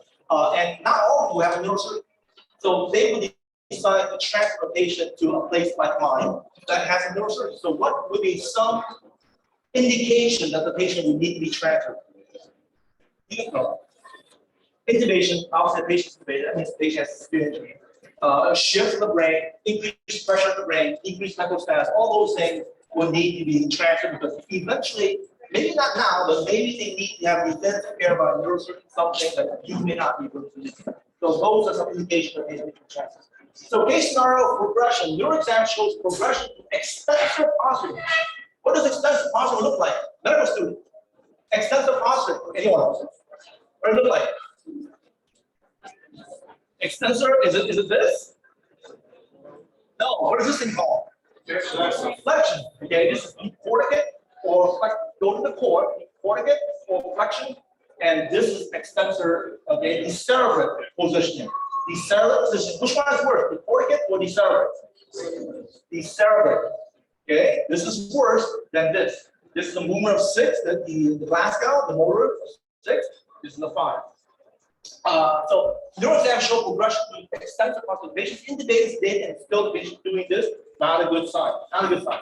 Repeat CT scan shows a new subdural hematoma with an associated mass effect and midline shift. This guy is not lucky at all. So that first bleeding's gotten smaller, magic. But there's a new bleed now, and it's causing more compression to the brain. It's done even much more so as far as the shift of the brain over to the left side or right side. So not good. There's increased pressure. Like I said, the fact that the GCS has dropped so quickly means that pressure is really good. So this patient will need to be decompressed emergently. Herniation appears imminent. Now, herniation is, when you have more pressure applied to the brain has to go somewhere, right? So they're not going to go up. They're not going to go through the skull. If the brain is not hard, it's going to break through the skull. It's going to go down. So when it herniates, it's going to herniate down into your brainstem. Uncle herniation. And the brainstem is kind of important, right? It controls things like, I don't know, breathing, which is I like to breathe. I don't know about you guys, but I like to breathe. So when you have pressure that pushes down to your brainstem, you may stop breathing. The fact this guy is intubated is gives some time, but the brainstem controls all your body function. And without the brainstem, you can't survive. Without the brainstem, you essentially brain dead. What are the initial treatment options that may protect the brain from ongoing swelling? We talked about this already. Raise the head of the bed, Mannitol, hypertonicity station. All right, conclusion. Neurosurgeon recommend 0.5 gram per kilogram of Mannitol and adjust the ACLS to 30-35 millimeter of mercury. Good job, you guys told me that. Patient is immediately transported for emergency craniotomy because you guys have a neurosurgeon and the neurosurgeon is responsive. Patient underwent a successful evacuation of his intracranial hematoma. He was eventually discharged to rehab center for ongoing therapy. Yeah, these guys don't go there, right? Because they have significant injury in the brain, they need some rehab. A lot of physical, occupational rehab, they may need to learn how to talk again, how to move again. These guys are simple. Any questions? All right, so hopefully you guys know that GCS is important and corresponds to severe head injury. So keep track of GCS, see how it changed over time. Identify the kind of bleeding. So epidural is more important because it's pushing down much more. That's the one that looks symmetric, lenticular. Subdural is under the dura, that the abnormal shape. You can have intracranial contusion as well, that's within the brain. That's some white spot in the brain, like how big it is. It may be significant. They can actually bleed into the ventricles, so those are easy to find. Well, we actually talk about oxygen stop blood pressure. My apologies. So we talk about secondary, the primary injury and secondary injury. So when you have the brain is injured, it's going to need oxygen. So it's super important to make sure that the oxygen level is maintained. Okay, because it's injured, it's going to need to work more. The brain needs, among other things, blood and oxygen. And this is important. So make sure the patient is well oxygenated. Blood pressure, if the blood pressure, again, blood is important. So if blood pressure drops, you have to give fluid or give blood to support the patient's blood pressure. Sometimes you maybe have to give pressure. You have to maintain the blood pressure so that the blood-brain barrier can maintain. Remember that the intracranial pressure, you have to maintain that. Otherwise, the flow will be going away from the brain. You're not getting blood into the brain. You're going to cause hypoxic brain. All right, let's see. Intracranial hypertension. We talked about that. That's what we talked about that. Talk about that. Okay. Hey, you guys. Any other questions? All right, next person is the key learning point. GCS is the objective because it can be reproduced. Okay. GCS 8 is the severe CT scan for a traumatic brain injury patient, obviously. Elevate the head of the bed, decrease blood pressure in the brain, sedation to let the brain rest, and manifold and hypoxia if you worry about increased pressure in the brain. Right? Okay, we're gonna take a break. 10 minutes. All right. It is now 2:36. Let's get back here at 2:45. Is that okay? 2:45. All right, guys. Good break. Good news. 2 more lectures left. We're almost done. All right. So I'm gonna talk about spinal cord trauma. All right. 2 more lectures, guys. 2 more lectures. And we're gonna be done. All right, so we had a conversation about the brain. So the next obvious step is going to be the spine, cervical spine, and thoracic and lumbar spine. All right, spine injury can occur with either blunt or penetrating trauma, right? Blunt trauma because of the cord, but you get shot or stabbed in the right place, you can also have spinal cord injury as well. And they can't have no depth of those are obvious, but the spinal cord injury does not necessarily need to have an obvious depth to be concerned because it can progress into something worse. It should be considered any patient with significant trauma. If you're not sure, assume they have some kind of spinal cord injury. All right, by this lecture, again, you apply the ACLS principle A, B, C, D, E again. If you don't know anything, by the time you leave here, A, B, C, D, E. Right, there you go. Identify common mechanisms of spinal injury, describe the signs and symptoms of a patient with spinal cord injury, describe techniques and importance of documenting potential spinal injury, describe the appropriate initial treatment with patient of suspected or known spinal injury, and determine the appropriate disposition. If you have neurosurgery, great, they stay, otherwise you get transferred. Next place. All right, here's our case. We have a 20-year-old male fell 5 meters from a scaffold. He was working down 5 meters. He was wearing a hard hat. Bystander reported that the patient landed head first. Ouch. Neck was hyperextended. That means it did this. No injury was noted or reported, I should say. Skin was warm. Breathing was shallow. Not a great sign, right? Shallow breathing. Not moving arms or legs. Again, not great sign. Someone suspected head or spinal cord injury. Vital sign, blood pressure 80/62, heart rate 58, respiratory rate 28, GCS 15. I think we have enough background information to know that the blood pressure of 80/62 is bad. But notice, Heart rate 58, we just talked about shock index earlier. By shock index, I said that the heart rate should be lower than the systolic blood pressure. I know a lot of female patients, this is their normal vital sign. But you don't expect that from a 28-year-old worker, especially a male worker, right? So something is most likely not right there. Next. All right. So what injury has a patient like sustained? Now, keep in mind, blood pressure is low. All right. So what do you think is going on with this patient? Why is blood pressure low? The shock. What's causing the shock? Neurogenic shock. Anybody agree? Neurogenic shock? No, I checked you guys. All right, so I know this is a spinal cord injury lecture, but for trauma, we talked about trauma earlier. The most common cause of shock in trauma is what?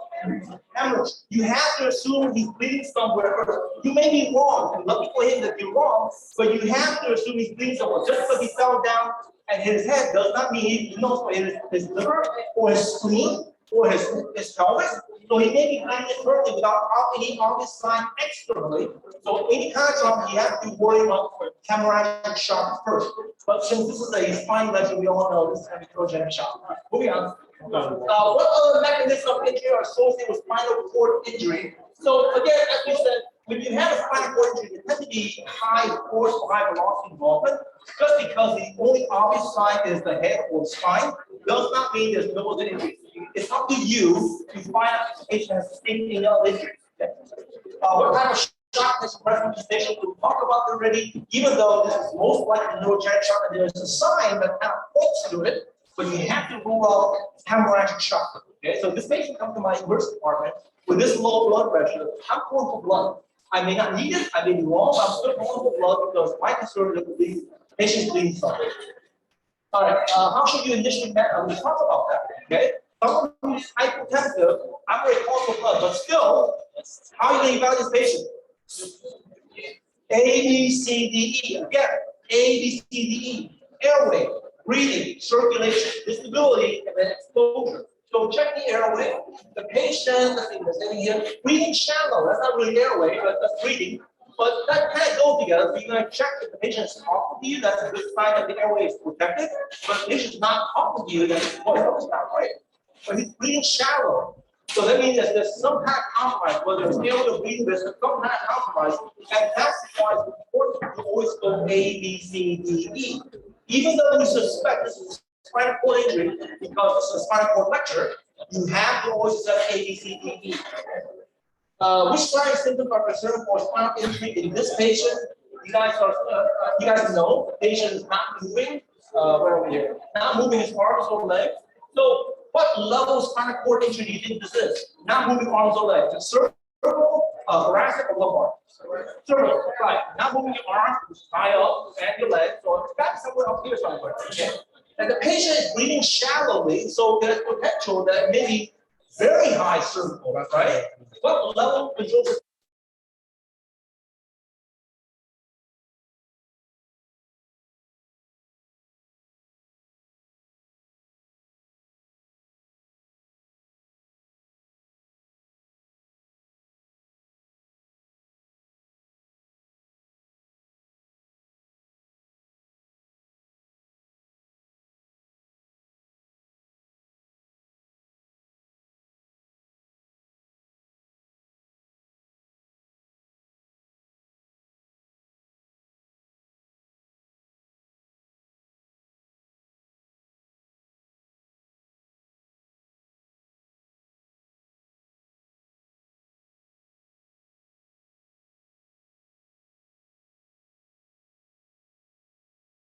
Move or feel leg, not a good sign. Patient can move finger. Oh, okay, so a little bit. He can move his upper extremity a little bit bilaterally.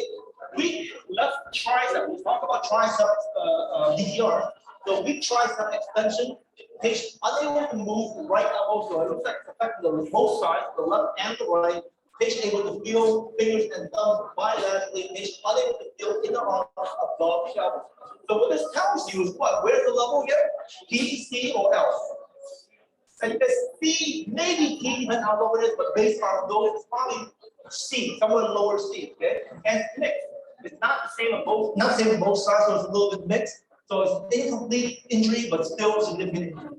So we talk about low spectrum, we talk about likely a low C, resources available to assist. So what's the test you want to do? Well, MRI, but before that, most likely you want to do a CT scan. You can even actually start with an X-ray just to see how bad it is, to know how careful you have to be to move the patient around. It depends on how fast you get the CT scan. It's gonna take 30 minutes to get an X-ray of the neck. Get the X-ray, say, oh my goodness, look at that. Or what X-ray, that's more, maybe more wrong. Maybe it's just a soft tissue injury, maybe it's not. But you can start with that. What is the exam different? Why is exam different between the right and the left upper extremity? Easy enough, right? It's an incomplete injury or at least mentioned injury. Okay.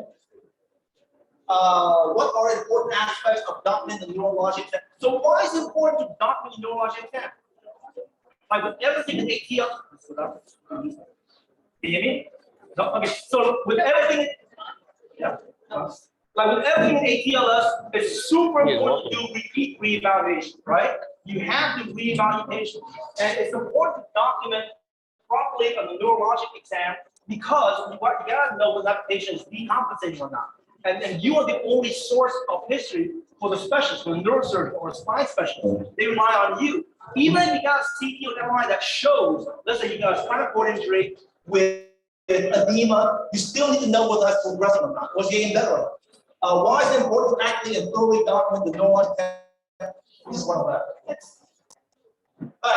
Patient is spinal cord restricted, so he has C-collar and his T-node is protected. He's given a liter fluid because blood pressure was low, and with the liter fluid, blood pressure improved to 164, heart rate still 60. The rest is basically essential, it's the same except the respiratory is 28. So he's breathing a little fast, but blood pressure seems to be improved with the liter of fluids. What do you guys think? So now that we have this, did you guys change your mind on the type of shock he has? You guys still think it's neurogenic? Well, of course it's neurogenic, it's a spine lecture. But just because the patient is smart, you still have to keep in mind that it can still be hemorrhagic. Or among other things, it can still also be cardiac, cardiogenic, unlikely to his age, distributed, unlikely based on scenario. What imaging we talked about this already? We're going to talk about CT scan, MRI as possible. What tools are available to assist with the decision regarding spine imaging? Really depends on your physical exam and what you have available. I mean, if you want an MRI but you don't have an MRI, that's not going to do anything. Okay, if you want CT and you have a CT, great. You go with whatever you have based on the availability and based on your physical exam. But the patient definitely needs to have some kind of imaging study. We all think that, right? Right? Yeah, okay, good. All right, so negative chest X-ray, negative pelvic X-ray. Why do we get chest and pelvis? Because, like I said, we're not sure this is not hemorrhagic shock. So you or distributed, right? So if the patient have a attention pneumothorax, a quick and dirty way, get a chest X-ray. Oh, no pneumo is good. Get an pelvic X-ray, no fracture. It's not likely to have a bleed from the pelvic injury. Okay. Fast exam. We'll go just tomorrow with the skills. Fast exam is great. You see there's any free fluid in the belly. You see there's any free fluid around the heart. Pericarditis and east can do as well, right? If you hit your heart or your chest wall hard enough, you can get inflammation and fluid around your heart building up, and too much fluid too fast, it's going to strip the heart, causing low blood pressure. So I said before that there was some invention that kind of leads you toward this is neurogenic shock. Does anyone know what it was? It has to do with vital signs. Heart rate. Neurogenic shock tend to have normal heart rates. Everything else tends to be tachycardia, right? When you have a distributed shock, when you have a hemorrhagic shock, they tend to be tachycardia because the body is trying to compensate for what you lost, what you have pumped out. Neurogenic shock is, it's neurogenic, everything's dilated. So you're gonna, the heart rate is, and you lost the autonomic control of your body. So it's not gonna respond in the normal way. So actually getting too much fluid is not recommended for someone with neurogenic shock because you're not losing blood anywhere, and you're giving a lot more fluids, you get 3-4 liters, it's that goes somewhere, you make the patient heart failure or at least fluid overload.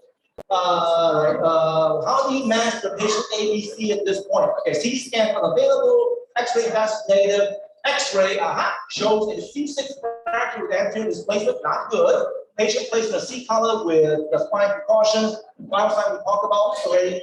So how do you manage ABC at this point? Does the patient need an airway? Is there an airway? Based on the location of the spinal cord injury, do you think the patient will need a spinal airway? Oh, we're not sure. At C6, that's above the diaphragm, but pretty doggone close to C4. Is there swelling because they move up to C4, press down on that? So you have to be wary. So I may have to take patients right now, but I'm gonna have all the stuff ready. I'm gonna notify my respiratory therapist and say, hey, I got a sick patient. We may have to take in the near future, so just be ready. I have all the medications set aside. I have all the equipment set aside just in case. Right? All right, so the patient's blood pressure is still lowish. Give another liter of fluid. Blood pressure actually now dropped to 80 or 50. Tells you that the patient is not fluid responsive, which makes it less likely to be hemorrhagic, all the other stuff. And our initial thought of neurogenic shock would be more valid at this time. Respiratory increase is 30, so breathing is getting worse. So now you have signs of respiratory compromise. So I think we can have to take the patient here. Patient is telling you that he's short of breath. Okay, the patient's complaining he's short of breath. That's not good sign. You have sign of problem. You have physical findings of problem. The patient telling you there's a problem. This patient is telling you intubate. Blood gas shows a CO2 of 50. Is that high, low, or normal? High. So what does that mean? If the CO2 is high, what does that mean? He's not blowing out CO2. He's not breathing. Okay, his breathing is too shallow. He's not taking deep breath. He's not expanded. That means that he needs a way to expand, like a COPD patient, almost, right? So this patient need to be intubated. Will need cross ventilation to go away. See, this is a sign that he's going to dependent respiratory failure. Okay, what intervention? What does the patient get to? So get airway. Does this patient require transport? Again, that depends on what you have. If you have a specialist there, you gotta call on the specialist. Hey, doctor, neurosurgeon, doctor, spine doctor. I got this patient. I don't have a CT scan yet, but I got an X-ray that shows CC fracture and displacement. I got a patient I just indicated this going to respiratory failure. This patient gonna meet you regardless of what CT and MRI show. Can you help? If you said, no, I don't know how to do anything with this patient, then you got to transfer the patient. If you said, oh, yeah, I can do that, I'll be my way in, then you do good. But you have to know what you can do or what you can't do.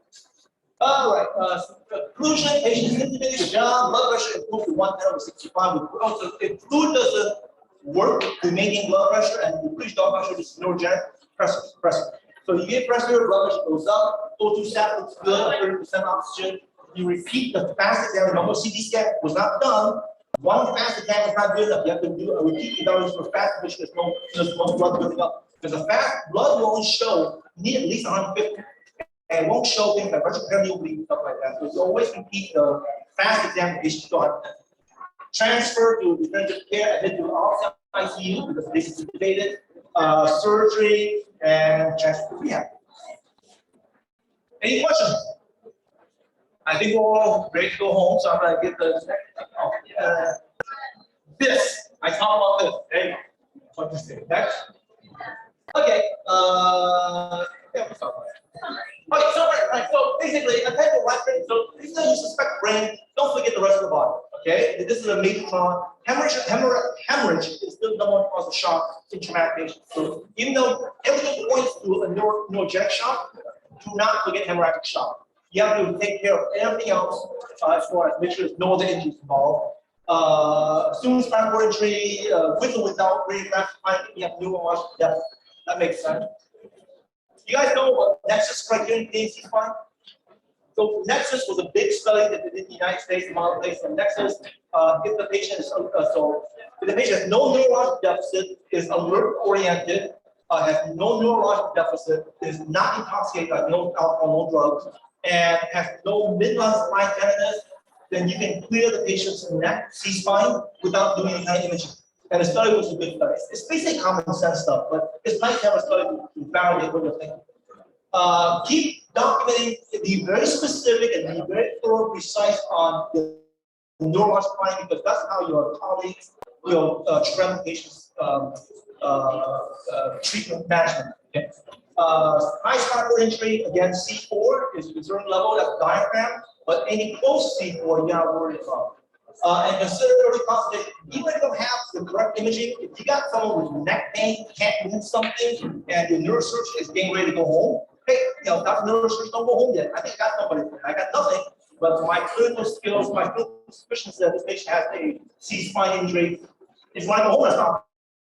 I'm going to bed, but not hang around. All right, and the most important, the last lecture of the day, Dr. Lowe.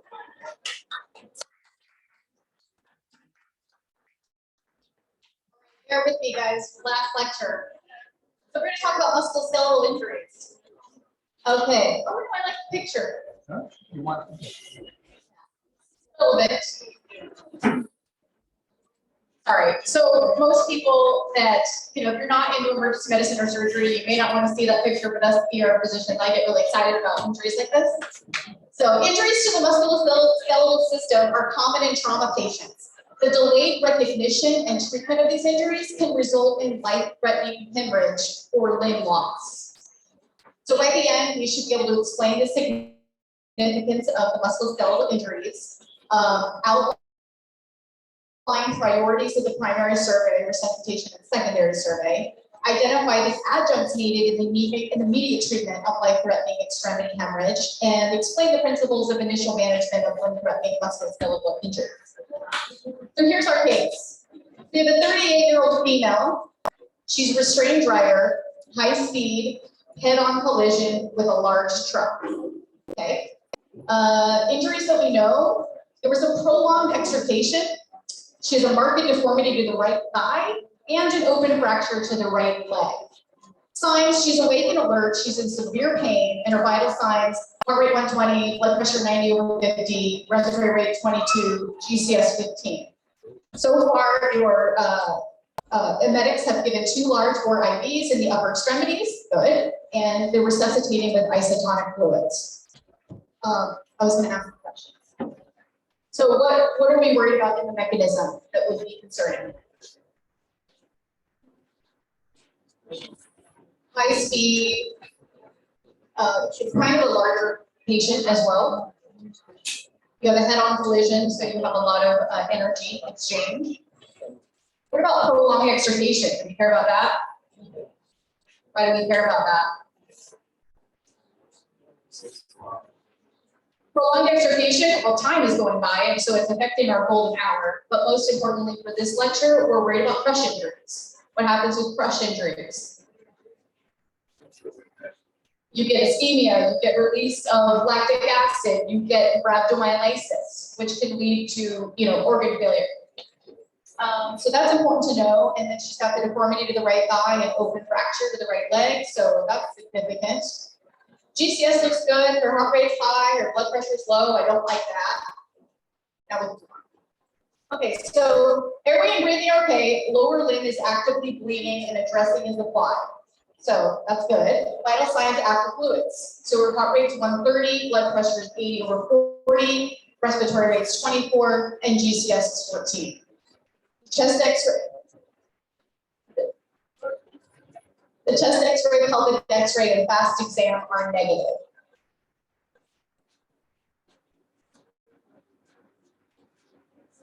So what are the priorities for this patient during the primary survey? What's the priorities?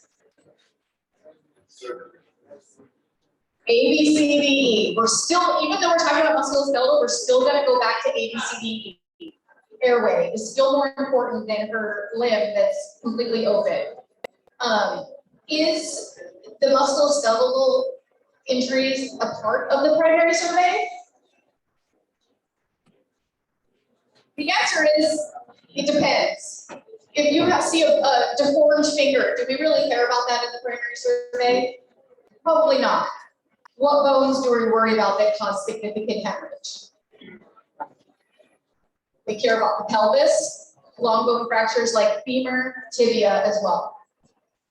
So how will you assess the injured extremities at this point? What are we gonna do?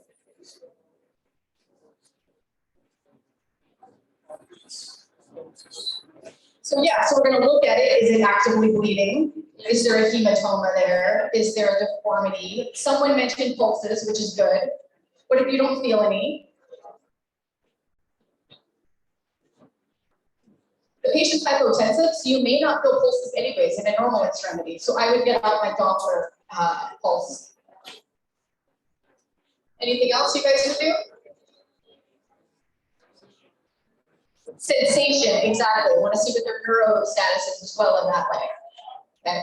So with long bone injuries, we worry about hemorrhage, but not only that, we worry about swelling in that area because what happens when you swell, you third space, and that decreases volume that's going to your heart. So we worry about that as well. And also don't forget that long bone injuries, even though it's very rare, have the potential to cause fat emboli, which can cause cardiac arrest.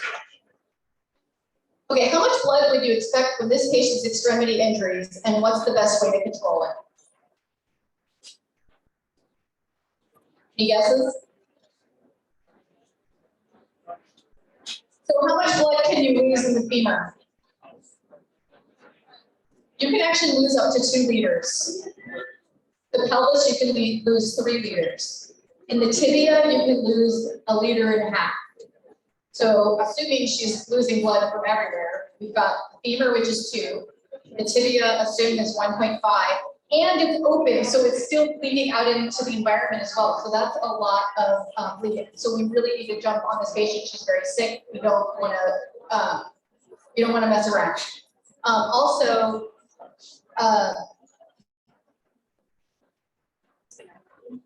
best way to control the bleeding.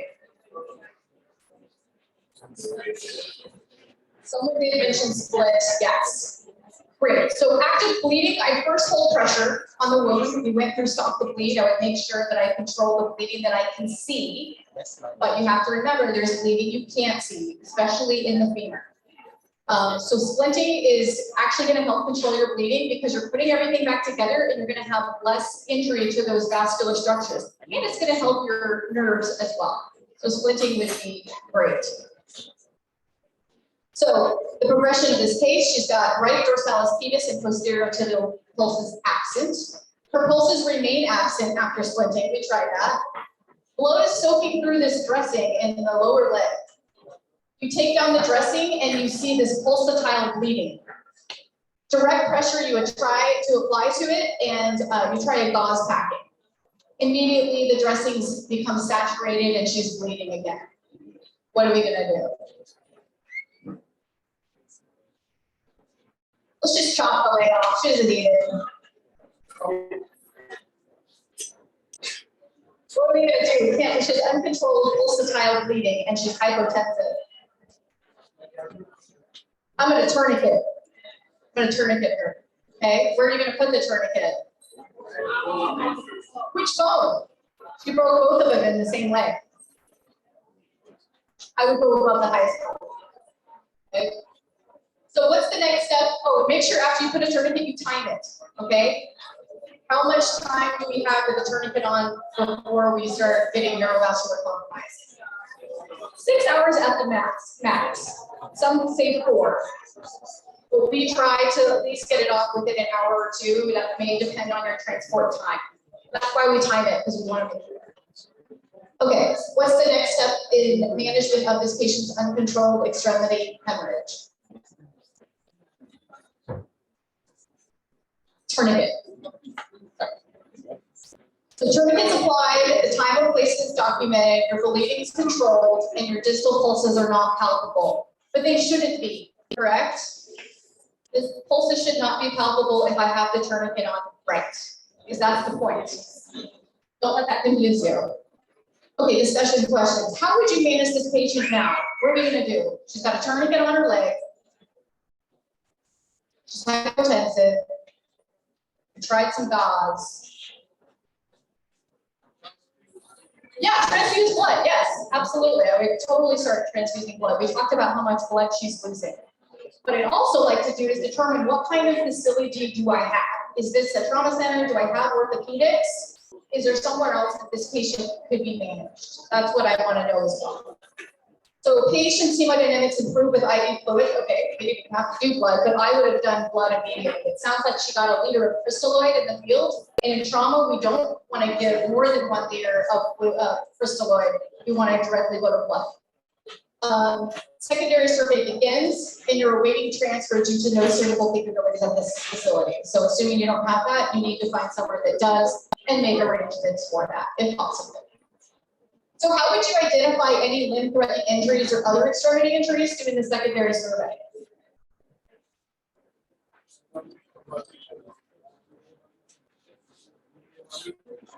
How about the appearance of, what if we just look at it? What if we look at your arm and it's bruised? So we're looking externally for contusions. What else are we looking for? Deformities of the bones. How about the color of the extremity? What if it looks pale? Okay. What if there's crepitus on palpation? And then also pulses, you know, do they have good pulses? Are they strong pulses? If you can't feel a pulse when you get the Doppler signal, is it triphasic? That would be normal. And don't forget your nerve exam as well. You know, you want to make sure, do they have sensation? Do they have motor? You don't want to only worry about the limb, but you want to worry about spinal injuries as well. What x-ray should be ordered in this patient prior to transfer? Anybody? Anybody? X-ray 2 views, I heard. Actually, great, the answer is probably none if it's going to delay transfer. So if it's not going to delay transfer, we'll do it. But if it's, I have transport for her, I know I can't treat this injury, and by me really getting the x-rays, I'm already splinting her, I may not change my management. So you're only going to get x-rays if you are not delaying transfer. Okay, so x-rays of the patient's extremities are obtained, and it says radiographs do not cause a delay in transfer. Okay, then we were able to get there. Wait, go back. Show the injuries here. Okay, so we have a mid-shaft distal femur and a tib fib fracture here. Okay, vital signs now. Heart rate 105, blood pressure 110 over 70, respiratory rate is 24, and GCS is 15. That's much better, right? Probably from the blood we gave her, the splinting. Bleeding is controlled with the tourniquet. Urgent transfer is already initiated, and she has no known drug allergy. So what else should be done prior to transfer?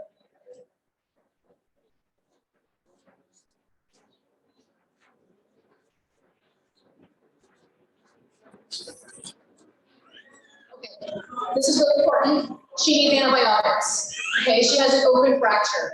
We want to prevent her getting an infection. Does anyone know what antibiotics you want to give? Broad spectrum. I don't know what you guys use here. If it was a small open wound, I would do something like ANSA. You know, if it's like a centimeter or so. If it's even bigger, I may add something else on, like a gentamicin. You can even use Slinda. If it's a very dirty wound and it's very large, there's a lot of like organic particulates in it, I would use something like piperacillin, which is piperacillin tazobactam. I call it pip-tazer. And then tetanus shot if she's not already up with it. Okay, and then also, yeah, how do you decrease the patient's discomfort and pain? Meds, sure. Even more so, splinting the injury, putting it back where it needs to go. That's going to help control her pain. And then I would give her some pain medication. So fentanyl probably is what I would give her. So patients transferred to the nearest trauma center where a trauma surgeon and an orthopedic surgeon are available to take the patient to the operating room, right? Vital signs 105, blood pressure 110 over 70, respiratory rate is 24, GCS is 15, looking good. Bleeding's controlled, patient receives antibiotics prior to transfer. So what measures need to be taken at the receiving hospital? What is their job? Their job is to take her to surgery. She needs an ORIF, open reduction internal fixation. And what else? She needs monitoring. What are we worried about? And especially a tib fib fracture. Are they just going to do surgery and send her home? Probably not. Probably going to observe her. What you really worry about is compartment syndrome, especially in a tib fib fracture. So how can you make an early diagnosis of compartment syndrome? How do we know?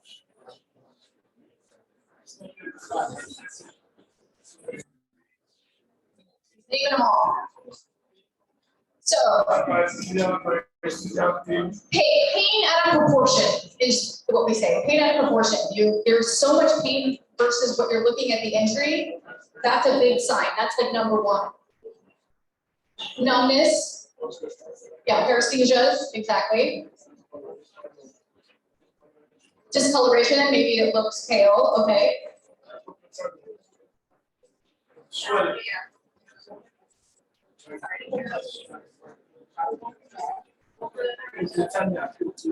Oh, where it's cold? Oh, okay, cold and starting. Swelling, absolutely. Specifically though, it's hard as a rock. It's like a wood, it's like a piece of wood. When you feel on the compartments, they're not soft anymore. They're very rigid and hard. What if you lose pulses? You're way too late. You didn't recognize it soon enough. But that is something that can happen, and we don't want to get to that point. So we want to recognize it early, listen to the patient's pain, treat it, evaluate. If there was a splint that's too tight, you need to release it and reevaluate, do another neurovascular exam off it. What is the treatment for compartment syndrome? Fasciotomy. That's basically it. That can be done in the OR or bedside. So patients taken to the operating room for urgent evaluation of vascular injury. The wound is washed out and external fixation of fracture happens. Any questions? So here was our objectives that we covered here. We explained on its significance. We outlined the priorities, the adjuncts we talked about. We talked about the secondary survey and the principles. So here's our last slide here. It's just the learning points of the summary. Hemorrhage from long bone fractures can be significant. Don't forget. Early splinting helps to control blood loss, reduce pain, and prevent further neurovascular compromise and soft tissue injury. Early weight-based dosing of antibiotics for patients with open fractures, and compartment syndrome is a clinical diagnosis, and the treatment is a fasciotomy.